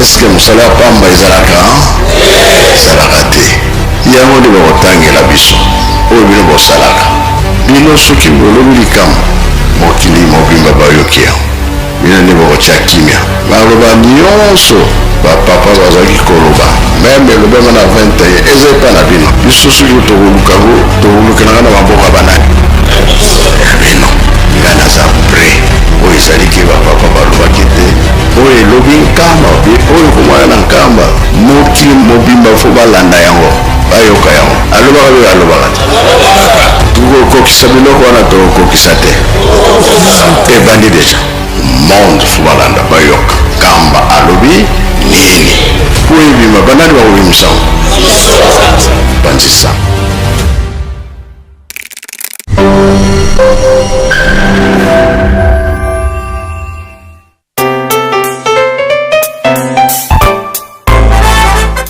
Bonjour à tous et bienvenue sur cette chaîne YouTube Presque Nkamba, une nouvelle chaîne créée officiellement pour vous donner l'actualité de Nkamba dans différents programmes comme l'émission Plateau des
Nasima toyekoka malako ya sikisiki kote pa ya tata kote direct na mokolo ya lelo misese kosukisa maloba na ye bapesi biso misese ya bato misato mutu na mutu aka oyo azwi na mokolo ya lelo atiango na libenga molimo solo mate epesami na bibiso bilenge to bana ya koroki nzoka ezali bongo bilenge kimbangiste mobimba ombati kombo ezoloba orage des affaires kimbangiste yeba ete jeune nyonso ezali bongo elenge kimbangiste d'office ezali mwana ya koroki nde wana tomoni bongo bambuta ya koroki oyo papa fwakati revera fwakati ye wana ezali bongo liboso amemi komite mobimba bato bongo kokende na tribune tolandi ndeni na organisation ezali bongo kosalema solo tozala kimia tolanda maemaso mabongisami elekala bongo na kimia na nsima ya bambuta koroki tomoni bongo papa paster ya bisete ye wana na bakolo boso elongo moko na papa evangeliste bazoya bongo malembe kozwa bivandelo bya bango kozela mobili ya tata mopesi toli ya tata molimo mosantu nzoka nde tozali baike bokolanda bongo biso ndambu kuna na teknike tozali bongo komona bapapa na biso bazali kuna papa emani papa albert bakamera tozali komona bato ebele mpenza na elobeli tomoni mama safi mama bebe kapita papa Fortina solo tozongiselebele papa Fortina akokaboko komanyela biso mazali bongo koleka na lobala loye na poko ya lelo papa Fortina elobele mpa na yo voilà Matendi Mama Alam vendredi 17 juillet 2026 jour pour jour nous célébrons la 54e anniversaire de la retraite spirituelle et de la création de la chorale des enfants Kimboïs.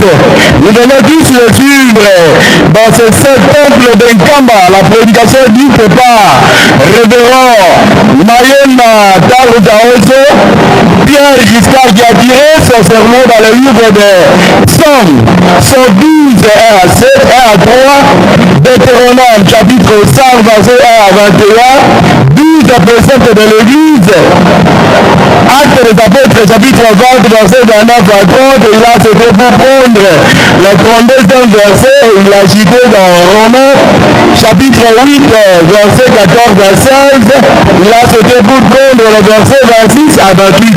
Tous ensemble venez le suivre de la prédication en passant par les communiqués, l'historique, le discours de la Corégie, ainsi que le message du conseil direct du chef spirituel à charge de l'économie et du développement, Papa André Menda Kalari, qui a retracé l'histoire de l'église Kimbongis. Ils nous ont très bien exhorté que dès l'avènement de Papa Simon Kimbangu, de Papa Simon Kimbangu, en passant par Papa Daniel aujourd'hui, sa divinité Papa Simon Kimbangu Kalari, le vœu du Saint-Esprit a toujours été l'encadrement de la jeunesse pour qu'elle soit utile à la société. Une jeunesse type, un modèle qui doit servir au monde entier. Et cette jeunesse a été formée, les jeunes filles à Lutemele, les jeunes garçons à Bissika, avec un objectif, connaître Dieu, connaître sa volonté, où il reste et faire sa volonté. Malheureusement, la jeunesse a trahi. Voilà pourquoi le Saint-Esprit s'est posé la question jadis, n'a pas ça la banane. Mais aujourd'hui, depuis le samedi 7 août 2021, sa divinité n'a pas suivi dans ce temple de Nkamba où il s'est enfermé avec les jeunes qui sont venus aux festivités du 4 août 2021. Il nous a dit qu'il remet sa confiance à la jeunesse Kimbongis. Il reste collé à la jeunesse et voilà pourquoi chaque mardi il sort pour la formation de cette jeunesse. La jeunesse Kimbongis c'est espoir de l'église, l'église Kimbongis c'est espoir du monde, donc la jeunesse Kimbongis c'est l'espoir du monde. Nous sommes exhortés à avoir un comportement exemplaire, le tout réuni dans la trilogie Kimbongis à nos commandements travail. En tout cas, félicitations au président général de la chorale des enfants Kimbongis, désormais révérend Alexis pour l'organisation de cette festivité du 7 juillet 2026 par le trichement de son organe technique qui est la commission d'organisation tenue de notre part, Papa Diacre Arnaud de Tina. Voilà la décoration impeccable. Au moment où nous vous parlons, c'est la sortie de ce 7 temples de Kamba de ma maman révérende, respectivement maman révérende Antoine Makese, maman Francine, tout le monde descend de petit à petit pour prendre place du haut de la tribune en attendant la sortie du conseil direct du chef spirituel. Maman Moulou,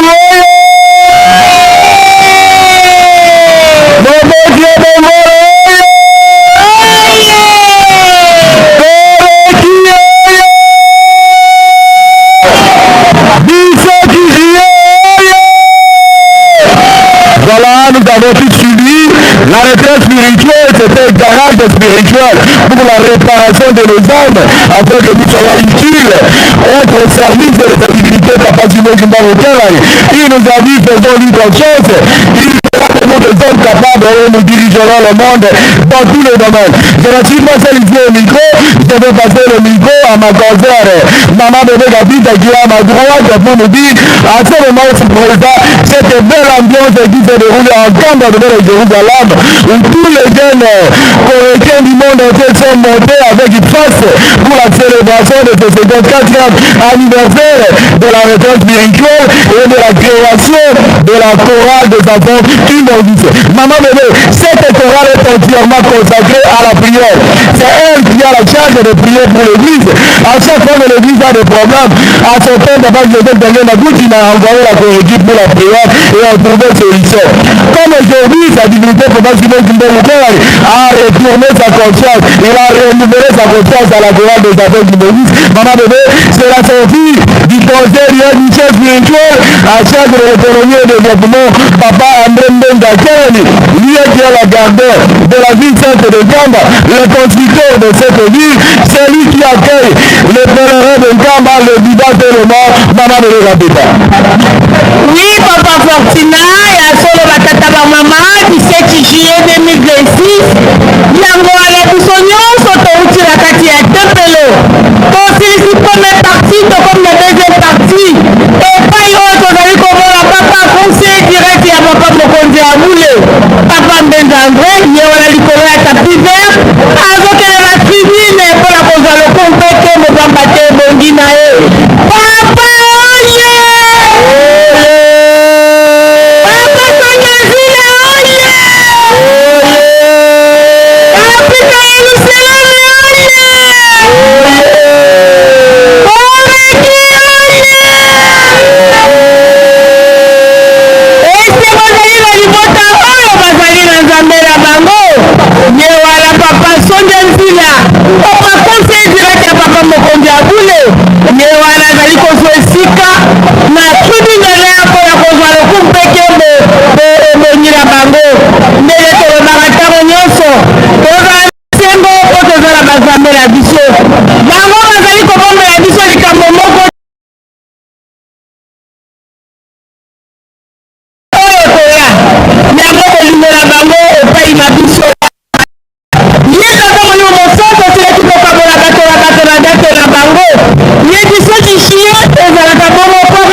Lelo ya solo message laki me ya mokuse ya kitoko makasi moto na moto to batela kondima na biso batele lembo na ye sikoyo ezali kangama kaka na mabondeli nzambe asepela na yo kozwa bongo mapamboli. Mama Safi nazongi epai na matondo mingi mama bebe kapita wa baba na wa mama. Leo sikukuu, siku mkubwa kabisa, siku ya furaha kubwa kweli sisi wote watoto wa baba Mungu wa Papa Simon Kimbangu Keng'ani, tuko katika furaha ya 54e anniversaire ya retraite yetu, pia na watoto wa Koroki. Tuko hapa kama Yerusalemu, basi tunachanga na dunia mzima, kusini, kaskazini, mashariki, magharibi. Sisi wote tunakuja kuangalia baba mtakatifu, baba mwema, ndiye Baba Simon Kimbangu Keng'ani. Tunapata masauti makubwa sana, kwanza kwa baba Pastor, pia kwa baba mheshimiwa mkubwa Papa Fumwa Mbanga, Papa Nsenyanzia. Ametupatia example kubwa kabisa, kwa ile walituonyesha kwa Papa Jangenda kama tupate instruction. Kama tunafuata instruction tutafika kumwisho. Baba Simon Kimbangu Keng'ani ametuonyesha kama tukuwe watoto wa amri wa kufuata instruction, kwani yeye ndio anajua fasi tuko naenda, fasi tuko na fasi tutafikia. Tuko naenda polepole wa baba na wa mama. Baba Simon Kimbangu Keng'ani ametualika sisi wote dunia mzima tupate kupata sauti yake, sio tu sisi wa Kimbaniste, si tu mingi wa jeni, kwani shetani anasimama mingi kwa kuharibisha wajene, kwani neno isifike kumwisho.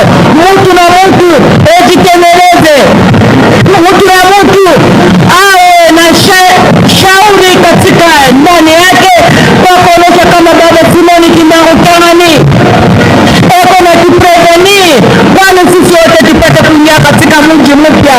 Mtu na mtu ajitengeneze, mambo huko mbaya utoke, urudie kwa mambo ya mzuri. Bwana, tuko naenda polepole, tunaona wafanfare musicien Kimbangiste wako na imba mambo mzuri sana, tunaona wasirve ya Kimbangiste, tunaona sisi wote tunalikiwa hapa kwa kuweza kuja kuangalia baba mtakatifu apate kutupatia alama yake. Tutaenda polepole kwa kupatia pia mama Ellen. Asante sana dada kwa kutuletea mikrofoni. Yasolo tezeka kukoba na mwini na biso ya mkolo wa lelo, esi bongo komona batindili balingomba bango wana bazali bongo kozela bendele ekoma pote bakoba bongo na kopesa mokumu epai ya tata conseil direct ya tata Molimo Santo. Solo ndenge touti bongo koyoka na matio na biso, tozali bongo kokundela bituku mitano na mingi ya retraite na kati ya lingomba pe mbokama ya Koroki. Nzambe ayokeli biso mawasusi na ezalaki ete biso ndenge tokoka lisusu kozonga penepene na ye, pamba te mabe eyokaki mingi. Retraite ezali bongo mpe na ntina ya kosukola biso nde yango wana ndenge tosengi bolimbisi mpe topesi elaka epai ya Nzambe ete abongola biso tokosala na ye libela na libela malamu te tokoka bongo kosimba elaka oyo topesa ngo epai ya Nzambe na biso, kasi tomisalelaki mpe tomizelaki na ntango Nzambe ezali bongo kolakisa biso makambo oyo babongo kokanga motema, pamba te likambo na likambo ekozalaka bongo na ntango na yango te elaka ya kolobela yango bilobaloba to pasala mokili ekoka bongo komema biso te. Malamu tozala bana ya kopesa, topesa bakosili nyonso oyo tozali bongo kopesa molama kote tokoka bongo kolonga na Nzambe apesi na biso solo biso bilenge na kati ya mokili. Satana pe biso na ye ekozalaka likolo na biso, nzokandi tata Molimo Santo ye pe atie elike na ye epai na biso bilenge, pamba te mosala ekotikalaka bongo epai ya bana nde biso bayokomeki bongo likambo moke moke ya tata Nzambe malamu toyeba mpe kolakisa baye bazali bongo koya nsima, pamba te vide ekoka bongo kozala te ndenge tozali koloba ete Koroki noyau de la jeunesse, atelier de l'église. Tomoni kuna ndenge bayambaki bongo bambuta ya lingonga naye komona ete na biteni nyonso bambuta bazali bongo baye bauti na koroki bongo tosengi na biso nyonso to batela limonia tolanda lokolo mpe tombolo lokopesamela ya bongo tata mopesi tolia tata mbole mosantu epai ya bandeko basungi biso basingili balelomba nde tosengi na baso tosalela miso to batela limenia tolanda tata mopesi komandeba mbuka benditusu lukumama mpandama nini lumenso lumakala lubalukakolankinu yolo busungi balonga vunda banafulu konokondipuka mpindi ankuamanu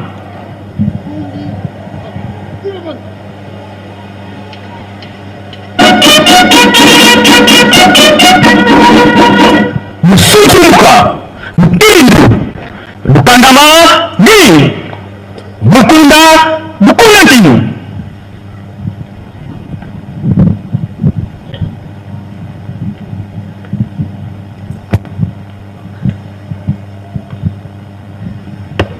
mpindi anditusu kwa tata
jadi nanti nak benda lagi nak fudu keno lolo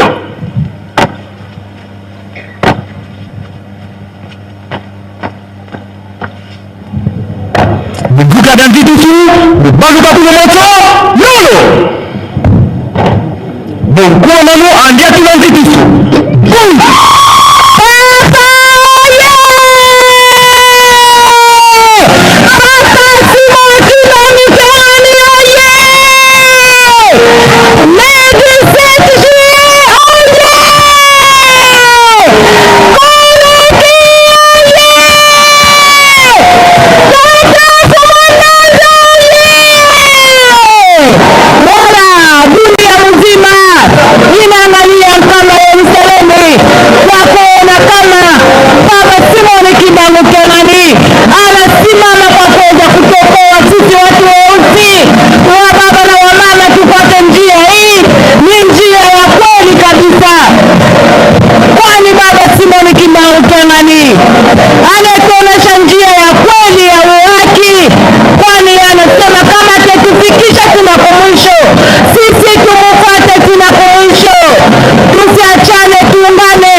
mama, tupate katika njia hii. Asante papa.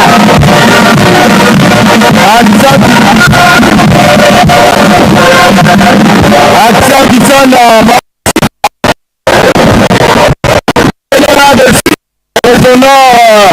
Des activités professionnelles qui sont suivies par le conseil direct en charge de l'économie et du développement, papa André Mbenga, qui a l'habitude de nous exhorter ce temple de Kamba. Tous jeunes qui nous disent non seulement tous les jeunes dans les différents mouvements d'être caractérisés par l'humilité, car l'orgueil procède de la chute, l'humilité procède de la gloire. De 1921, où Papa Simon Kimbo avait vu les jeunes dépravés de Mons, au retour de Mbandassan vers Nkamba, Nouvelle-Jérusalem, Papa Joseph Djangé Nagutima, à Luabu, à Tchol Kenanga, dans la vallée de Luabu, il avait vu les jeunes qui ne font pas de bonne conduite, avec les recommandations de son père de les encadrer, car ils seront utiles à l'église et à la société. Et c'est cette jeunesse-là qui fut encadrée en 1972 ou 72 par Papa Joseph Djangé Nagutima par la retraite spirituelle qui a donné naissance à ce groupe de la Coreki Chorale des enfants Kindondi. C'est un groupe consacré entièrement à la prière et aux travaux de l'église. Voilà pourquoi la Coreki s'est vite confiée cette date du 17 juillet de chaque année pour l'organisation matérielle de cette festivité ici en Tombe en Nouvelle-Jérusalem. Et cette fois-ci, nous célébrons le 54e anniversaire avec force, car l'année dernière, nous avons offert à sa divinité, Papa Simon Kimbo Tcholani, un bulldozer pour les travaux de Tombe. Et cette fois-ci, sera de avec des cadeaux forts déterminés pour la construction d'un camp de Nouvelle-Jérusalem. Nous allons là le ministère de la confort d'Indonite et aussi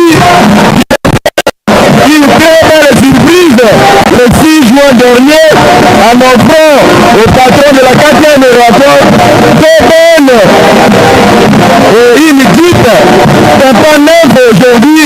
C'est le tour de la Coreki et ça va se suivre les enfants de l'école de formation biblique le 26 juillet, le 29 juillet ça sera le tour de DKS et le 4 août toute la jeunesse qui sera sur l'ensemble de montage ici encore dans Nouvelle-Jérusalem pour la célébration de la fête de la jeunesse.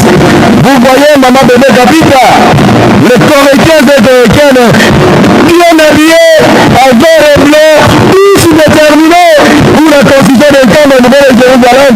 Derrière le patron de la 4e génération, sa divinité Papa Simon Kimbo Tcholani, il file à la lettre ces orientations, ces inscriptions données au président général de la Coreki qui les transmet à toute fidélité. Et voilà pour sont venus de partout, de par le monde pour la célébration officielle de cette festivité, marquant la création de la Coreki et la retraite spirituelle. Tous nous avons suivi la retraite spirituelle, c'est l'isolement, c'est la séparation, c'est une mise à part, c'est un garage spirituel pour la réparation de nos âmes, afin que nous soyons utiles, afin que nous soyons toujours prêts à être utilisés par le patron de la 4e génération. Dieu le Saint-Esprit, comme il avait utilisé à son temps, Papa Punda, le premier président général, il enverra à Mbandakongo à l'arrivée de Léopoldo. À l'arrivée, quand le pape Léopoldo les a dit, il a dit, notre mission s'arrête ici, et c'est ici que commence la mission de l'homme noir. Et ce sont les humains que Dieu le Saint-Esprit en son temps, Papa Joseph Djangé avait utilisé. Sommes-nous aujourd'hui prêts d'être utilisés par Papa Simon Kimbo Tcholani? Voilà la question. Sommes-nous unis à la Coreki? Est-ce qu'il n'y a pas de séparation comme à ce temps, Coreki de Bissika, de Lutendele, de Congo Central, de Miki, de Mbimbakendi? Papa Simon Kimbo Tcholani nous a réunis tous dans la chorale des enfants qui m'ont dit, c'est Maman Bébé Capita.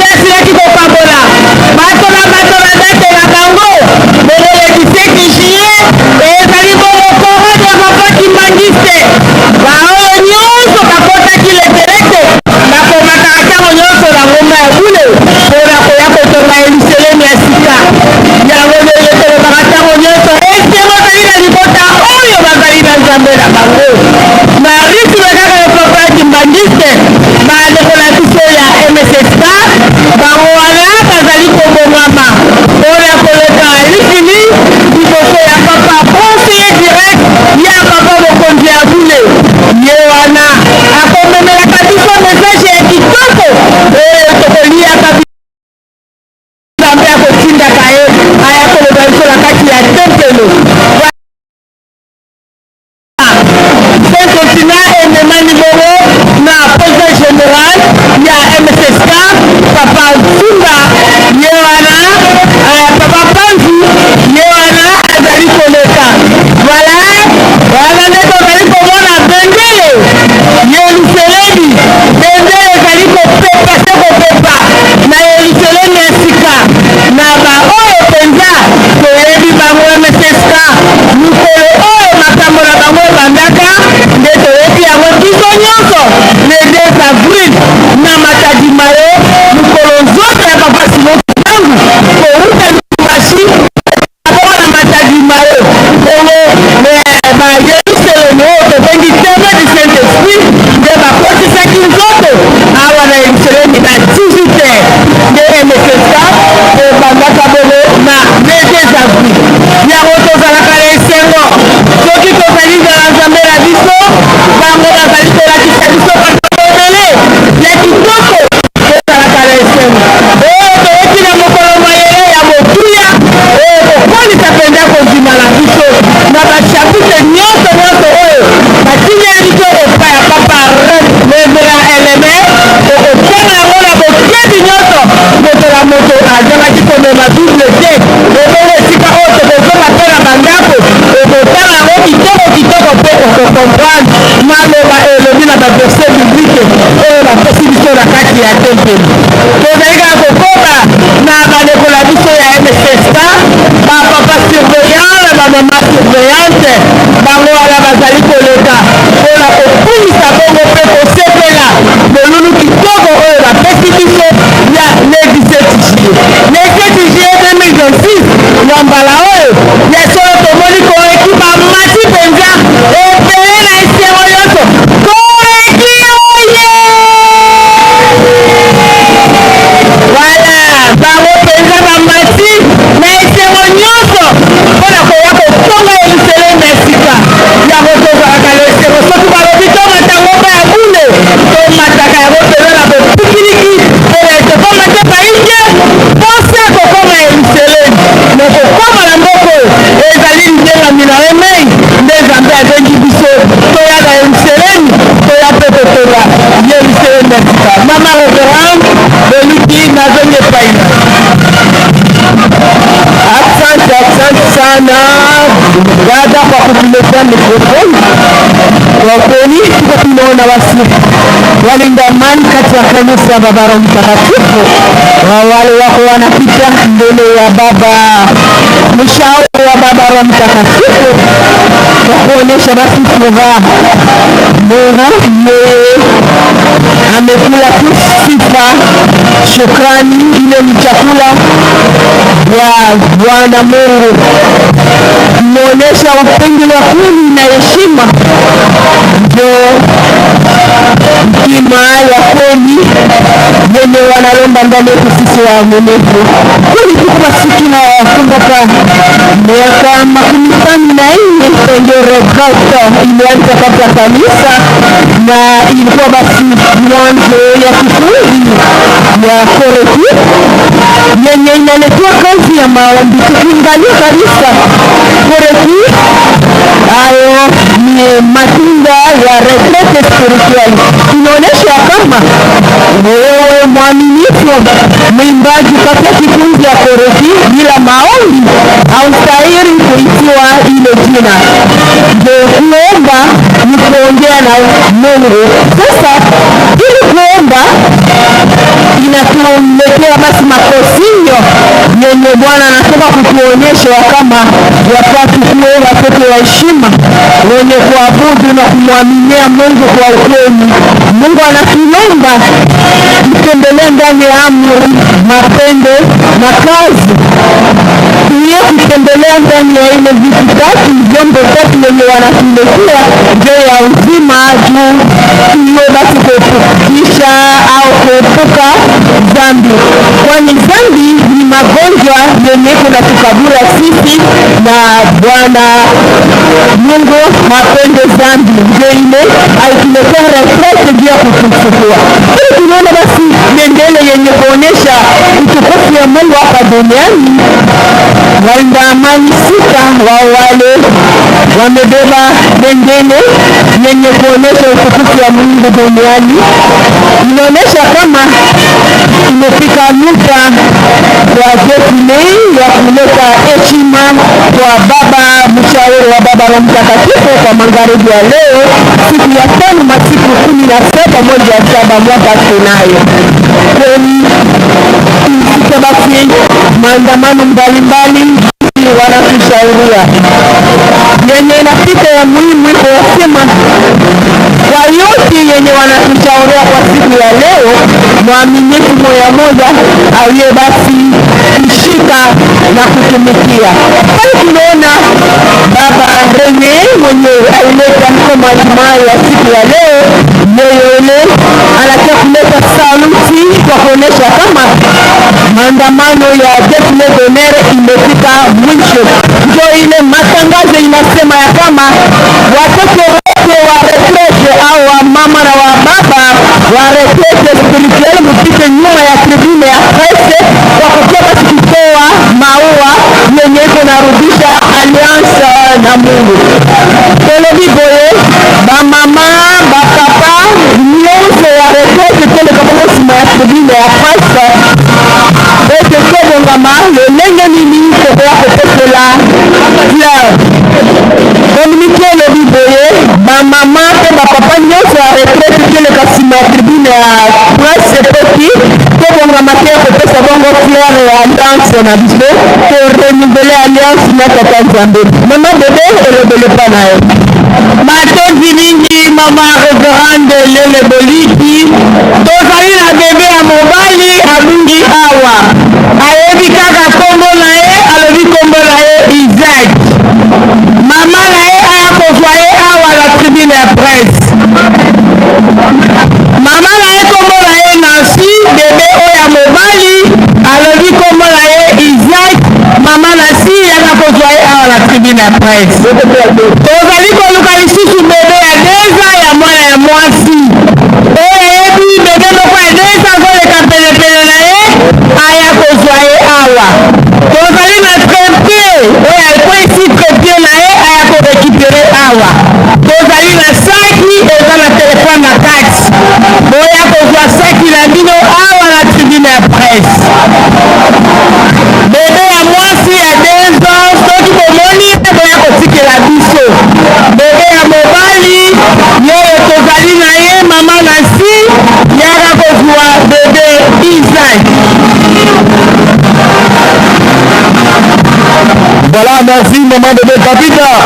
Pour le moment, c'est le passage de maman du premier groupe de la retraite spirituelle suivi des autres mamans de la direction générale de la chorale des enfants qui bénissent les différentes directions nationales et provinciales de la RDC, des différents départements de Brazzaville, de l'Angola, suivi de la direction générale tenue de remettre par le désormais révérend Alexis Pagato, de gauche à droite par le vice-président général et les différents présidents généraux des mouvements, associations, services et groupes. Nous avons la direction nationale, révérend Philippe, ainsi que tous les membres de la direction générale, direction nationale, direction provinciale, groupe, tous ensemble pour offrir sa divinité Papa Simon Kimbangu Kenani, représenté par son conseil direct à charge de l'économie et du développement Papa André Mbenza Kenani, un bouquet de fleurs à signe de renouvellement d'alliance avec notre Dieu. Une année après, le 17 juillet 2025, nous voici encore dans le Jérusalem, encore une fois, le 17 juillet 2026. Toute la terrain des enfants kimbanguistes, déterminés, motivés, engagés pour la construction d'un camp au niveau de Jérusalem, nous sommes en train de construire une maison de 8 chambres au chantier Nzandalonga. Selon les instructions de sa divinité, la Koreki doit être l'une des structures à ouvrir les clés pour les maisons qui sont à côté.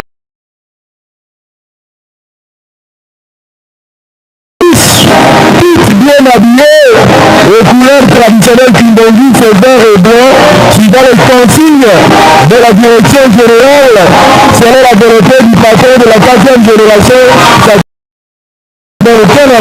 chef spirituel, représentant légal, qui voudrait que dans chaque mouvement, chaque association, chaque plateforme ait son uniforme officiel.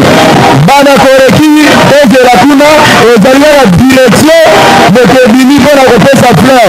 Bamissu Soutoti Kala, et derrière la direction de Kébini pour la repère Kala, et de la Kuna. Nous retrouvons sa micro pour la suite et par le président.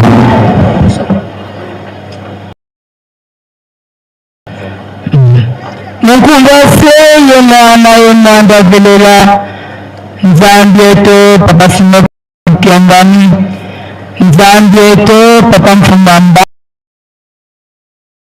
kumbele matonde efyauka mukutulwakisa mulokoleki kikamona tata zamba tata Yohani kuna pamozi kasi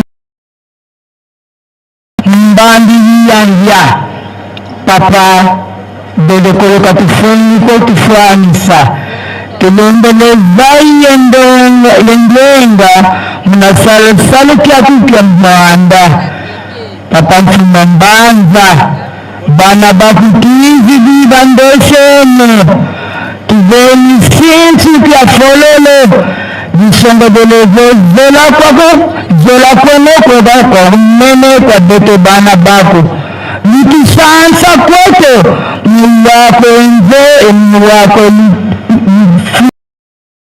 mana tokala bana bantumani tokala bana bebalombi kitungi ikanga mnasala salukene mkiampeze mnakumbase yemwanda zilila merci papa.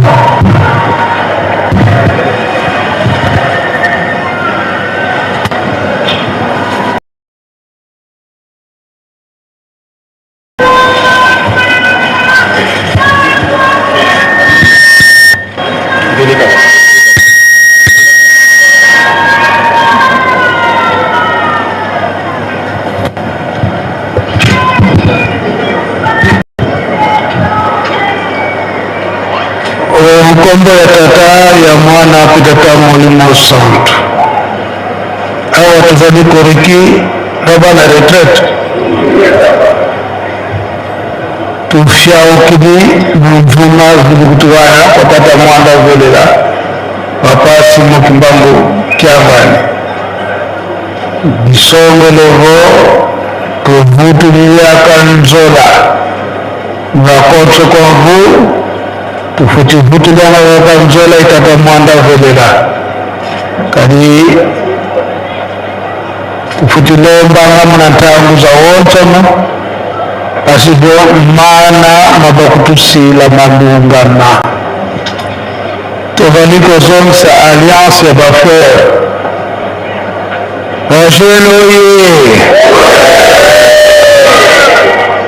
alliance ya bafrere pote tozali kozela na ebandaka biso ekoka kokokana kaka biso na bajeune nde eloko tokozilikambo tokozelaka basava babima na kati na biso bajeune molende tokosenga kosepela makasi na komona ete biso tozalaka na ntango wana kino lelo oyo tozali koencadre kaka bana na biso baleki na biso tokangama na likambo wana mpona koencadre kocontinue koencadre baleki na biso na bana na biso pamba te na kikongo balobaka boye mwana muntu pardon buta muntu dieti balaba nsusu bumfunya okimbuta kusirifile kimfunya elimikolo baboye mukolo anyaki bana ya soso kimokolo esali ye ndenge wana bie motema mabe yango biso bamikolo tokontinue koencadre baleki mpe bana topia okidi kaka mungu wa zikotoa topesi merci.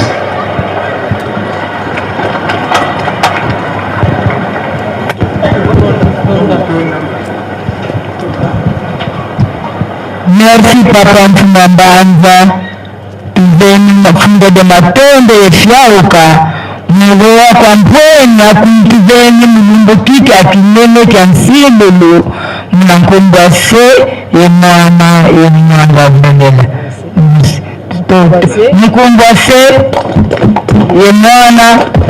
yemwanga velela. Merci Papa.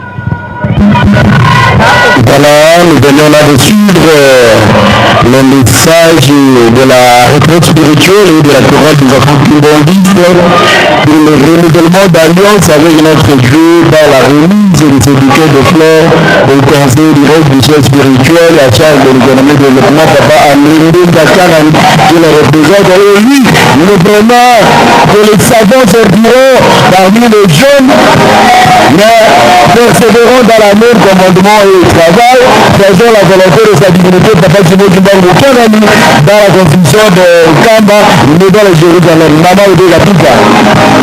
Oui, Papa Fortina, tozali koluka bebe Saïra, oyo azali komona bebe Saïra azali koleka aya kotikela mama Nicole aza koluka bebe Saïra, oyo akomona bebe Saïra azali kotambola aya kozongela mama Nicole mwana na ye ya mwasi.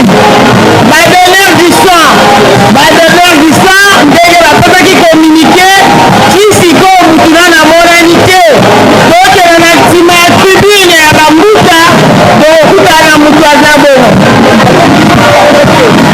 Badonneur du sang tokela na nsima ya tribune ya bambuta tokokutana na mutu mobimba aza kuna aza kozela biso mpo tokela na hôpital.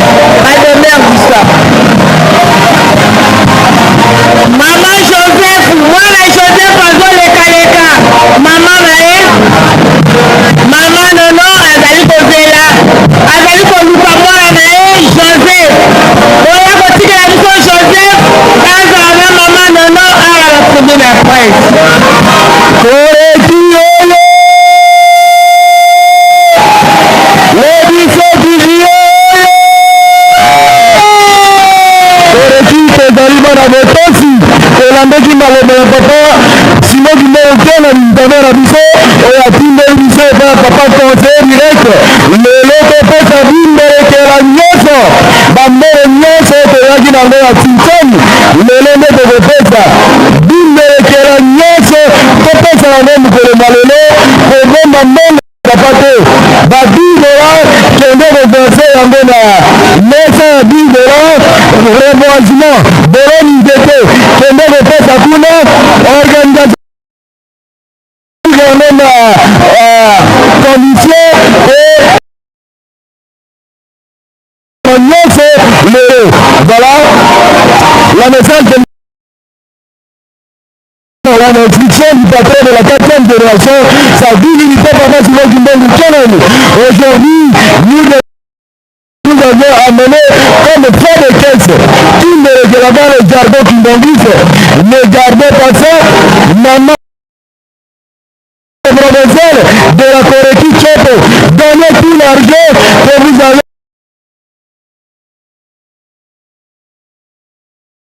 de 10 $ de travaux. L'organisation matérielle, voilà bana Koreki opesa mbongo nyonso lelo ya kimbo ekela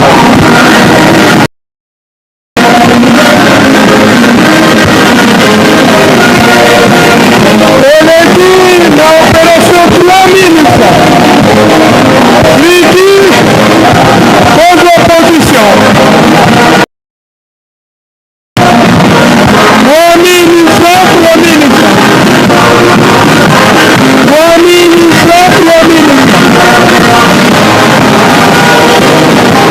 3000 francs.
Chaque entité bana nyonso ya Koreki oluka mokambi na bino bozala pembeni.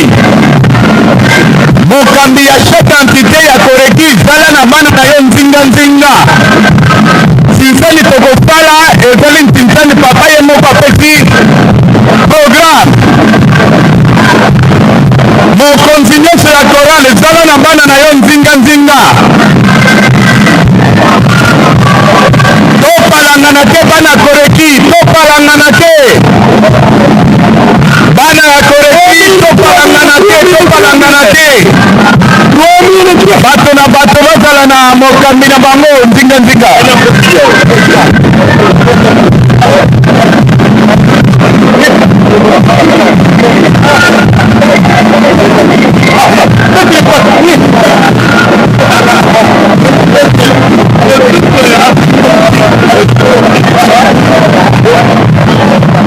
bana ya Koreki topanzana te bato na bato bazala na mokonzi na bango nzinga tokobenga entité par entité na kimbelekele na bino papa amona bino bopanzana te bato na bato mokambi na bango tokobenga entité par entité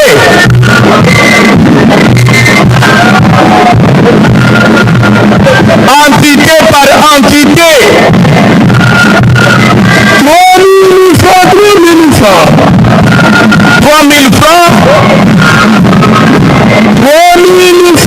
3000 francs 3000 francs bana koreki mwana nyonso akoreki luka esika mokonzi na bino azali opalangana te jeune mama jeune papa ya koreki wemele mopamboli ya 3000 francs kosangisa yango te opalangana te 3000 francs 3000 francs 3000 francs 3000 francs totie basane bana nyonso na tsintsani opération tekola bana ya koreki oyebi yango bino nyonso bana nyonso boluka mokambi na bino chaque entité mokonzi zala nzinga na bana na yo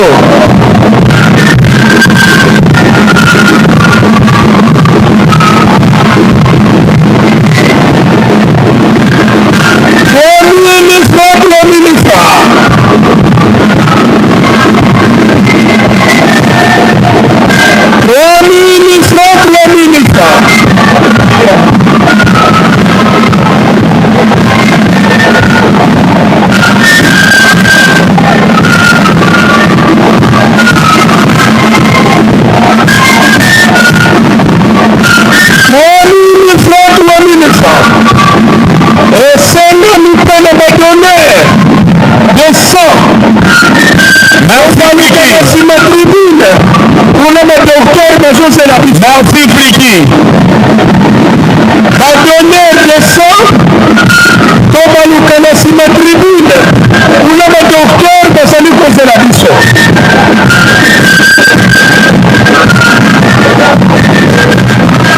Merci Friki, merci Friki.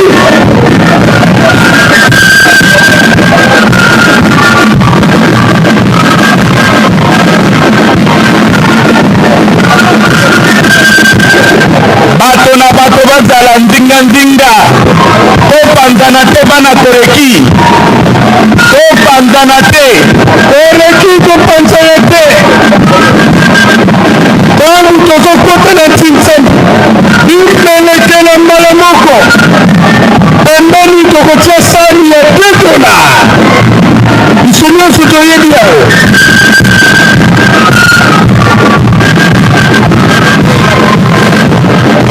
bato na bato bazala nzinga na mokonzi na bango topalangana te topanzana te bana koreki topanzana te topanzana te bato na bato mokambi ya chaque entité zala nzinga na bana na yo merci Friki tosengi le mama oyo basimbisaki motonora yaka kotikela biso yango topesa na mutu oyo asimbisaki yo yango kokanisa te ke apesaki yo te limisa bana nyonso akoreki kokoto na kati komonelo chance te oyo bakabeli ngai basimbisaki yo pardon yaka kotikela biso yango topesa na mutu oyo asimbisaki yo tolandaki programme malamu bana nyonso akoreki tozala nzinga bana akoreki tozoya mbala moko na $2 na biso na bimbelekela na $2 na bimbelekela tobandi mosala koreki ya wapi bakobanda koya kopesa mokonzi kimbelekela na bana na yo papa amona bino tobandi mosala ayebasi kotimbika topusana koreki topanzana te topusana liboso papa alobi na biso tosala maso bimbelekele toyaki nango tokoka yango lelo koreki oye Koreki ole! Tokota na kati. Toza deja na badoye batata biso. Baye bata mosika tokufa na président.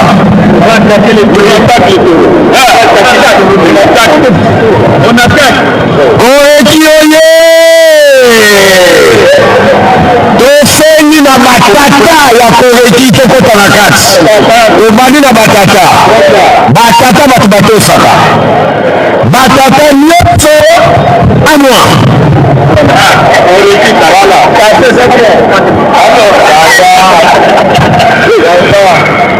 Batata ndenge toyokanaki bamama bakoya apres.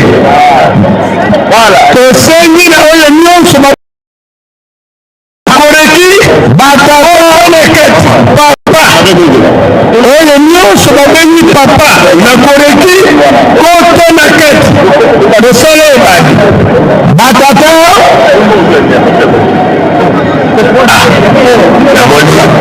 batata tokota batata koreki koto na kati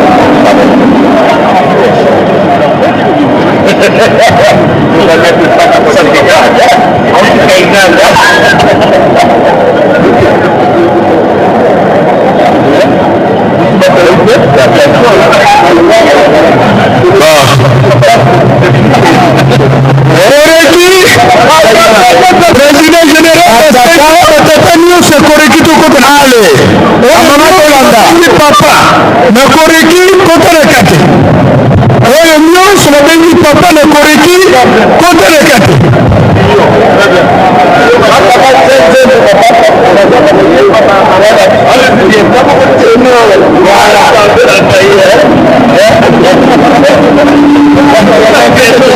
voilà bamama bato babandaki koreki na 72 oyo nyonso tata balandi mwasi faveri kombo na ye nyonso kopika na biso ye awa kopesa ye na mama na ye azali komoi na misu faveri kombo na ye esika faveri ya mama azali koluka yo mai na miso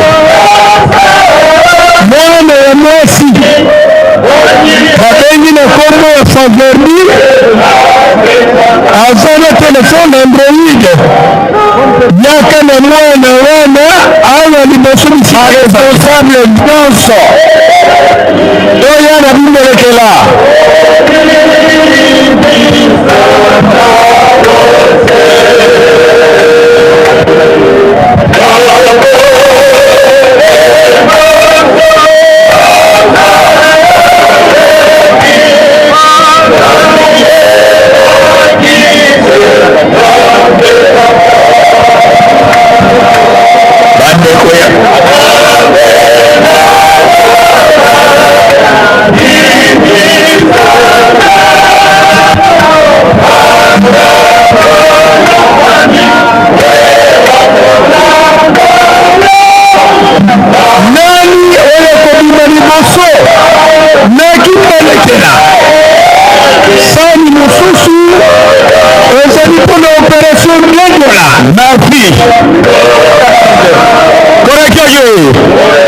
batata oyo awa ezali makambo mibale na nkamba toyelaka makambo mibale ezali mabondeli na misala koyemba ezali kobondela mbala mibale mais ecclésiaste elobi chaque chose sika boye tozosalaka na misala tolingi tomona batata liboso ya papa na mongo oyo boya nango mpona botungi yeluselemi papa yeyo akotala biso batata ya kobanda batata ya koreki président ye moko kobanda koreki oye président ye moko akobanda président ye moko akobanda nyonso babengi tara na koreki président ye moko akobanda koreki oye awa toyende mosala président azobanda azofongola monyama batata nyonso bakotepatepa kuna topusana pembeni prezo ye moko azobanda prezo ye moko Banda. Ange Sego. Oui, papa. Évitez, est-ce qu'il y a preso? Après, ça dit qu'il y a un camp de verbe trier, ça va souper. Tout ça, un camp de verbe. Mon camp de verbe trier, ça va gâter. Batata, ma maman, preso yemo kazo banda. Combien preso? 200 $. Preso yemo kabandi. 200 $. Nana kolanda ye. Nana kolanda preso. Batata nyoto batakuna boya. Oh, apaki. Apaki pona koreki. 100 $. Kekso? 400 $. Kapaki pona koreki. 400 $. 400 $. 20 $. Nyonso batata nyonso apaki 20 $. Apalco 200 000. Apaki soprano 50 $. 10 000 francs. Batata nyonso apaki 200 000 francs. Papa mutarno la azawa 20 000 francs. Papa no azawa jo. Oh, le président commission. Président correct, dans le président, il y a commission. Et dans ma caméra, il y a réalité. Oh, il y a qui n'a pas de botomier, c'est les nous. Là, on a mon logo, batata, il y a bataliana. Correct, et votre qui dit batata, maman. Oh, c'est ça, de Moussala. Révérend Nancy. Et Ramoyo, bon maman. Batata, c'est correct, qui donne les caliboso. Voilà. Papa, non, c'est correct, 50 $. Soprano, 50 $. Voilà. Batata, nyonso. Boya, 100 $. Koreki matadi 100 $. Belabé. Na komone neti koreki bazana nikidiba. Koreki to pusana. Koreki katanga bazawa. Koreki Lubumbashi. Koreki to pusana. Papa Kapenda. Koreki Angleterre 500 $. Papa président ya Koreki asengaki na batata nyonso ya Koreki bokota na kati. Mais nakomona masolo eza kuna na comprendre te. Babengi bino nyonso awati. Oyo nyonso babengi papa na Koreki kopa na kati. Tokati na ndembo papa, ni vote mona réalité. Oyo nyonso babengi wana na réalité. Koreki na banza biso tozali mama ya musika tobandaki kobengana bapapa na bamama azala mwana wa ndwele aza mama aza papa oyo nyonso babengi papa na Koreki kopa na kati amwake tozanga matoi ndenge message toyoki oyo mosusu wana azangaki matoi Koreki oye tosengi baresponsable nyonso ya Koreki toya na bimbelekela bana nyonso ya Koreki tokota na kati Koreki embaime serveur beta bana nyonso ya Koreki bozotala ngai tokota na kati bamama oyo tovandi tokota na kati toza mosika Koreki seke banza 60 000 francs.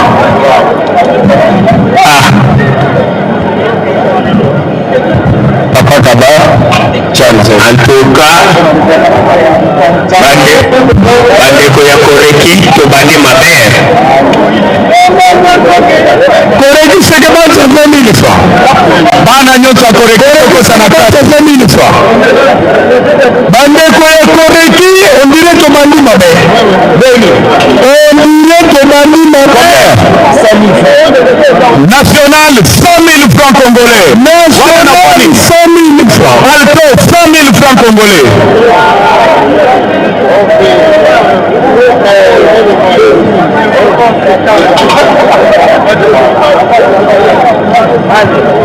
Alors, les qui, on dirait toujours mine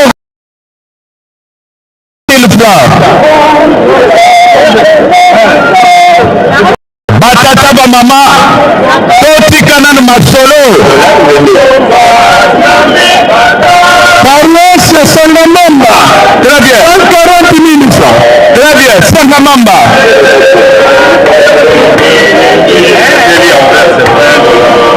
envers ce vendeur-là voilà envers $20. Koreki tolingi kobanda mabe. Bayebeli biso boye te koreki. Koreki bayebeli biso boye te. Mais pas de la biso. Banane o bazo sala makika kuna. Koreki bayebeli biso boye te.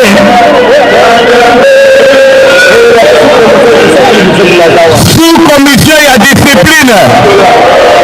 Nairobi na Kenya. $50.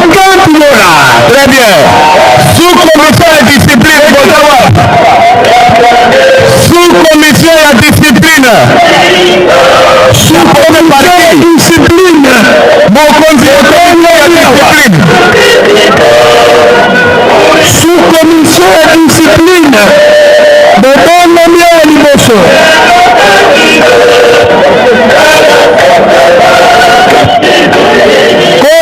Koreki to pusana. Très bien, baninga bayena kipeleka. Bomba. Yenu selemi yapa.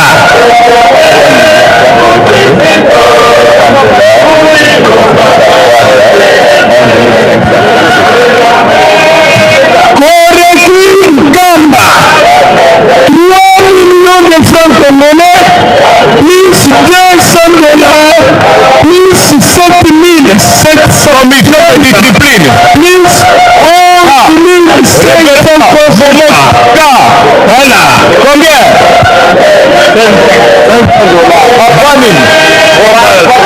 Voix basse, Koreki mère, Koreki mère, voix basse, $500.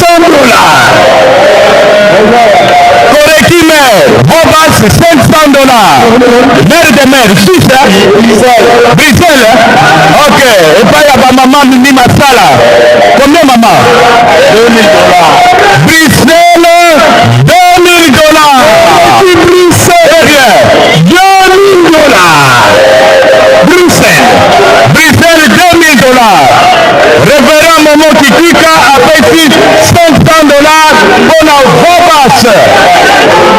Nani Mususu.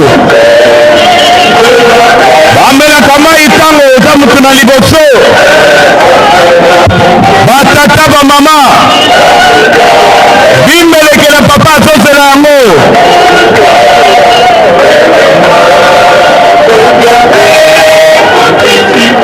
Oyo nyonso oza na kimbelekela yaka na yango.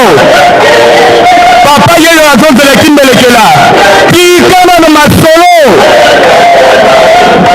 Baoyo batelemi awa boye ndenge bato bakanga foto baza na Koreki te tozo comprendre te oyo batelemi bazali baspectateur bakanga foto ko eske bana Koreki to bana Koreki te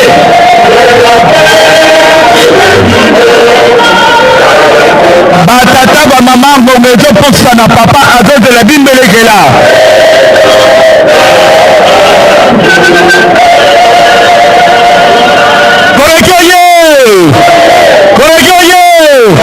tomoni kimbelekela liboso masolo Koreki $500 bavo mosusu de pato yawe amona nyonso topanzani bamayaka tokotia masolo bana le Koreki ubie bana ya Koreza nkamba 3000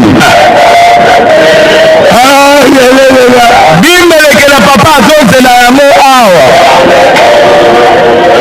bimelekela papa azozela yango awa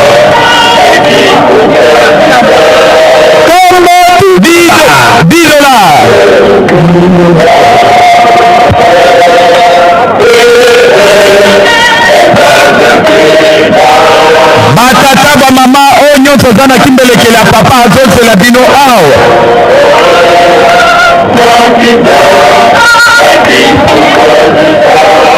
papa akozela bino awa tomoni 100 000 francs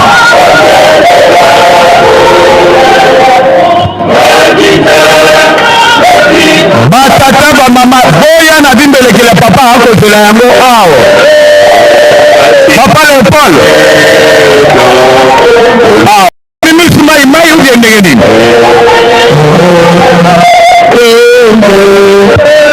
bimbelekela papa akozela yango awa combien 2 millions de francs congolais bambwidi balekaki kuna na moni ndako na bango batendi ya kitoko pepele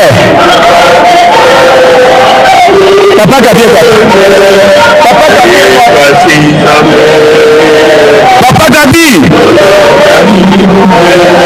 papa Gabi ya Okatanga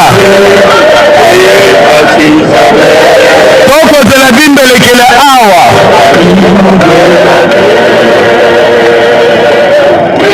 commission de discipline oyala bana oyo ya koreki baza mosika na papa botuna bango bayaki kosala tourisme na nkamba to baye kosala mosala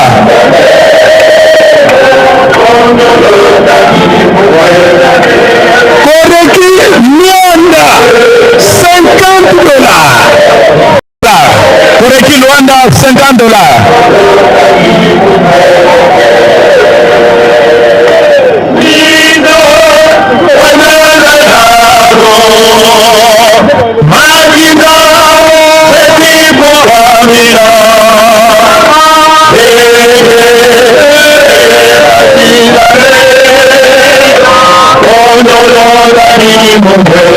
écoutez-moi ça.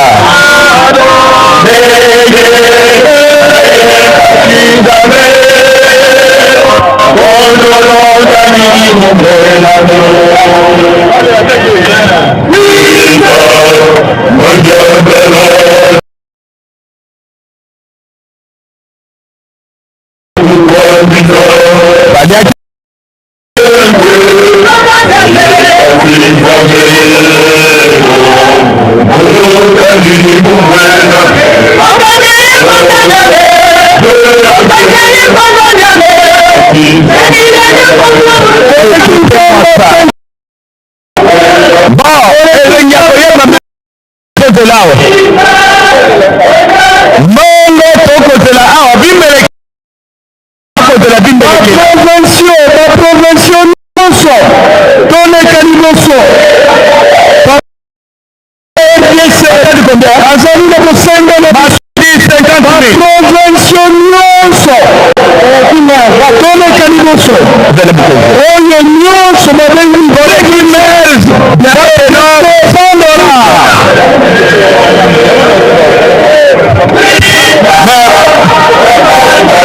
avis de recherche papa Gabi avis de recherche papa Gabi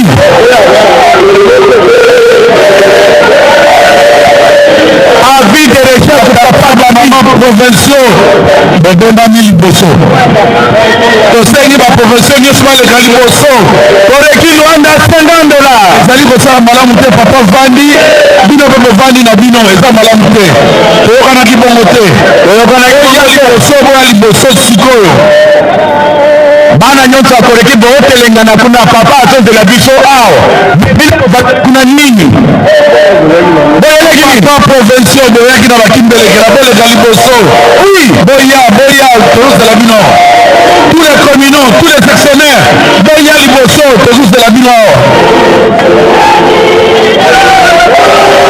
bakomino nyonso boya na bimbelekela papa Jano Kalambai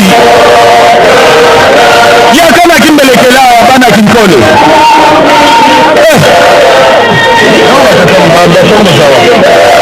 babimbelekela papa akozela yango awa boya na bimbelekela baprésident sectionnaire ya Kinshasa RDC Lebimba paroisse mère Lubumbashi Koreki 100 dollars Kaliboso 1 dollar msani wa bayandidirike bimbelekela bambongo ya bana papa oyo boyaki nango papa aza kozela baresponsable nyonso ya Koreki toleka liboso na bimbelekela mama yakao mama wapi batata provinciaux batata bamama boleka liboso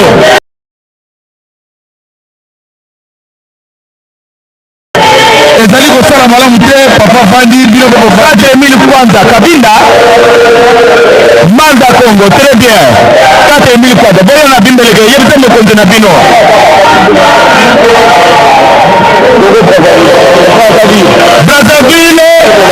Brazzaville 400 dollars Matadi 2000 francs Luanda 50 dollars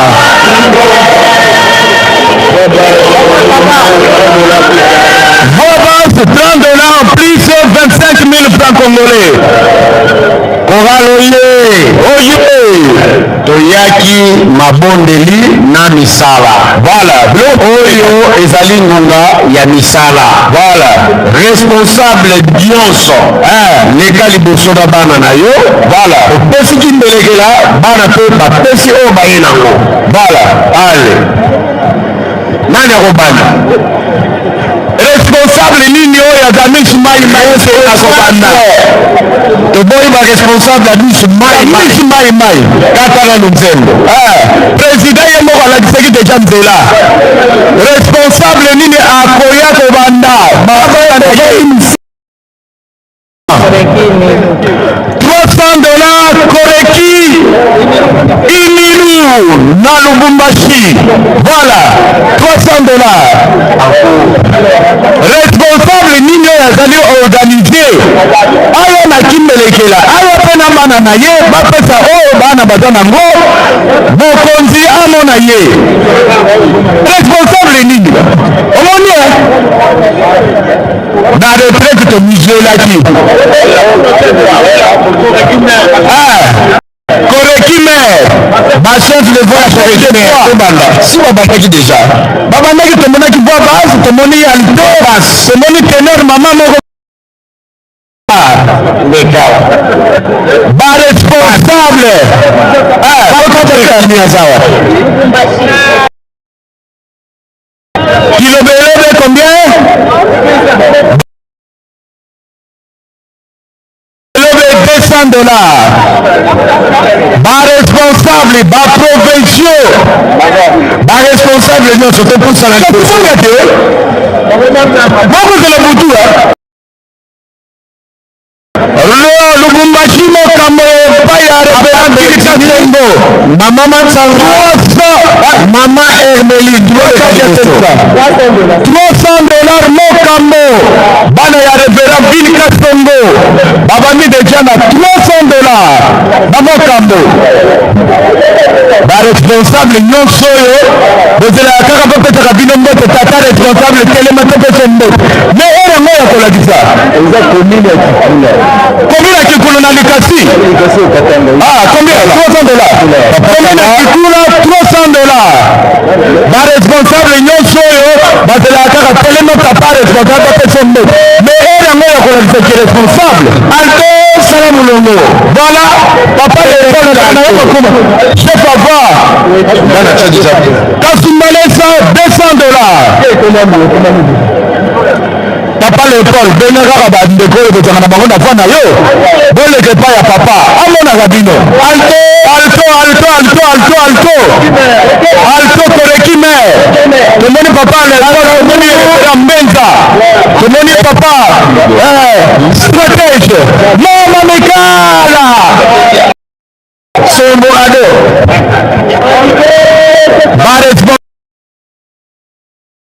différentes entités boya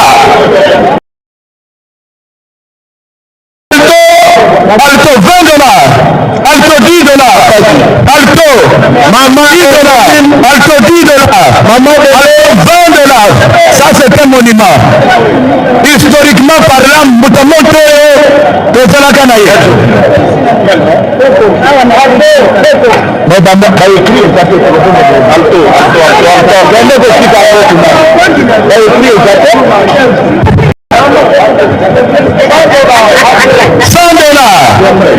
Maman. Koreki libre ville on donne 100 000 francs CFA. Très bien, maman. Nick Maïmaïté. Maman, où est-ce qu'on fait? Alto 25 000. Et la responsable à Nick Maïmaï. Koreki. Koreki, non, là, on paye à référence. 2 millions de francs congolais, Koreki. Voilà, voilà, Adam Mokondi, voilà, Azaya Maïmaïté. Il y a mis Maïmaïté. Révérend Gabi, Papa Gabi à Lubumbashi, Papa Gabi recherche. Alto, combien? Maman Nari, Papa Yakoko, Yaka, combien? 1 750 000 francs. Responsable communauté sectionnaire de province à Kinshasa. 1 million. Ok. 5 émissions, 400 000. Félicitations. Félicitations. On m'a dit que continue à papa. Voilà. Balande continue à papa. Bango, il va y avoir un Te moni kakavo, te moni bandal, te moni bumbuke, bumbukutu. C'est le. Ah, c'est le. Voilà. C'est le. Combien? 100 $. 100 $. Combien? 10 $.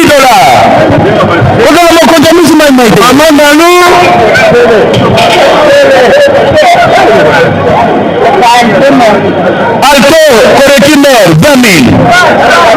Bonjour maman. Maman Ngalou, les calibosso là-bas dans le Lubumbashi. Vera. Oui maman. Les calibosso là-bas dans le Lubumbashi. Là-bas déjà c'est à Baninga, Tolanda consigne à papa. Papa, c'est la petite consigne. Bissono, c'est la maman. Papa, le bien à bisso. Papa, ça d'une belle que la nion se traque dans le monde, Colomalelo. Maman, le télémélé en ligne. Maman, il y a pas ça. Ah, la balle en d'ailleurs. Le bon maman, mon condamné, c'est Maïmaï. Ah, 100 $ base. Base pour l'équipement. Papa Yaka. Et Sanga na Kinshasa. Combien? Et Sanga Bali Mala. Félicitations.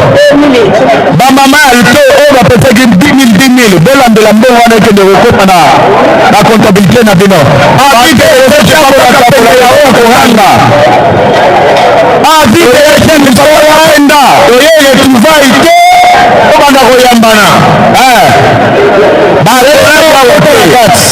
bakoladi na Kinshasa awa musala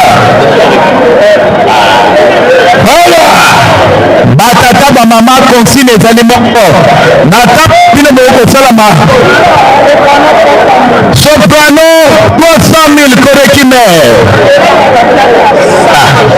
tolanda consigne ya papa mongo nyonso boyaki nango ya bindelekela ekita lelo na sani awa oyo akoya nango lobi papa président nandela omela ye 500 révérend Titi Koreki Kiapa révérend Titi oui papa oyo tokoyoka lobi enayaki na mbongo ntitani bayini osifandre mokanda elanda ye ezali bongo osikoyo tozobelela bazomonana te surtout nga na koachérir encore oyo akoya na kimelekele lobi malamu atuna na commission de discipline eza bongo mokonzi alobaki bopesa bakimelekela lelo yo ozozela mpo oya nango lobi mpona intention nini oza soda mpona kandi yo yebaka intention nini oza nango avis de recherche de papa kapende ya Lubumbashi Koreki poko ona arrondissement nala sanga ok korengeli poko kola kome kola 50 sefa okola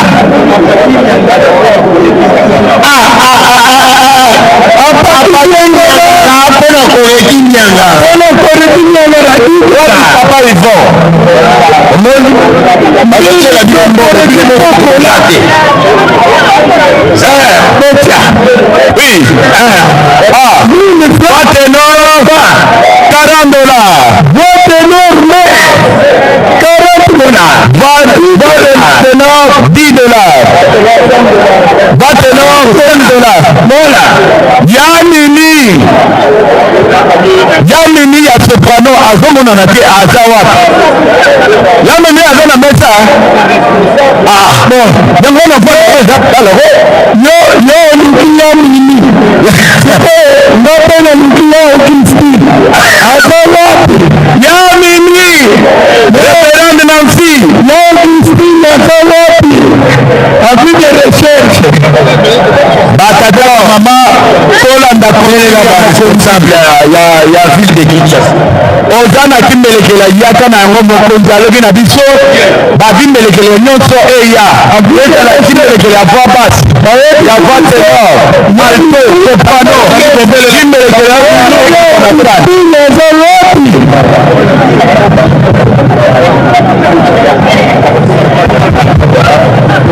ozali kobelela bacommunion baceptionnaire boleka liboso ntango ozopusana tobeleli mpe baprovince nyonso boya liboso oyo nyonso alukaka mbuka stratege oyebaka ye nde yaka pene na ngai okomona mbuka stratege baresponsable oyo tosengi na bana sous-commission discipline mosala ezomonana te sous-commission discipline ozokanaoni na nsima papa tubi aza na bosenga ya papa salomon ya Saint-Ouen papa tubi aza na bosenga ya papa salomon ya Saint-Ouen yaka bokutana na ye awa tosengeli koyeba ete tozali na concert oyo tokozala nango ezali mpo banzete balanda yango te ezali nde biso bana koreki tozala wana tomona baninga ndenge bayembaka me okomona bino nyonso bokokami na malili bokekolala na bino kaka korali yango moko oyo koyemba sika boyo banani bakobetela baninga maboko asawulu koreki tozokopese papa flori koreki tozopese Césarine kiti na yo ezali na biso awa Césarine kiti na yo ezali na tribune ya presse oyo akozwa yango kuna mama Césarine yaka kozwa kiti na yo na tribune ya presse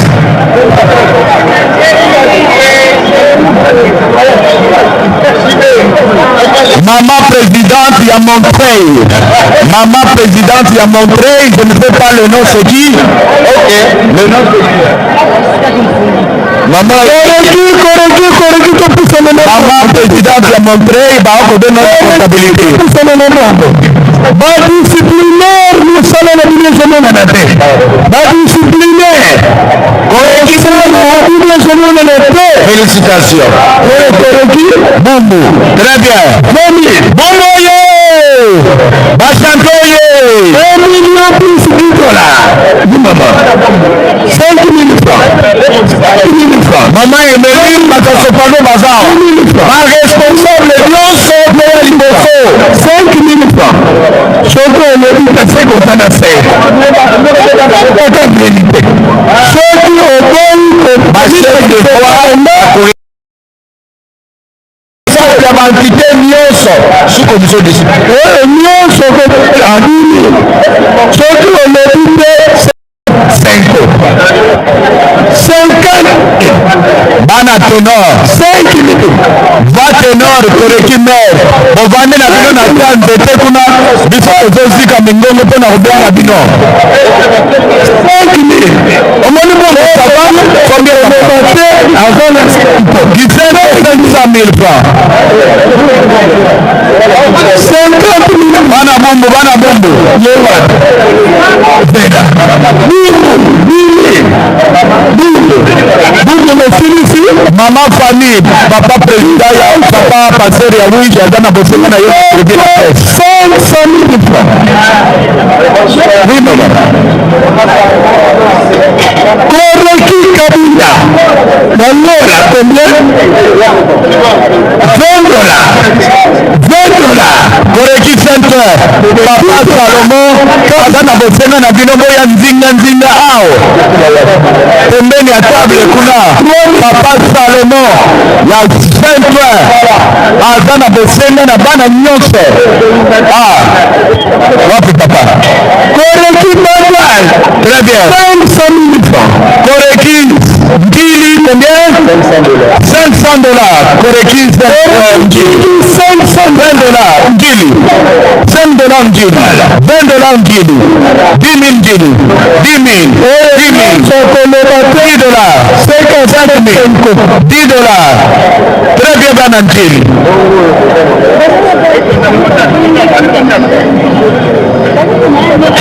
Mwana monani mamande abungi alati officiel Koreki bongo 5 000. Mwana alati officiel ya monani mama abungi kombo na yonani. Mwana alati officiel ya abungi Koreki Braza. Congo Braza 10 000 francs c'est pas. Maman na sarata 2 000. $10. Mama na sarata yako kuzomona na yo. Brazzaville. Ok.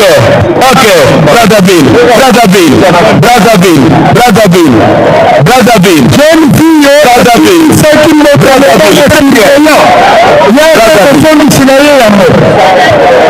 Maman, ma fille, Saki, me donnera ma fille,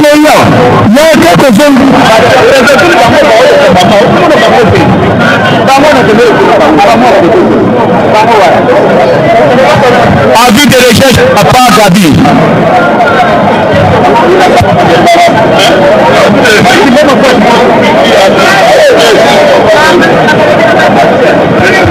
Bon, Papa Gabi a mon année et bana de babungi sikoyo. Mama. Pâte noire. Papa qui combien? Papa qui c'est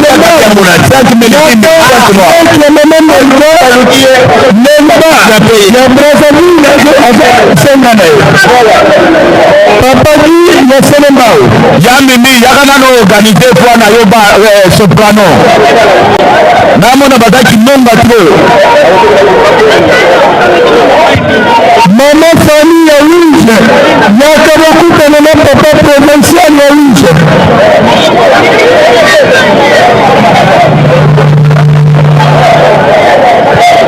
Maman Gaël, mwana na useka, bobumbani, azali na tribune de presse.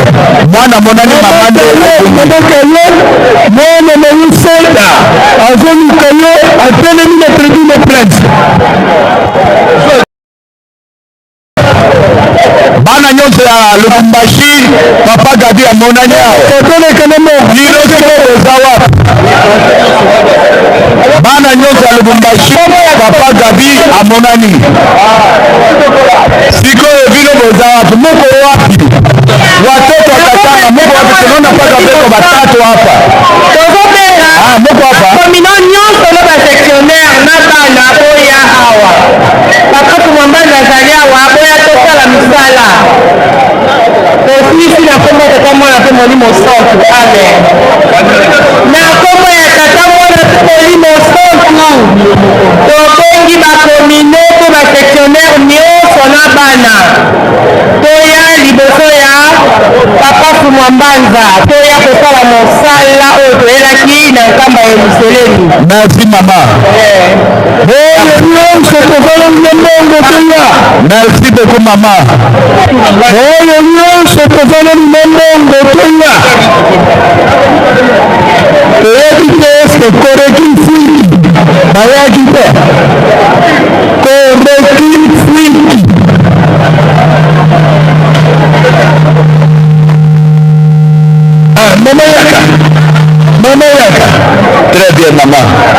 akorebeta bana na ye nyonso koreki ndongolo 400 bomoni franc epai ya papa bazeido nyonso nyonso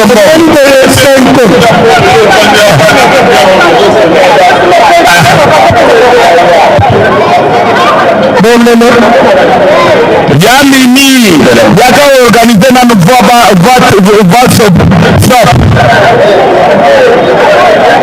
matete tutola matete boyeka mibale koreki bonene 20 000 francs bonene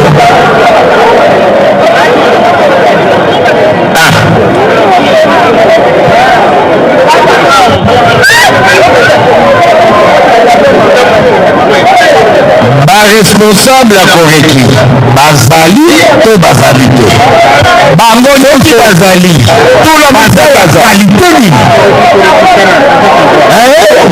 central combien korekiela bangoananga malando ya chinga 220 plus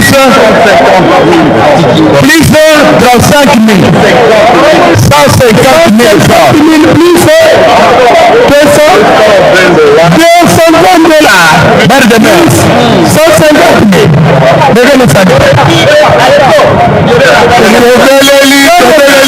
tous les responsables 220 bana koreki toya biso sokota na karte 5 à 7 na Canada bayena combien 500 dollars babone pala mama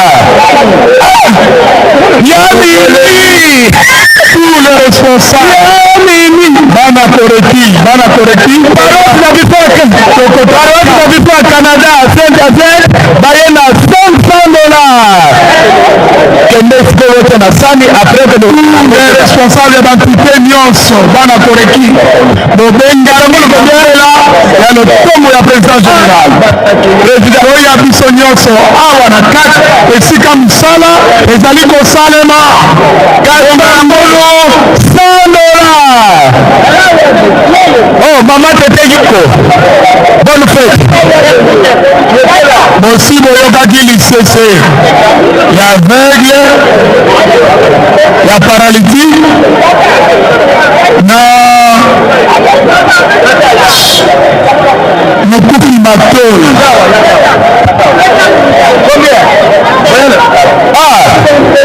alto 100 000 francs congolais responsable ya bana koreki alto nyonso ya tete boyawa na kati na lotombo ya président général kasangolo 20 dollars ezala qualité mingi 30 000 10 000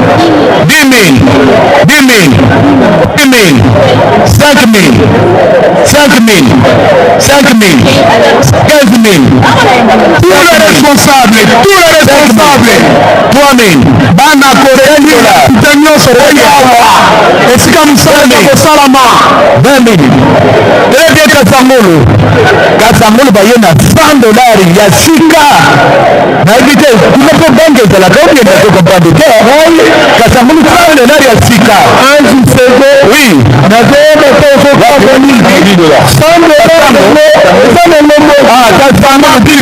président a montré obengami mbongo kosalama na mesa 10 000 kulungongo amameswa président 10 000 mbang jozela esika mosala ezali kosalama 10 000 priska président yamini ayaka te aye bana nyonso ya soprano koreki mer yamini ye yo azali awa soki oza na poni ya boyinga eka bana nyonso ya soprano koreki mer yamini ye yo apopandi na nga kati esika mosala ezali kosalama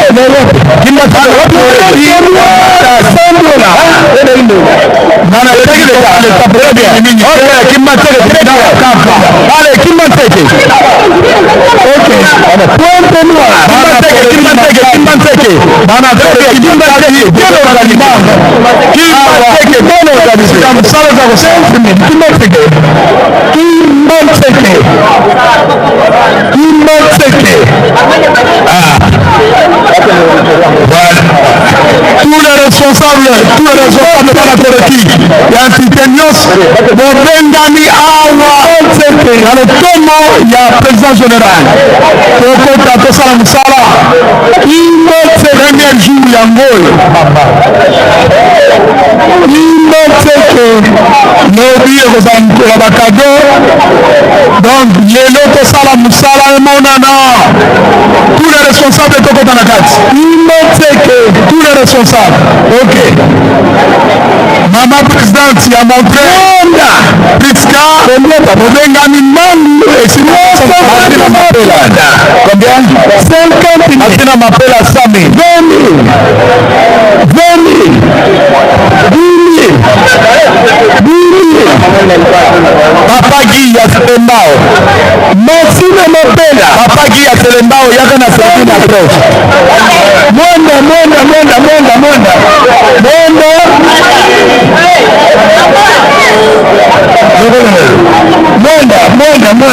Mama Nyanza mwana na yeye ana tribune à presse. Azatosha. Monda. 5 000. Monda. 10 000. Monda.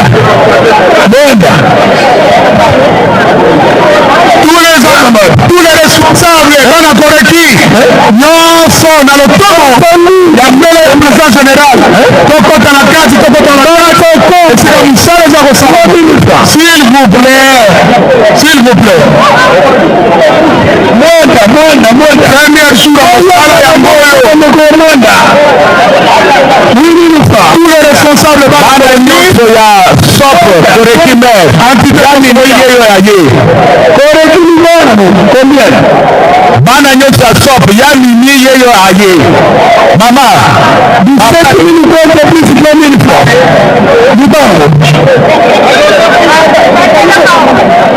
Tous les responsables bana Koreki nyonso. Na mpite nyonso toya na kati toya. Bana Bukama. Bokala mosala yango lelo. Awe kotina kimbelekela. Okota na kati. Bana Bukama kimbelekela 500 000. Lokola papa de la ville alati pembe. Asa pesa mwana Koreki penza. Bambwini. Koreki Bukama 500 000. Je pense que l'autre blazer na ye. L'André 700 $. Paléon, Soukami Mamona. Yobi akolata blazer. Lelo alati elamba maboko milai. Yobi akolata blazer na maboko mikuse. Maki Sakania 200 $. Tous les responsables. Bana Koreki. Bomengani. Président général.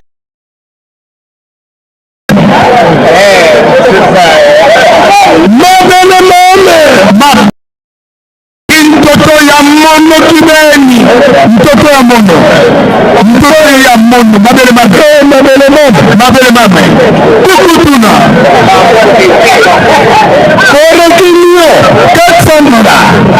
Wana Koreki Lyon. Tous les responsables de l'entité nyonso. Toya bana Koreki Lyon. Na lotomo mbelaya. Révérend Alexis, président général, abengi biso awa. Toya musala.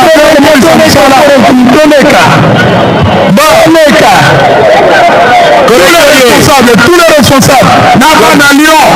Koreki oye. Ayawa. Toyokana s'il vous plaît. Maman Mathilde. Nyenye. Nombre.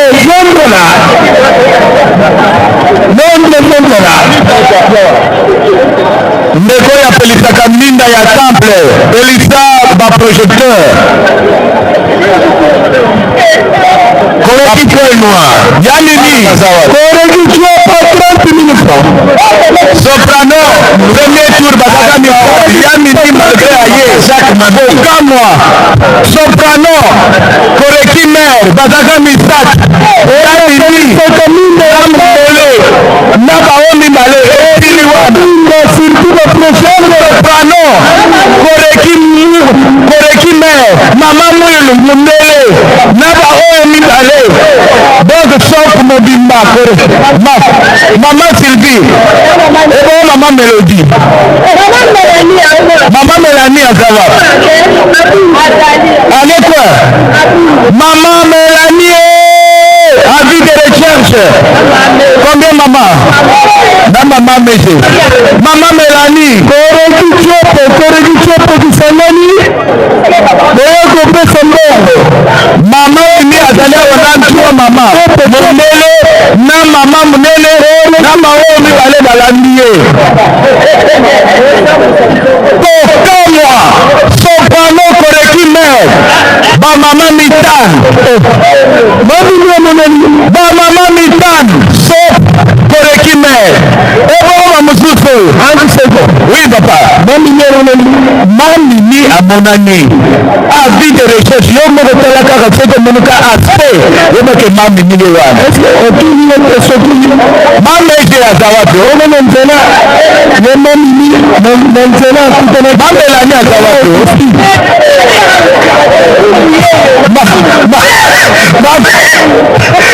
alataka maneti donse apesi maneti suka ye zando ya maneti esalama mpo na ye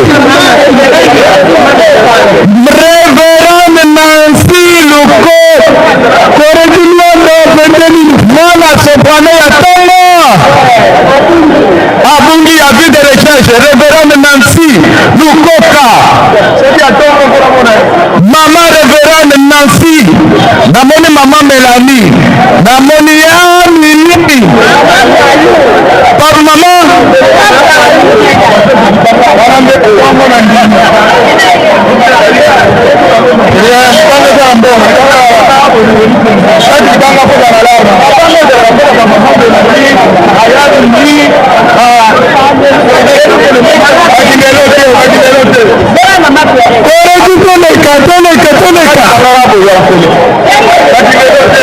ya nini leka na mama mundele mamini mamwilu bamama baleki mpe ebele il faut tocalcule mundele sandela sobime manetea kalunga ma Mélanie tumobo kapola 10 000 francs nani suso komika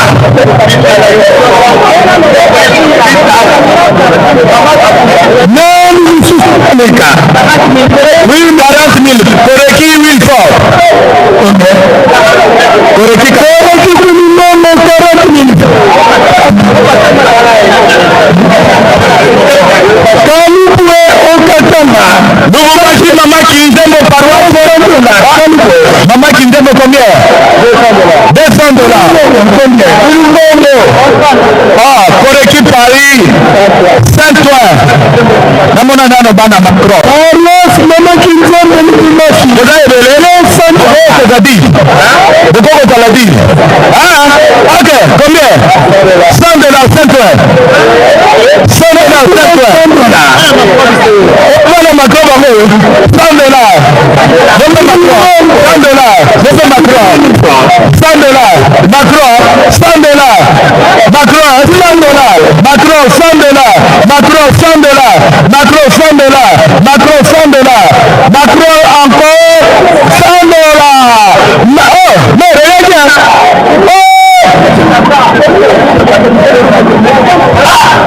le maire oyeje 100 dollars tokoki kosunga bandeko ya dekese tokutana na papa ede botya mbongo mokonzi azela comptable na bino akende kozela ngo kuna mama brasali ogamoni previle ondongo 50 000 francs CFA ondongo bongo mama bongo bikele bayebi pour équipe Hollande combien 110 dollars pour équipe Hollande 110 dollars 110 dollars 110 dollars 500 Kamba oui Kamba ya kuishi tunabii na presse koreki nkamba tulani nkamba namoni distraction ekoti akoreki nkamba lekaki mutu yayamba kopesa kimbelekela 3 millions akingali wewe 3 millions nakingali baresponsable toyala bimbelekela bato babali 500 kilo bana nyote bauti na Paris baotala zimzali contre Lubumbashi koreki nkamba bakobeta bino Paris bana centre contre Lubumbashi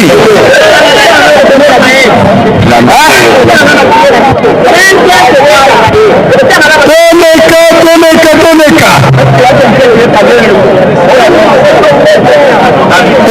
Nisakamine temple Penisamine Libanda Penisamine Libanda bana centre contre Lubumbashi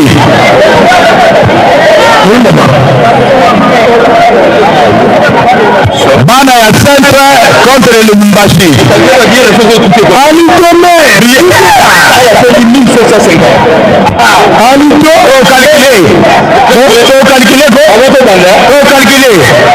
sommation na papier pour vous devez calculer y compris les billets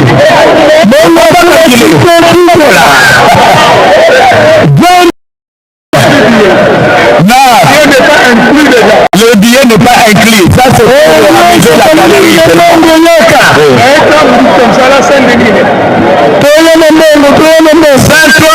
Saint-Denis. Oh, Saint-Denis, il y a plus de 10. Il y a plus de 10. Tel que j'ai compté le nombre. C'est au-delà de 10 personnes. Ah, félicitations. C'est une sensibilisation. C'est vraiment encourageant. Où est le responsable? Vraiment, c'est encourageant. Au-delà de 10 personnes quitter l'Europe juste maintenant, ce n'est pas facile. Ma responsable,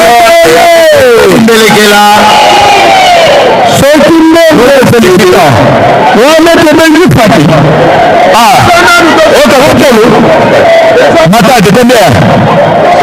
7 000. Matadi. Nazalaki na matadi na motuna na bino botomaki c'est propre matadi. Ayo kono matadi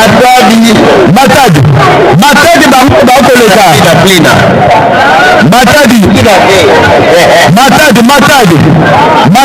matadi yo pete matadi te o kolera matadi te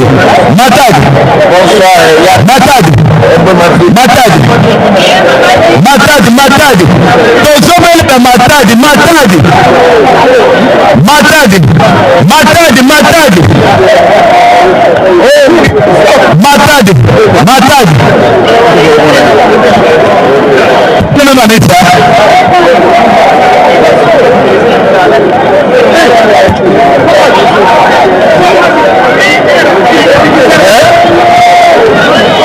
ndenge koti baresponsable boyebe toza na concert soki mokonzi apesi libondeli ya suka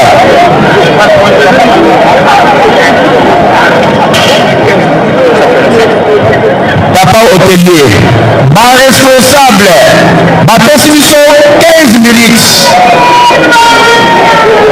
minutes kaka après 15 minutes baki akoti soprenome osala versement sous condition disciplinaire moko badisciplinaire bozawa $100 moko mama tete lioko mama tete lioko mama tete wapi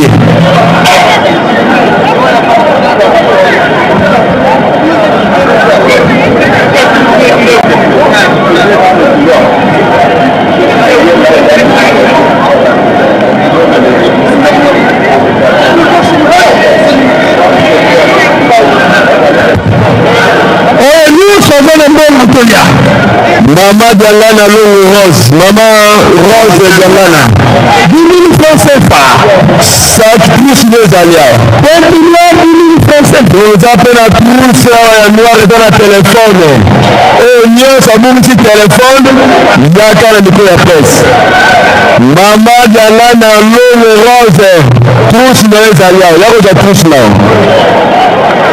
Et dans le blog de Mouna, Boumsi, il y a qu'à la presse. Maman, la fille, c'est qui me tolère dans le film. Il y a quelques hommes qui sont là. Ah, Korekyoye. Korekyoye. Toyokana, s'il vous plaît. Yaka. Toyokana. Mon conduit a fait exhibition consigne. Toyokana, bah, on va faire ma télé. Qui m'a traité 400 000 plus $200. Bah, il faut que ça la makelele, kuna kote na makelele. Nyenye. Bon, qu'on a peut-être dit son consigne. Et mon ami qui est au salaire comme moi, MP. Papa, le mystique, hein. Bana. Ligne de conduite. Badimbe le nyonso oyo toteki nango na Saint-Ouen, oyo toteki na Kasamulu, na Kinkole, na Kananga, na Kabe ya Kamanga. Nyonso wana mokonzi akozela ngo lelo ao.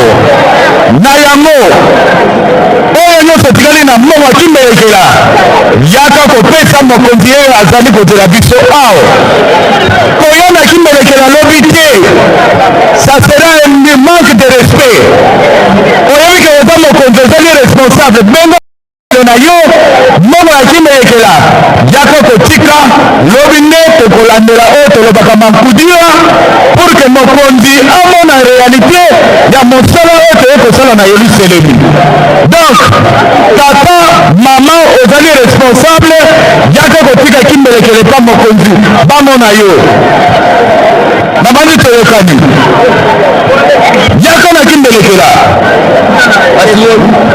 tulisana 16 minutes tomoni bana ntamba tomoni bana ya kimbandeke bayaki na kimbelekela mama combien natabi 10 minutes $500 montrez 500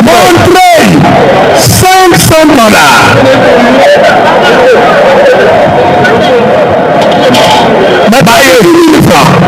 Baye bato baza na mbongo tozoyoka makelele nini wana akono kuisa mbala mosi ngiboni lobi lelo wana makelele mbongo kuisa mbala mosi meki mbongo 5 minutes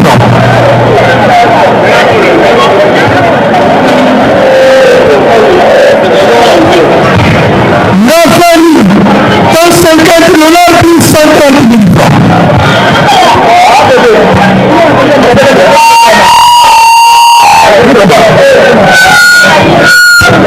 Tout ça $. Bimbo lekela nyonso kota lelo.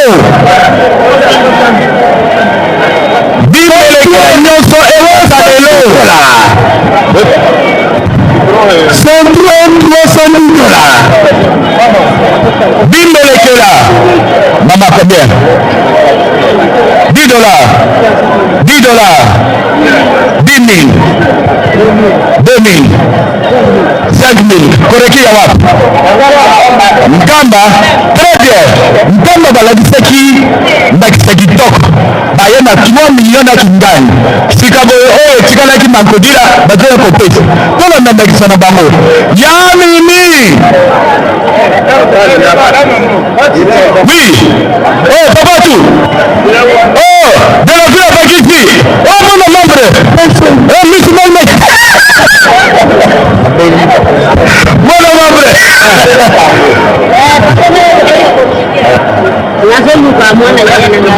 Batu, mere agide. Papa président ya boma. Nilishote koreki kimwenza. Ozana boso nga na yo président ya boma dirigeante ya koreki kimwenza yakabakutana na mama neki na yo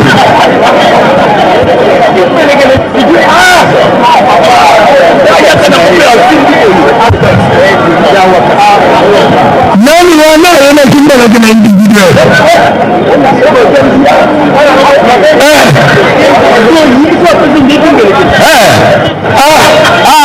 pas président, nous regrettons le départ de Yamami. Dieu a donné, Dieu a récupéré. Aïe, aïe, aïe. Après, tu as raconté le nom qui me l'a. Lubumbashi, c'est combien? Lubumbashi, $200. Chez Camille, papa président ya Boma, Yaka Liboso, okutana na mama responsable ya Koreki Canada. Ana invitation ya bien. Invitation ya bien.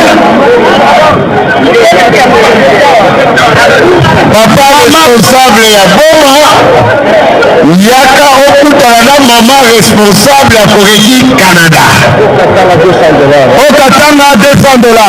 Okatanga $200. Il s'est allé pour votre information. Pour votre information, Tato Mangana de Luta. Vous dans la peine de Kufa. Responsable de Bonjour. Aya Kokutana.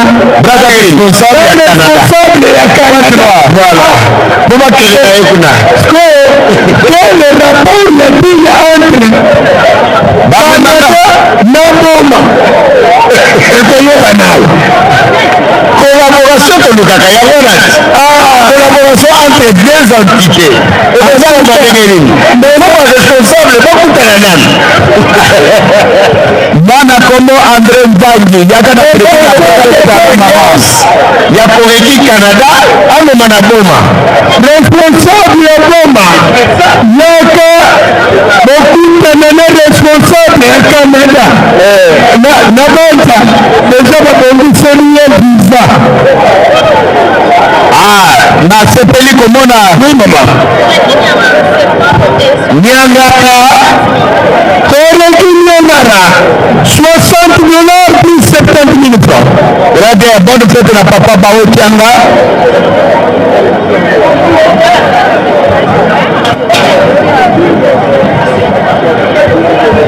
Il y a 5 minutes. Tozali na posa ya bana ya Saint-Ouen. Venez comme ça. Oui, c'est la Koreki. Koreki Kimboala combien? Kimboala combien au Tanassan? Kimboala. Kimboala Kimboala. Combien? $20, très bien. Kimboala $20, très bien. Kimboala 20. C'est la Bundulu. Bundulu combien? Kimboala 50. Bundulu 50 000.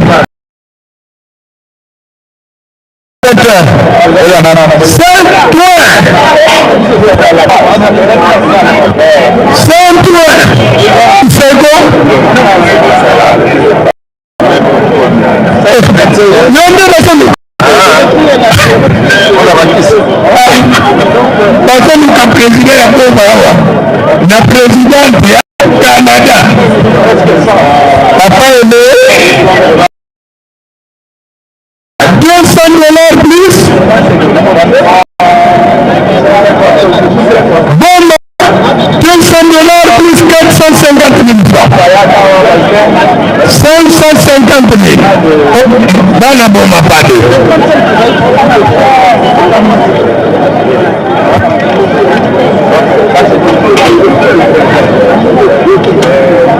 Faites en sorte que prochainement,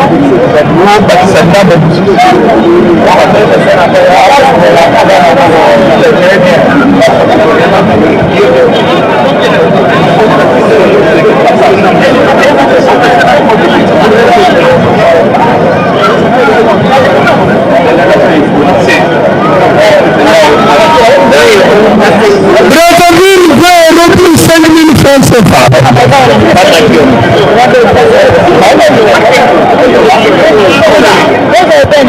Mama Diangana, Nyongo Rose, Yaka Oza tous na yo.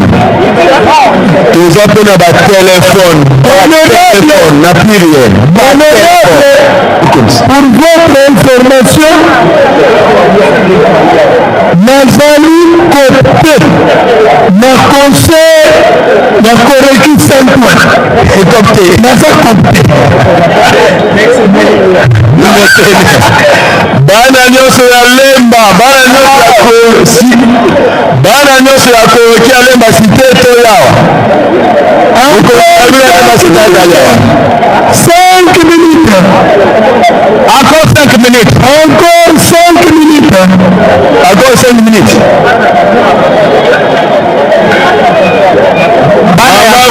Maman Rose, tous les alliés. Bana ya 5 points. Encore 5 minutes. Bana ya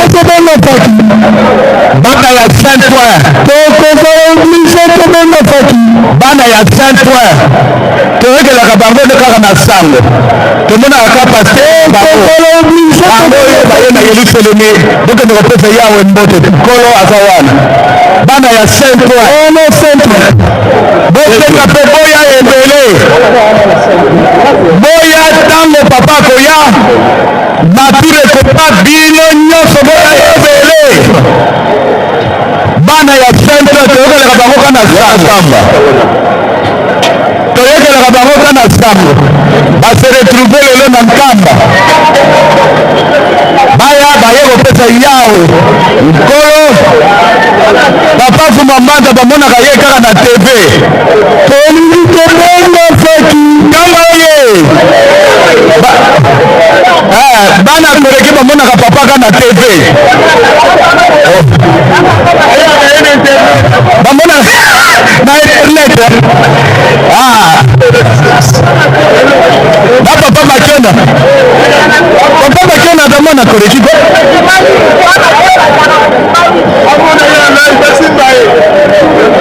bozoluka bana koreki mamari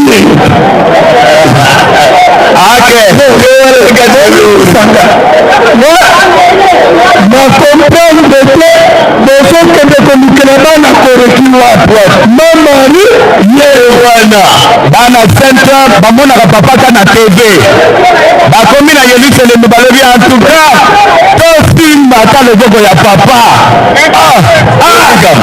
vraiment topesi bino félicitation bobi mwana moko na bande po azala na 4 ans ou bien 5 ans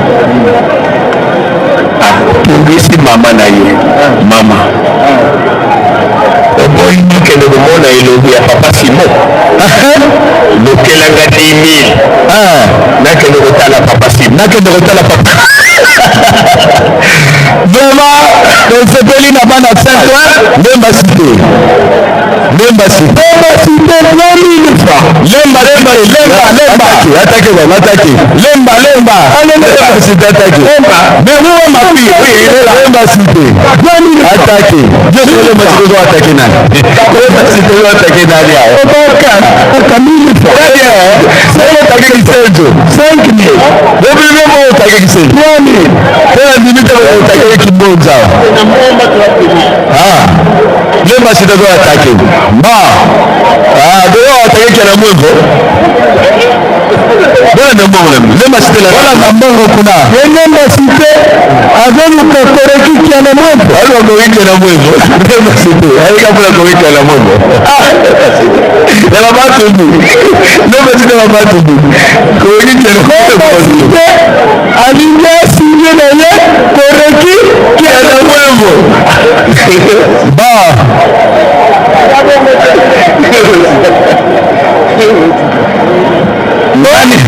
nani atikali na mbongo alto direction générale 50 000 francs alto na mbongo na bino alto bolanda mbongo na bino papa Paul lana mbongo papa lana mbongo yo bolanda mbongo sa versement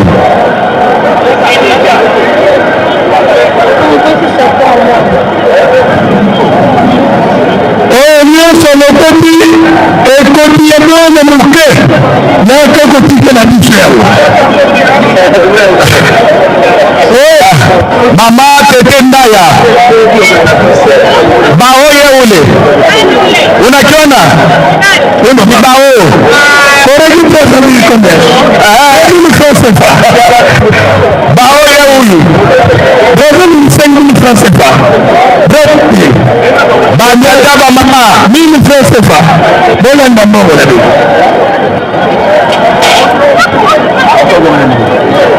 ba tokomela suka faki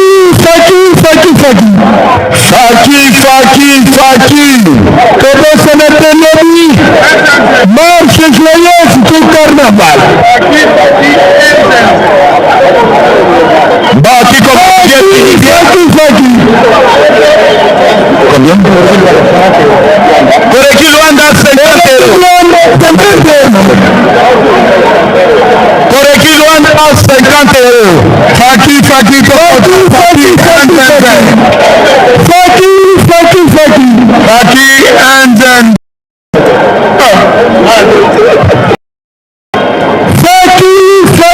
faki mbongana yo ekoki komeka kosusuka po malili bon ezalango malili te fraîcheur kaka fraîcheur elonga na mopepe mukanda susuka faki susuka mamayaka faki anzenze bawatikali nanu na mbongo na maboko bana koroki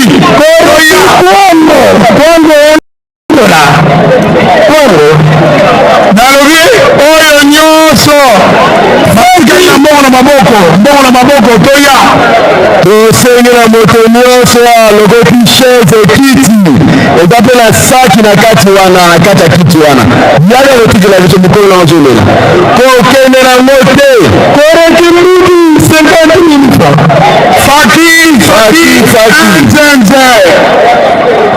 anzenze mabetama lelo ezali fete kilili 50,000 lelo ezali fete koreki mili abangwili faki anzenze koreki nkamba 5,000 kamba mabetama koreki nkamba 17 juillet koreki nkamba biona ntango animation ekobanda kozosala na ngai te nga nazali eli ozali eliya okosimba nga na songelamba otikala na animation ya malamu landa ritme ya mbunda landa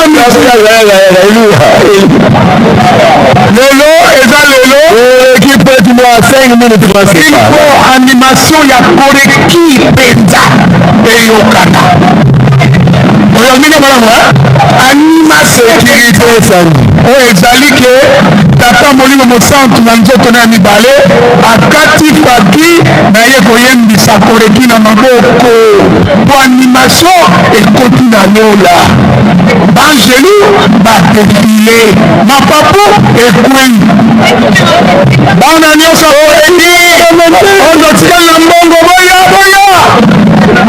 tokomi na suka koreki uganda $80 baoyo nyonso bana koreki botikali na mbongo mosi boyoki droskes esi ekoti deja elingi olobake makambo makomi na suka makambo toya papaki landa animation zala kimia Elia azali awa simbanga na songa eliyama otikala na animation ya solo ya Elia eli na Elia nana eli bon 54e anniversaire okotana mulongo tobengi bango les enfants mais ils sont des adultes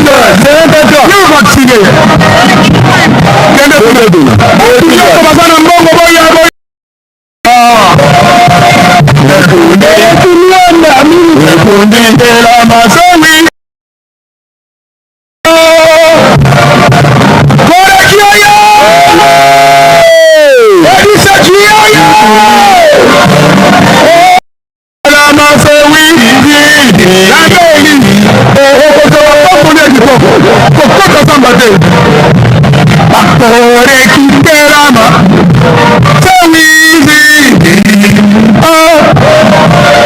mbanda moyo batata kiterama sawizi wenda kumbanda moyo amama terama ekuni terama sawizi wenda kumbanda moyo ekundi anguka ekundi terama wenda kumbanda moyo kotona terama sawizi baoyo nyonso toza na mbongo baoyo nyonso koreki entité nyonso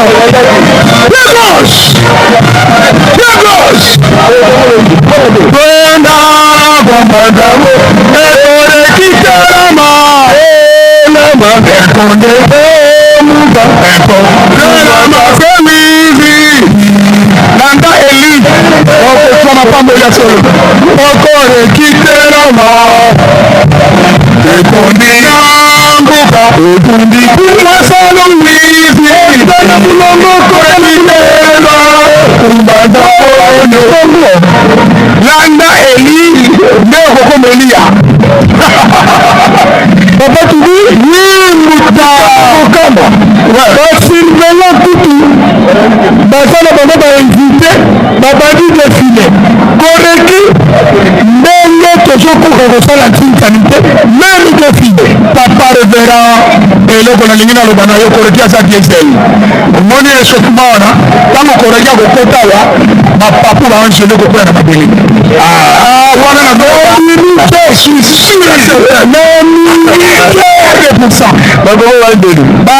bazosofe bango ntango bakokota awa ekozala opesi mwa lwaju aboyite amoyamoyangene nini akota kodefine kitoko tokota na mulongo kala mulongo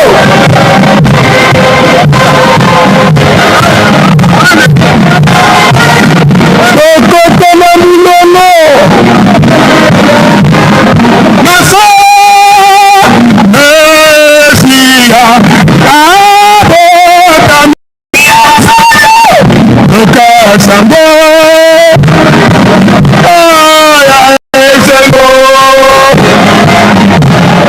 mwana nzambe mabigisi wawabota maso mesia abotami ekuna namboka nkamba yenuselemi yasiga korekioya ombuiyoya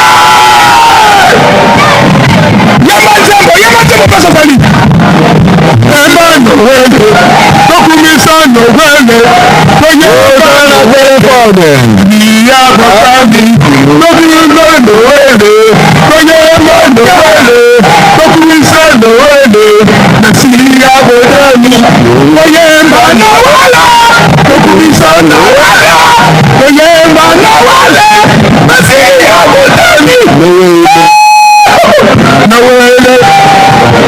nawele mesia abo toyemba nowele tokumisa nowele toyemba nowele nasiya bodami nowele esa nowele imba nowele nasiya bodami toyemba nowele tokumisa nowele toyemba nowele nasiya bodami 54e anniversaire mwana koli bakomi na bakoko les enfants ti ekozala mokolo ye moko oza na telefone ezali awa oyo nyonso abungisi telefone nawole mesia awota nawole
Honorable Noël, Koyeba Noël, Messia Betami, Koyeba Noël, Tukumisa Noël, Koyeba Noël, Messia Betami.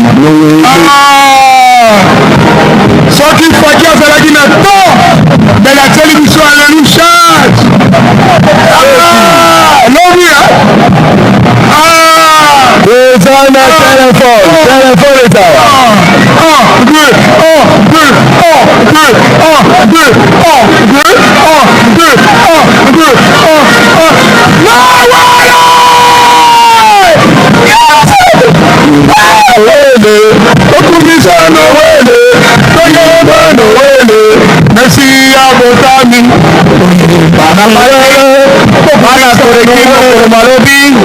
moto na moto abongama mpona kosala mosala na ngonga ekoki papa akopesa ngonga molai neti lelo te biso banko tobongama lobi kristiane esalama avant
botami yemba no wende kumisa no wende yemba no wende Messiya botami yemba no wende kumisa no wende yemba no wende Messiya botami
tufukamane yetuvu tulifundira matondo buzula yenenfudu tusongele mbwaka tulwekinye mulumbu kya ulu kya ntanu sabala yekya kumi ensambodya mungonda ya nsambodya ngonda ya luyindulu muvuwa mafunda mole makumole nsambanu tuwele ulonge lya ntano litubili mukanda kwa ndongo kele bonso nkuta kwa beto mulumbu kya mvimba endinga ngetata nzapite muzulu yiwakane peto tumpulimya ngungu kitufuti voba itulombele wasikilikisa mwana mafuaini musikila wizinisa makongo mamatatu mena munchilu sabenu batatu balongo ovu makongo mamatatu mawiza ni masikili Afrika ya mvimba yenza ya mvimba sibya vuvama kabonso mutuzoleleko kansibika kenda sako yezola kwa komonika vabeto fukodizili tangu ifwene muvamba nato ndavundisa to kansi intangu mbe kwa mbeni zangitata mwanda velela mukutukwandu seye kutuzokuna ina tu finangananga vawena muvuata nkaku wa lulendo bona sweka Yerusalemi yenvifume byao yebalongo bakunda mu Yerusalemi bete mpe kutovila kanandiko tsambulu sakumuno tulombele wauya kwa yelevu bozola paseye mwana itata mwanda velela ensambo zambe mfumu Yesu Kristo yozola kwa kutata nzambi wase yontwadi yontata mwanda wavelela bika kwa masikilanga munaita tukwa kwa yelevu se yemon tata mwanda wavelela. Amen.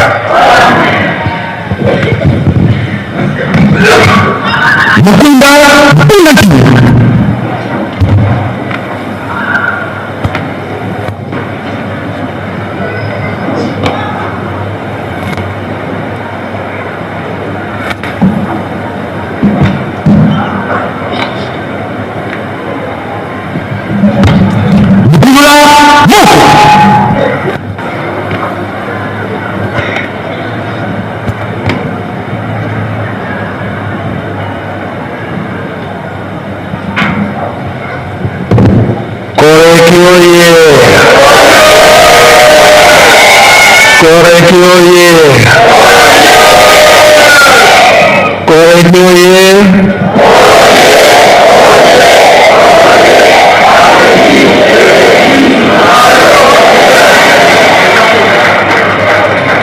Okombo atata mwana tata mulimo santo.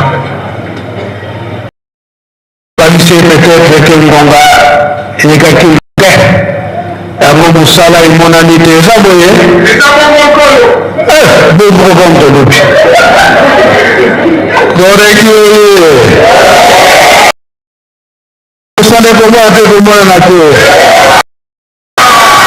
malamu tosorganize après remise de cadeaux na tongo carnaval remise ya cadeau frère malamu na pokwa mosala malamu emonana lobi toyokania tosorganize mpenza eki tata molimo santo asepela twende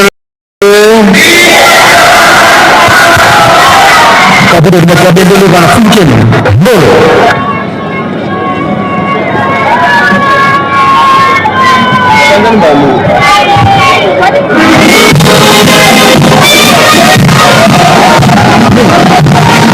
tozali na kiti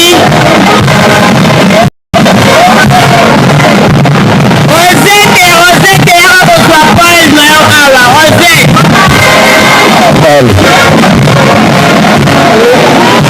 voilà tout est bien tout est bien vendredi le 17 juillet 2000 international qui a débuté à 9h passé les 30 en camp de Jérusalem. Actuellement c'est le retour de résidence officielle.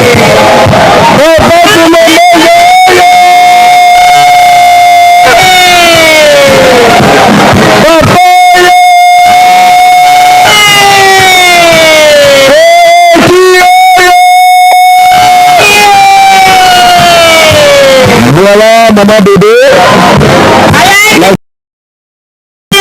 La fille. Vendredi. La résidence officielle. Papa,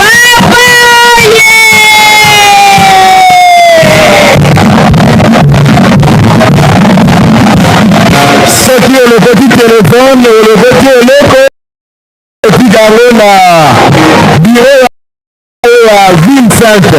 Ozango chance te, awa na nkamba baloko takate, ce qui est le petit téléphone, et le petit électro ya moninga. Prince. Yaka kotika yango na Prince.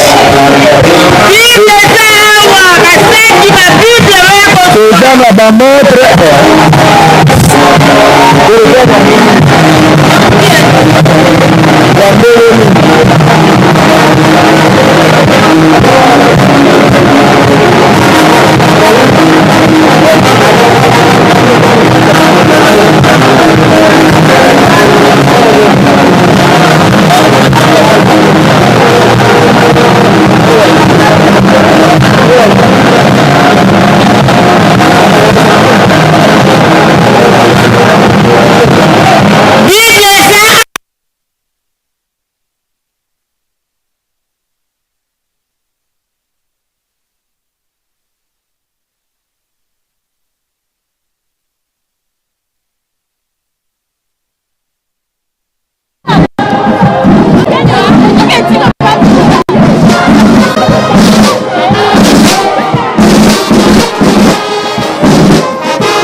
De Dieu, la purification, mais également plaider en faveur à travers le monde, les membres de la chorale des enfants Kimbangisa et les participants.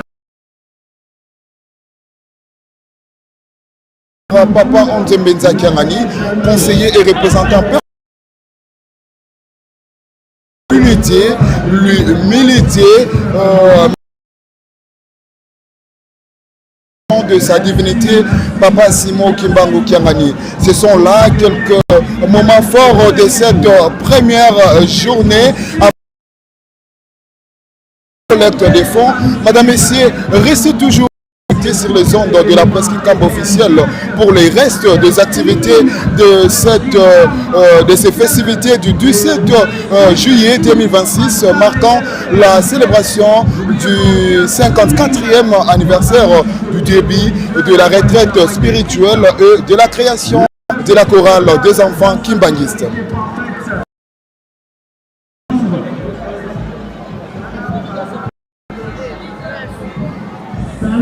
L'émission Opinion.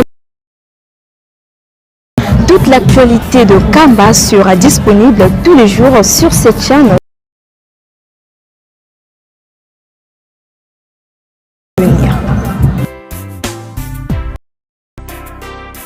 Tozala na esengo bapapa bazali koloba na biso ete tozali bana mapamboli tosimba mosala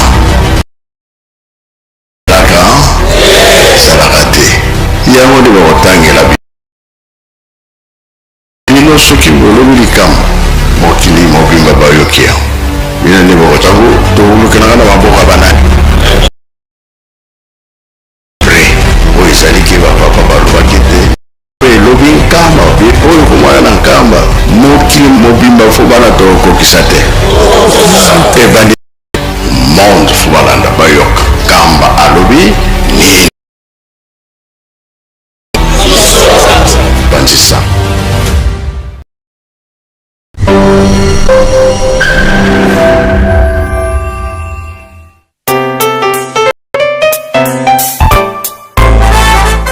Bonjour à tous. YouTube Presse Kinkamba, une nouvelle créée officiellement pour vous donner l'actualité de l'émission Plateau des Pèlerins, l'émission Opinion des Vifs. Toute l'actualité de Kamba sera disponible tous les jours sur cette chaîne. Abonnez-vous massivement car